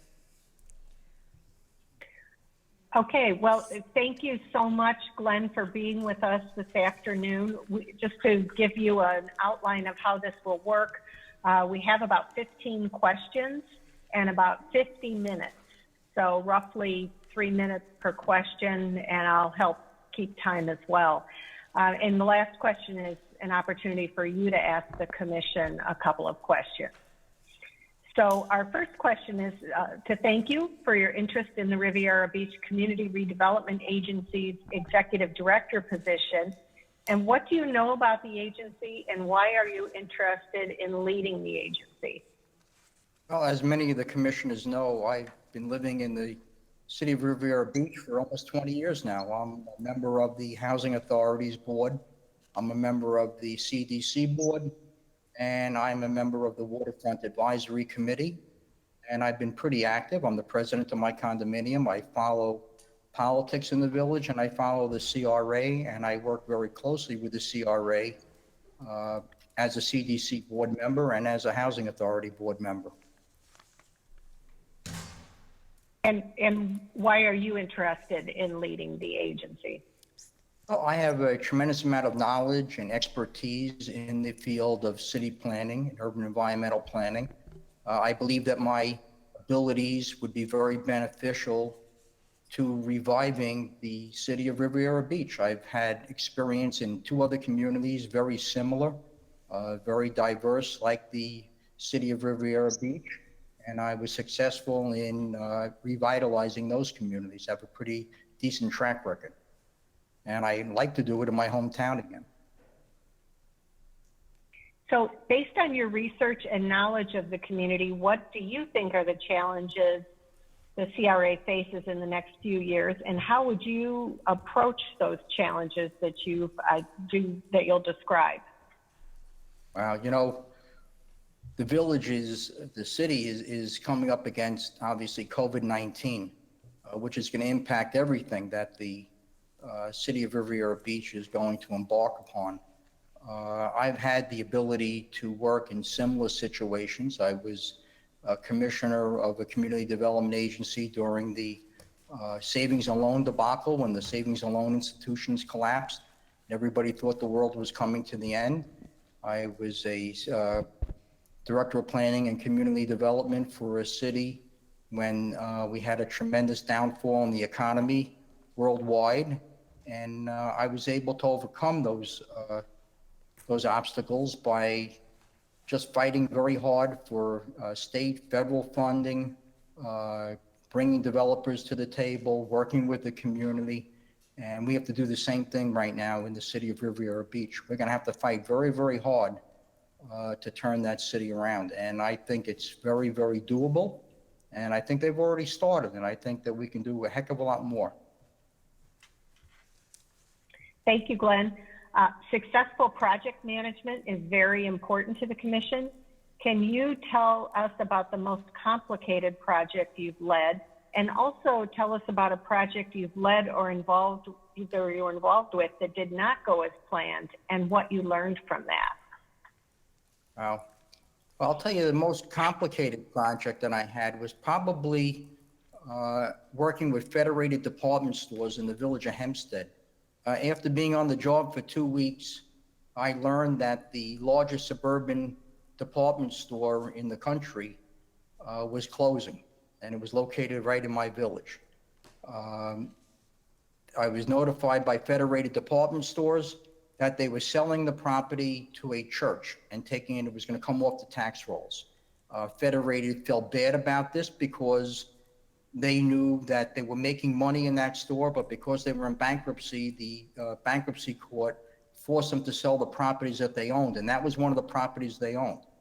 I met with Federated's real estate division and convinced them to give me an opportunity to go and meet with the bankruptcy court in Manhattan and ask the judge to give us an opportunity to put a package together that would benefit the entire village. I went to the bankruptcy court. The judge agreed. Federated worked with us. I put out an RFP, and I worked with developers to get them to consider doing a major shopping mall in that area. I had to work with the developers in funding. Obviously, the village was a very similar situation as the city of Riviera Beach. Box stores were afraid to come in there. We had high crime. Nobody wanted to be the first one to take a chance on the village of Hempstead. As a matter of fact, Walmart came to look at the village a year earlier, I was told, and just walked away. They weren't even interested. I did get a couple of developers that were interested. My mayor and I went to the International Shopping Center Convention, their national convention in Las Vegas. We worked with the developer in attracting major box stores to be interested in the village of Hempstead, and we were able to develop close to 30 acres of land into what is now the Home Depot shopping center. We have the largest Home Depot on Long Island there. We have a super Stop and Shop supermarket. We have Old Navy, Chuck E. Cheese, Chase Bank, numerous national chains there. But we had to use our eminent domain authority to make the site larger than it was. We had to use a tremendous amount of state and federal funding to make it attractable and doable. And the project's a success even to this day. And we wanted to make sure, of course, that the project benefited the whole community. It wasn't just a bricks and mortar type job. We were able to get a young lady who graduated at Hempstead High School as the manager of the store. And by the way, I was in that store last week. She's still the manager. So she's been there a long time now. We were able to get most of the people in the community jobs with the major retailers. We even got them jobs, union jobs, during the construction period. We were able to get them trained to be union workers, and they got their union cards. It's very important that the community benefits from the project, besides the services being provided and the taxes. It's important that the community as a whole benefits, and that's all the people in the village. And we were successful in doing this. We even set up, worked with some not-for-profits where we made sure that the people going for job interviews, we had a trailer on the site to help the people, local people, get jobs and interviews. But we worked with local not-for-profits to train the people how to do an interview. We got them clothing so that they would look right when they went for the interview. And I could tell you, people, even TJ Maxx was hiring people that were on welfare. It was amazing, the success that we were able to pull off with this type of project. But that was probably the toughest project because we didn't know where to start, and we didn't know how it was going to end, but it did end up great for the village. But it was very difficult. We had to coordinate everything from funding to zoning to eminent domain to the construction aspects, and we were there every step of the way from the beginning to the end of that project. That was probably the most difficult. What was your second question, Heidi? One that you were involved with that did not go as planned, and what you learned from that. Yeah, that's an interesting question. I would say probably, the city of Long Beach, where I worked for many years as well, is a barrier island, Barrier Beach. And I had worked very, very hard to initiate an Army Corps of Engineers project. I was successful in getting close to $100 million to rebuild our beaches and rebuild our groin fields, our jetties, and to build dunes where no dunes were. And I thought for sure that this would be a great project. I had the community support and I had the city council support. But when it came time for voting, about 400 surfers from a surf rider association showed up to the city council meeting. And I can tell you, most of them didn't even live in Long Beach. And the city council balked and voted no. They didn't accept the project after it was approved. I had a second opportunity to do this when I came back as city manager. I convinced the Army Corps of Engineers to refund the project. Thought for sure that this time we were going to get it done. And lo and behold, the city council, almost the same situation happened, and they voted no. I was totally disappointed. I couldn't believe that they would turn down $100 million for such a needed project. And I can tell you, I was asked when I left as city manager, and after Hurricane Katrina hit, Newsday, which is the local newspaper on Long Island, very similar to the Palm Beach Post, asked me to write an editorial, what would happen to Long Island if we got a Katrina-type hurricane, as a guest editorial. And I basically predicted a major hurricane coming and what was going to happen. And I begged everyone to go back and revisit the Army Corps of Engineers project and to do it before we have tremendous damage. Most people wrote in letters that this guy is crazy. He doesn't know what he's talking about. We've been on the island for 70 years and we never saw a storm like he's predicting. Well, lo and behold, Sandy came, Hurricane Sandy. And of course, my article went viral after that. But the city realized their errors, of course, after the fact, after close to $1 billion worth of damage in the area, in the county. And they did accept the Army Corps of Engineers project, and we finished it about 2 years ago. But of course, it was after the fact. It would have been better if we did it beforehand. So, yeah, that was a disappointing project, and it didn't go the way I thought it was going to go. Thank you. Glenn, what experience do you have leading large mixed-use development projects, and can you give us an example? And can you also tell us about a complex real estate development deal you've led or played a role in? Well, that's it. Could you repeat the whole question again? Because I think we may have touched on some of this already. But let's, if you could repeat the whole question, then I can go back. Sure. What experience do you have in leading large mixed-use development projects? please give us an example? And can you also tell us about a complex real estate development deal you've led or played a role in? Yeah, that's an interesting mixed use. You know, everything I did basically was mixed use. Our downtowns in the city of Long Beach and in the village of Hempstead are mixed use downtowns. But if you're talking about a specific building, because I know that the city of Riviera Beach wants to build some mixed use buildings with residential upstairs and stores on the ground floor, I've had a tremendous amount of experience with that. I did send to all the members of the commission. I think you all received copies of this report from the village of Hempstead and numerous newsletters that I put out.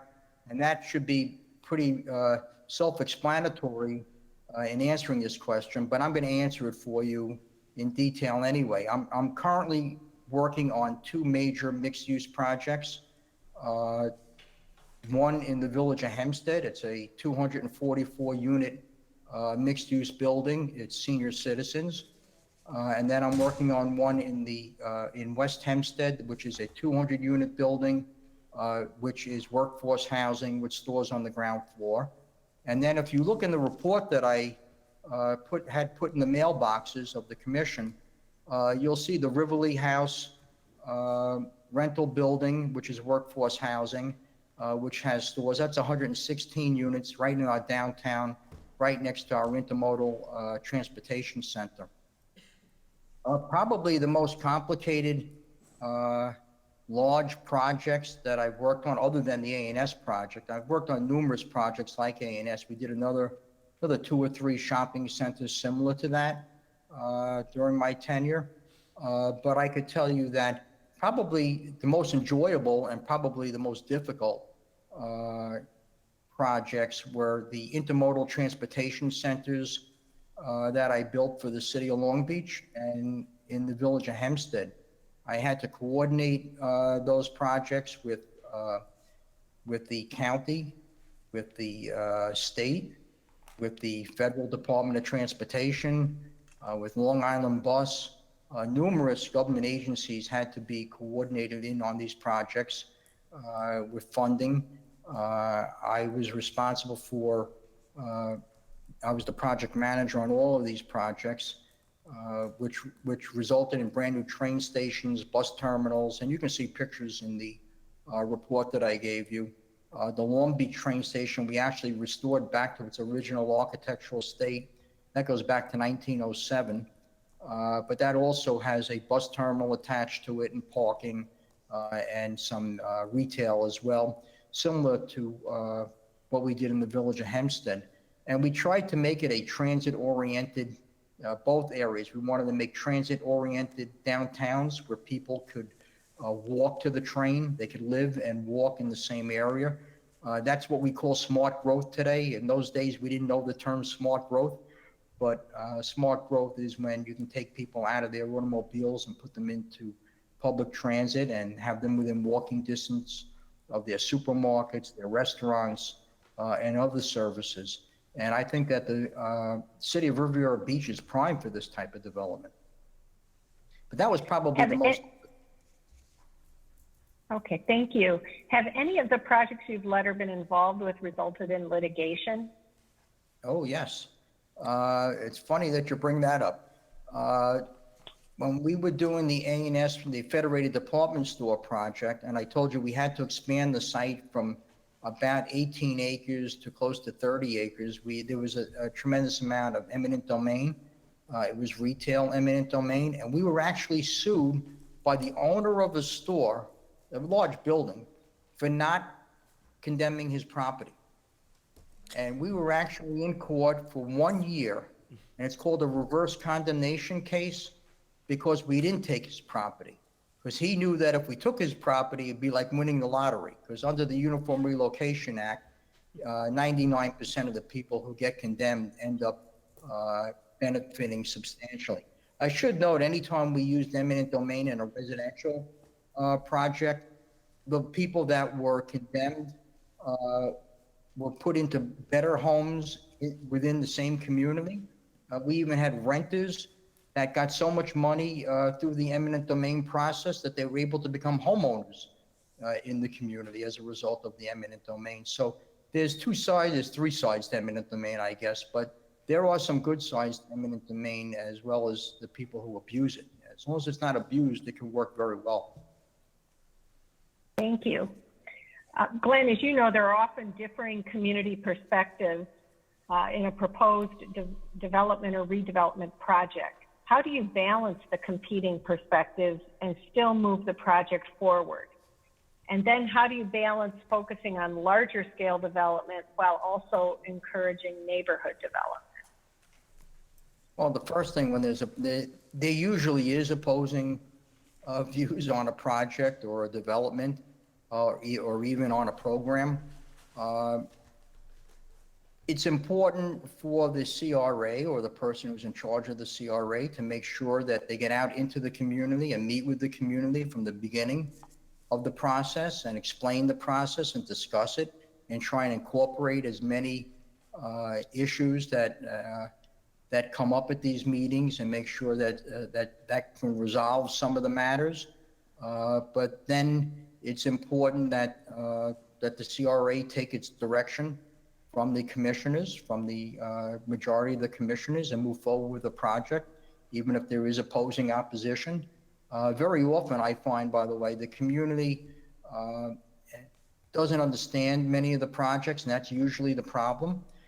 Very often when we've had people oppose many projects that I've worked on, and when the projects were developed, they all came and said, geez, I never realized it was going to be this nice. I didn't realize I was going to get these services. I didn't realize the shopping was going to be this close. I didn't realize I was going to get a job. I mean, all these things came about at the end, and most people supported the project. I even have had members of the city council who voted against certain projects, and they were the first ones there to cut the ribbon. And to this day, they're boasting about the projects. Can you tell us about a neighborhood economic development project you've initiated, and how did you involve the community in the process? Right. Probably going down, I would say the most interesting, well, if it's a neighborhood economic development project, and I'm a firm believer, by the way, everything isn't brick and mortar. Things have to be social programming as well, and quality of life issues as well. That's why I worked very, very hard to bring the community policing program into both communities that I worked in, and also brought in the weed and seed programs, made sure we got funding for all the local not-for-profits in the community. But, and I always stay close to the local civic associations and local churches. I believe in faith-based type projects. We were successful in Hempstead in building 2 large senior citizen buildings for Union Baptist Church and Antioch Baptist Church, and I'm doing one right now for Faith Baptist Church. I believe it's important that the community and the religious institutions work together. I think that's important for the entire community. But I would say on a local economic development level, the storefront programs were the closest thing when we got into the local, smaller type developments, and we let the community help pick out what designs. We had numerous public hearings and charrettes in the community where we let the community work with our architectural team in picking out and choosing what type of theme that they wanted in their community. And we put together a nice program, and the community loves what happened in there. And I had to work with the state, obviously, and our local, we use our local funding, state funding. We had numerous programs where we did these little, I call them little, but they're not so little, you know, the large strips of stores where we did storefront programs. I worked well. It was more than a storefront program, by the way. We eliminate all the code violations in the building as well. You know, putting up a movie set isn't the answer. Anybody could put up a nice storefront, but if the rest of the building doesn't meet the code or it's falling apart, it's kind of a waste of money. So we did the entire building. And you also, by the way, if you look in the reports that I gave to members of the commission, you'll see some examples of the storefront programs. You'll see some before and after shots, you know, photos. Thank you. You've touched on this, but I don't know if you have anything you want to add. Can you tell us about your experience in working with the state or federal government? And have you had success in securing grants or loans from the state or federal government? Well, that's probably my expertise in the field. I probably spend more time in Washington and in New York, it was Albany, the capital, than I probably did in my local municipalities. I worked with the United States senators. I worked with my members of Congress. I worked with, I even testified in front of Senate committees, Ways and Means Committee to bring home the bacon. I spent a lot of time in the HUD offices. I'm a firm believer that if you go there, it'll be very hard for them to say no. They see you face to face. And I had a very good rapport. I was able to work on both sides of the aisle, Republican and Democrat. And I found that when I was there, the Republicans and the Democrats did work together and did what they could to help us. But I do write a lot of grants. I've written and I've lobbied and I've been successful. I probably have worked with every federal government agency that you can think of. I've been successful in getting funding from, and of course, a lot of that money trickles down to the state. But I've worked with every state and government program probably that's out there right now, and I'm doing it right now. I'm like I said, I'm working on two very large projects, close to 450 units right now, and I'm putting together all the applications, the HUD home applications, the tax credit applications, some CDBG funding as well. But I very experienced in that and have been very successful. In the village of Hempstead alone, I brought in my 15 years, I brought in close to $500 million in state and federal money, which I leveraged. And by the way, it's important that you leverage these monies, that you just don't use these monies by themselves. It's very important that you leverage these monies with other state and federal monies and with private partnerships. Very important that you leverage it with private developers' monies as well. And I've been very successful in doing this. Once again, I hate to keep going back to the report, but if you look at this report, you'll see some actual details on this. Thank you, Glenn. Can you tell us your experience in regional partnerships? Do you have an example of where you've partnered with another agency on a development or redevelopment project? Well, I've almost every major project I worked on, I've partnered with, whether it be Nassau County or the town of Hempstead, the township, which is another body. The town of Hempstead's population is over 1 million. But I've partnered with the neighboring agencies and communities. I was the president of the Long Island Community Development Organization, and I was the vice president of the New York State Urban Council. But I partnered with a lot of different with state agencies in a lot of our projects. I mean, the intermodal transportation centers is a perfect example. We did a shopping center with Nassau County. That was an interesting one. It was another vacant department store that went bust many years ago. TSS, for people from New York, might remember the name of Times Square store, department stores. It was a vacant store. We were working with the owners to try and get them to do something. We ended up taking they didn't listen to us.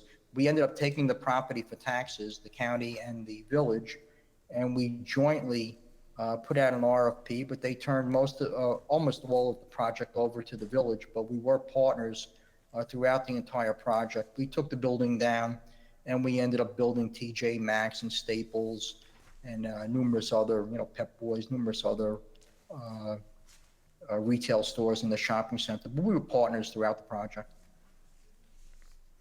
Thank you. I know you know a lot about Riviera Beach, but is there anything else you would do to get to know the community and understand the issues? And what steps would you take to keep your finger on the pulse of the community?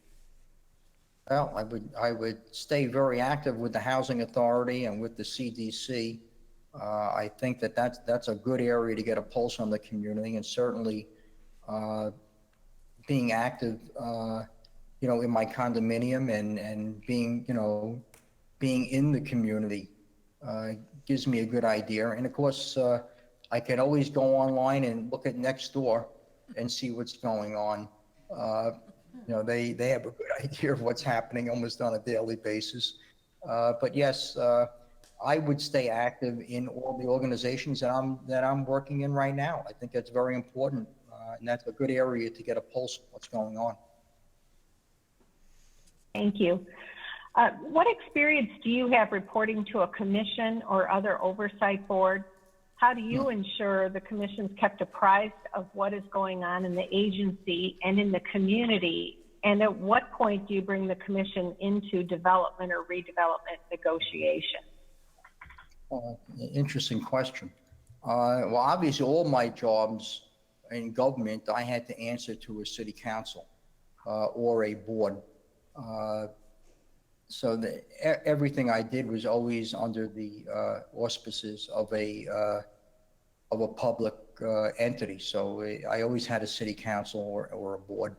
I'm a firm believer that you bring the board and the council in the very beginning stages of everything you do and all along. I've always had an open door policy in every position I've had, where I've asked, because of the sunshine law, obviously we can't have the whole city council come in and have a private meeting, but I've always had my door open for bagels and coffee in the morning for individual members of the city council or my board to get an update on what's going on. I always gave out a bi-weekly and sometimes monthly report on what was going on.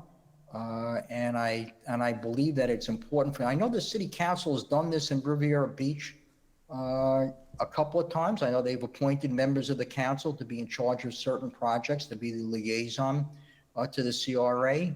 And I think that that's very important.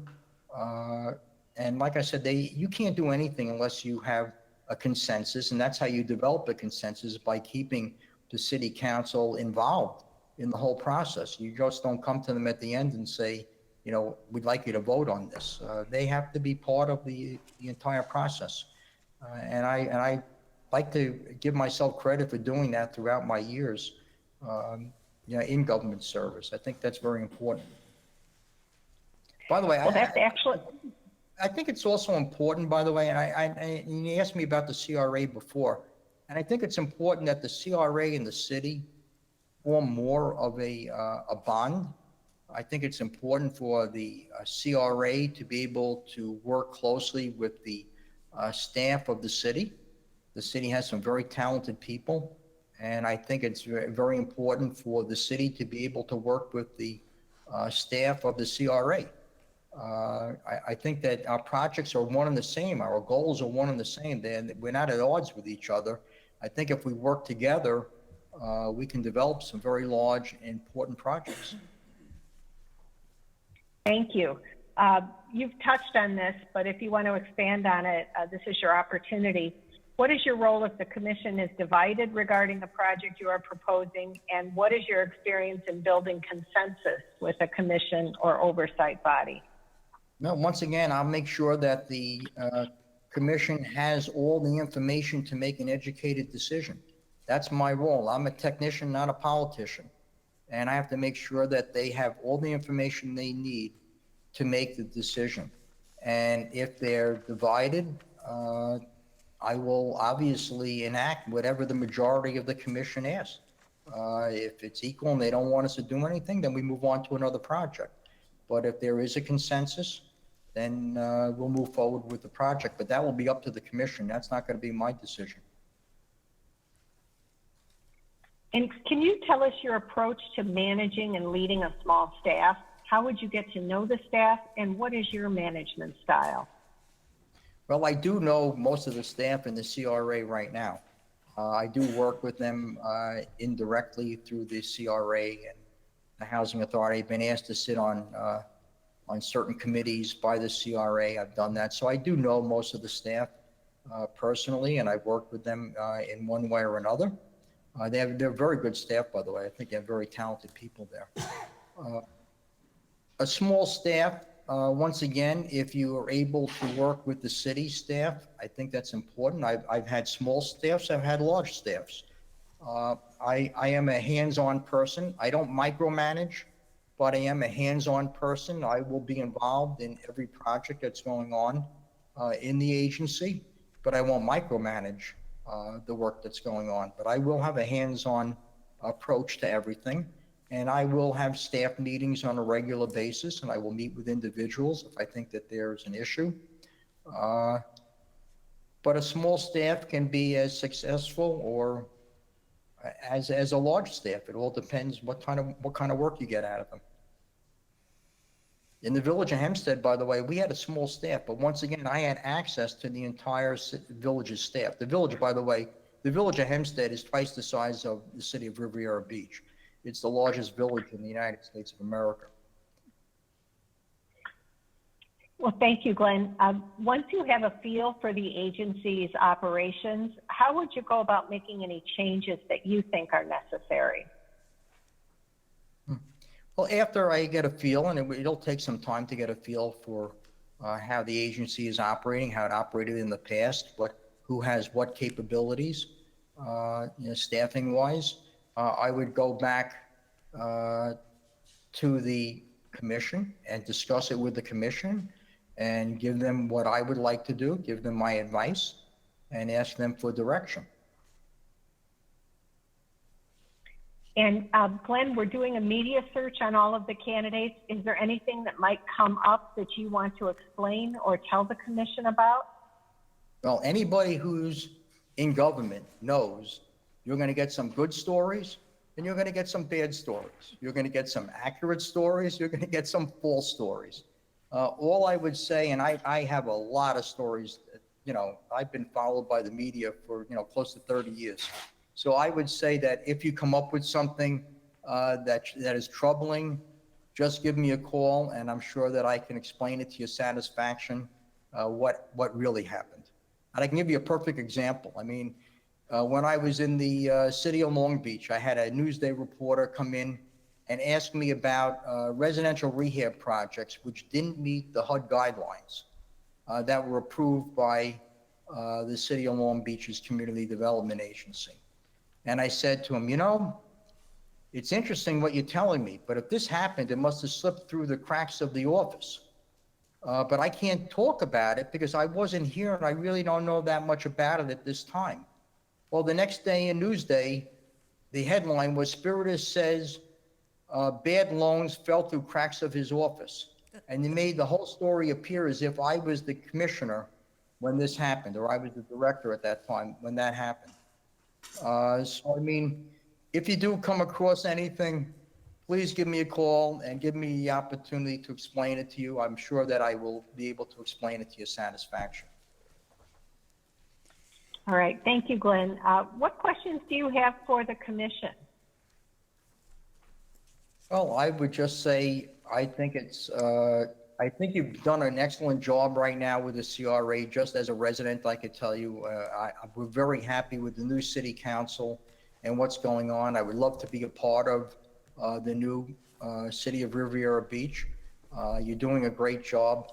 I don't have any real questions for the city council. I just want you to know that I'm always there for you to tap my knowledge, whether I get this job or I don't get this job. I'm always there to assist my hometown and the city. And I'm just hoping that you get the best person for the position because it's important for me as a resident and my quality of life and my neighbors and friends. Thank you. Thank you very much, Glenn. That's all we have, and we will be in contact with you. So enjoy the rest of your weekend. Thank you. You all have a great weekend as well. See you, Glenn. And you can go ahead and leave the meeting. We're going to stay on for a couple minutes. Okay, thank you. Thank you. Only a couple. Stand inside, stand back. Only a couple. The latest person coming in complaining.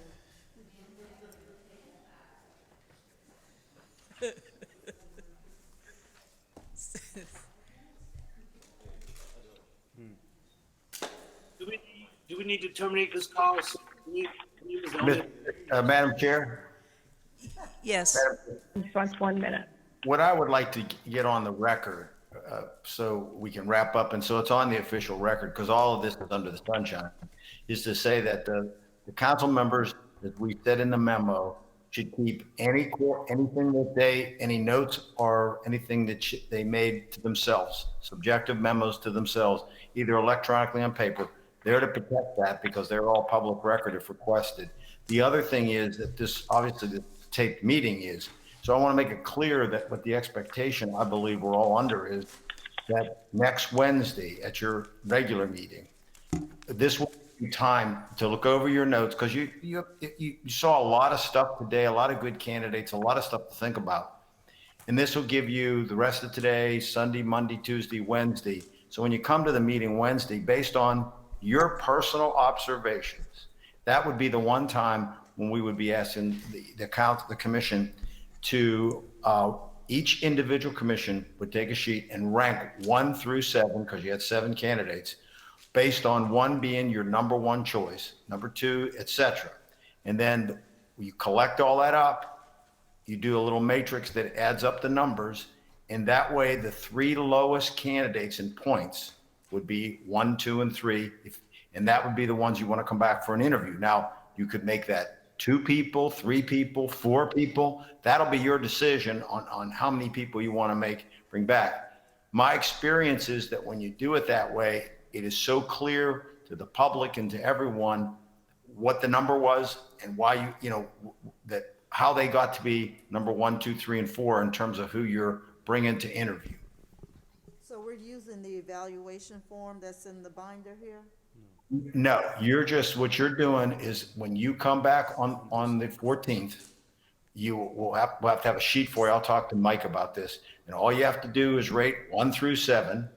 That'll be the tough part. Rate 1 through 7, and then we'll collect up the sheets, add up the tallies. And if you're going to use 3 as the number that you want to bring back, then the 3 lowest mathematical candidates should be the 3 best in terms of what all of you thought. Now, the one caution I would say, for the sake of the candidates and for the council members, when you rank the people and say you get a 1, 2, and 3 that way, I think if you invite them back, we ought to make it clear that does not mean that they are 1, 2, and 3. That means that's the 3 you're going to interview, and they're all coming in equal. And then our suggestion would be, after you do the personal interviews, you'd rank them the same team, 1, 2, and 3, and then that should help you decide who the number 1 person is. What's nice about it is it's really easy for the public to understand, the media to understand, and I think it's easier to defend. Well, I have a question. So at what point does this evaluation form come in, which has the ranking, the rating scale? Are we not using that at all? Heidi, you want to touch on? Well, you can make notes on it, but you don't need to use the numerals. If you want to make notes to yourself based on what you saw with each candidate, but we're not going to collect those. It's just a typical evaluation form that sometimes people want to jot notes down on, but we do not recommend using the numbers, and instead, based on the notes you've taken today, rank the candidates. Right. Okay. Well, I don't understand. Okay, so the 1, 2, and 3, you say the people with the lowest points or lowest amount will come, correct, right? Right. But, look at it this way, so I can say it on the record. That It sounds counterintuitive, but what you're saying is I'm ranking them my number 1 candidate, my number 2 candidate, the number 3 candidate. That's why we use 1, 2, and 3. So it's actually the opposite. Whoever has the least points is closer to number 1. So that's who is your number 1 person. But I understood you to say for the first go around when we do that, that does not indicate that they're first, second, and third. But then when we do it for the next time, we're going to do it the exact same way, and that will still not determine whether or not they're first, second, or third? Well, in the next round, yes, that should help. That should determine whether who's first, second, and third, because you only have 3 people then. And so at that point, you'll be voting 1, 2, and 3. And it should become clear. Now, if somebody would tie, I've seen that happen, well, then you just do a vote 1 and 2 between those 2 people. And we're not rating them at no point. No, you're not rating them now. You don't do it till Wednesday. That gets us to the 3 or 4 candidates you want to bring in. And then The other thing you need to decide at the next meeting is get a feel for when you want to interview in person, because you have to figure out what your schedule is, and we have to get a hold of the candidates and make it work for everybody. Okay. Yes, Mr. McCoy. Commissioner Miller, I want your attention on this, because I'm here. I'm just as kind of concerned with that whole question that you just asked. We're being asked to rank all 7 candidates. So essentially, we are ranking them right now, right? And here's where I have a problem. Like, this has got to be the toughest 8 hours of us sitting at a meeting, in our whole entire term. And we've had some really great candidates. And essentially, I like the idea that we can label our top 3 that we would like to move on. But anything beyond that, I don't want to seem that I'm going to diminish anyone's capabilities or how well they did, but we really got a tough slate of candidates that brought a wide range of experience. And I just feel a little bit uncomfortable going beyond number 3 or 4. Simply, perhaps number 4, but 5, 6, and 7, I don't want number 7 to feel like this is anything against their abilities, because like literally I've sat here and heard some things that I was very impressed with today. And I think if we take it beyond the top 4, then essentially you are ranking these people as number 7 is going to look at this as if I was at the bottom of the ranking, if you will. And I just want to know from the members that is this what we want to use to determine how we move forward to the next step without making it anything against someone's personal ability or what they, it was a really good slate of candidates. So that's the consideration I want to have between us, because seems a little odd to me. I agree that it would be great if we could find a way to find consensus about the top 3 without having to say, and that guy was last, or that woman was last. I agree. It could be really damaging to somebody's, not only their ego, but their future prospects, because somebody might look back at this meeting and say, well, they were ranked last in Riviera Beach. Why do we want to interview them? Right. Madam Chair, recommendation would be just to take our top 4 and use the same ranking system and just rank 1 through 4, and then use the same ranking system with the lowest score out of those top 3, and we interview the top 3. Okay. So instead of doing all Jim, 7, Jim, can we just rank our top 4 and then? Absolutely. 2 things. One, I think that is very considerate. And what's good about that is what you saw today was, and this you ought to be proud of.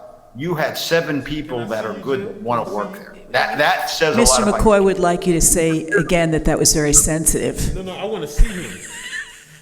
Number 2, I was going to say that you can do it that way. That's fine. The one thing you should remember, and all these candidates know, they're the top 7 of almost 80 people. So believe me, even if you're not the right fit, when you're top of 80 people, that ain't hurting your pride or your resume.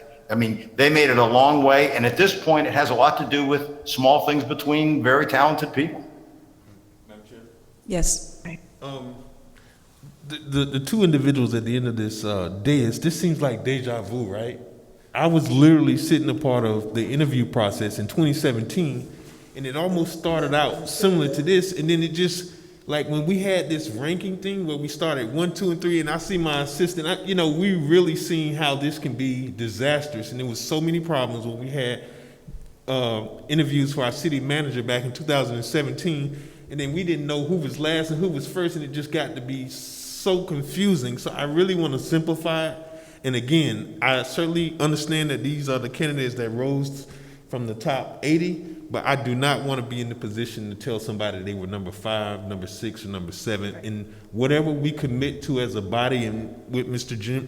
Deneen's recommendation, I want it to be very clear and committed to us in writing well ahead of Wednesday. That way, when we go into the meeting, it's without any confusion as to exactly what my number 1 represents, what my number 2, number 3, number 4, and that it's also disseminated to the candidates so that we don't create a situation where someone's just so discouraged and disgusted with the process that, they seem to take it, anything other than we having a job to narrow down, the very talented pool of candidates that we've seen today.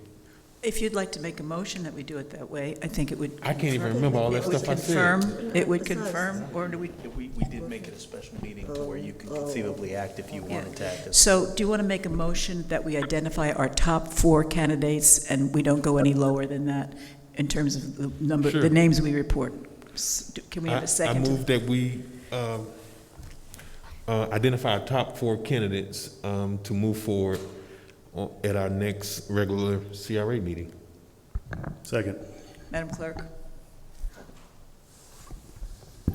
Commissioner Miller Anderson? Yes.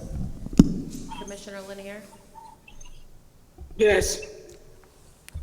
Commissioner McCoy? Yes. That was a, no. Vice Chair Lawson? Yes. Chair Votel? Yes, did she ask you? Did you go? That motion carries. It was somebody else. That was Shirley. Was that Shirley Desir? Shirley. What Shirley? Commissioner Lanier? What seems to be the problem here? Y'all mad because I have to be at home where I have to be? I don't understand what the deal is here. No, that was, We don't never know if you're here. that was you. That was her. I need to figure out what's really going on here No, now. that was her. Huh? Did she skip you? I was first. Okay. You never know she's here. No. Tell you. Okay, so So, we Madam we have unanimity here. Madam Chair? Yes. I have a question. Let me be clear here. I've always been here. If I am not answering a question, or if I didn't say that to introduce myself, my computer was going in and out. And I Okay. thought I explained that. So don't say that I'm not here because I am. No, we know you're here. We heard you. Go ahead, Mr. Lawson. We did not hear her. Mr. Deneen, this is a question for you. Can you do clarity verification on a couple of the questionnaires in regards to compensation? There were a couple of errors that we saw. Well, one error we saw, and then one I just want to verify the compensation on those top 4. Question number 5, if you could just get that information for us before the next meeting. There was one that wanted a substantial amount of money, so we're pretty sure that's not accurate. We just want to clarify that. There was And one then, higher than that. and then there was another income that was that was fairly high. So we just want to make sure that what the incomes were before we do our rankings. All right. We'll look at that and we'll get back to you. And Madam Chair, just to follow up, we are getting this solidified and reduced in writing, what we just did in the motion prior to The clerk, Wednesday's the meeting. clerk should have that now in writing as a motion that was. Right, but I guess I'm asking for GovHR to, and the attorney to put that into writing and disseminate to the members. That way, when we get prepared to come into Wednesday's meeting, it's very clear without any confusion. Right, so will you put that in writing for us, GovHR, that that's the process we're going to follow? Yes, we'll send you that. I'll send it to Mr. Haygood. Thank you. And get it by Tuesday, not Wednesday during the day, because we don't typically can see emails before we get here on Wednesday. So anything we need to get before Tuesday. We'll have it either Monday, no later than Tuesday. All right, thank you. And then the one other thing, like I mentioned, you need to be thinking about the date on when you're thinking about bringing people in for the personal interviews so we can help coordinate that. Okay. Madam Chair, if there's nothing else, then I move that we adjourn. Second. Madam Clerk? Commissioner Miller Anderson? Yes. Commissioner Lanier? Yes. Commissioner McCoy? No. Vice Chair Lawson? You can't. Chair Votel? Yes. That motion carries with Commissioner McCoy dissenting.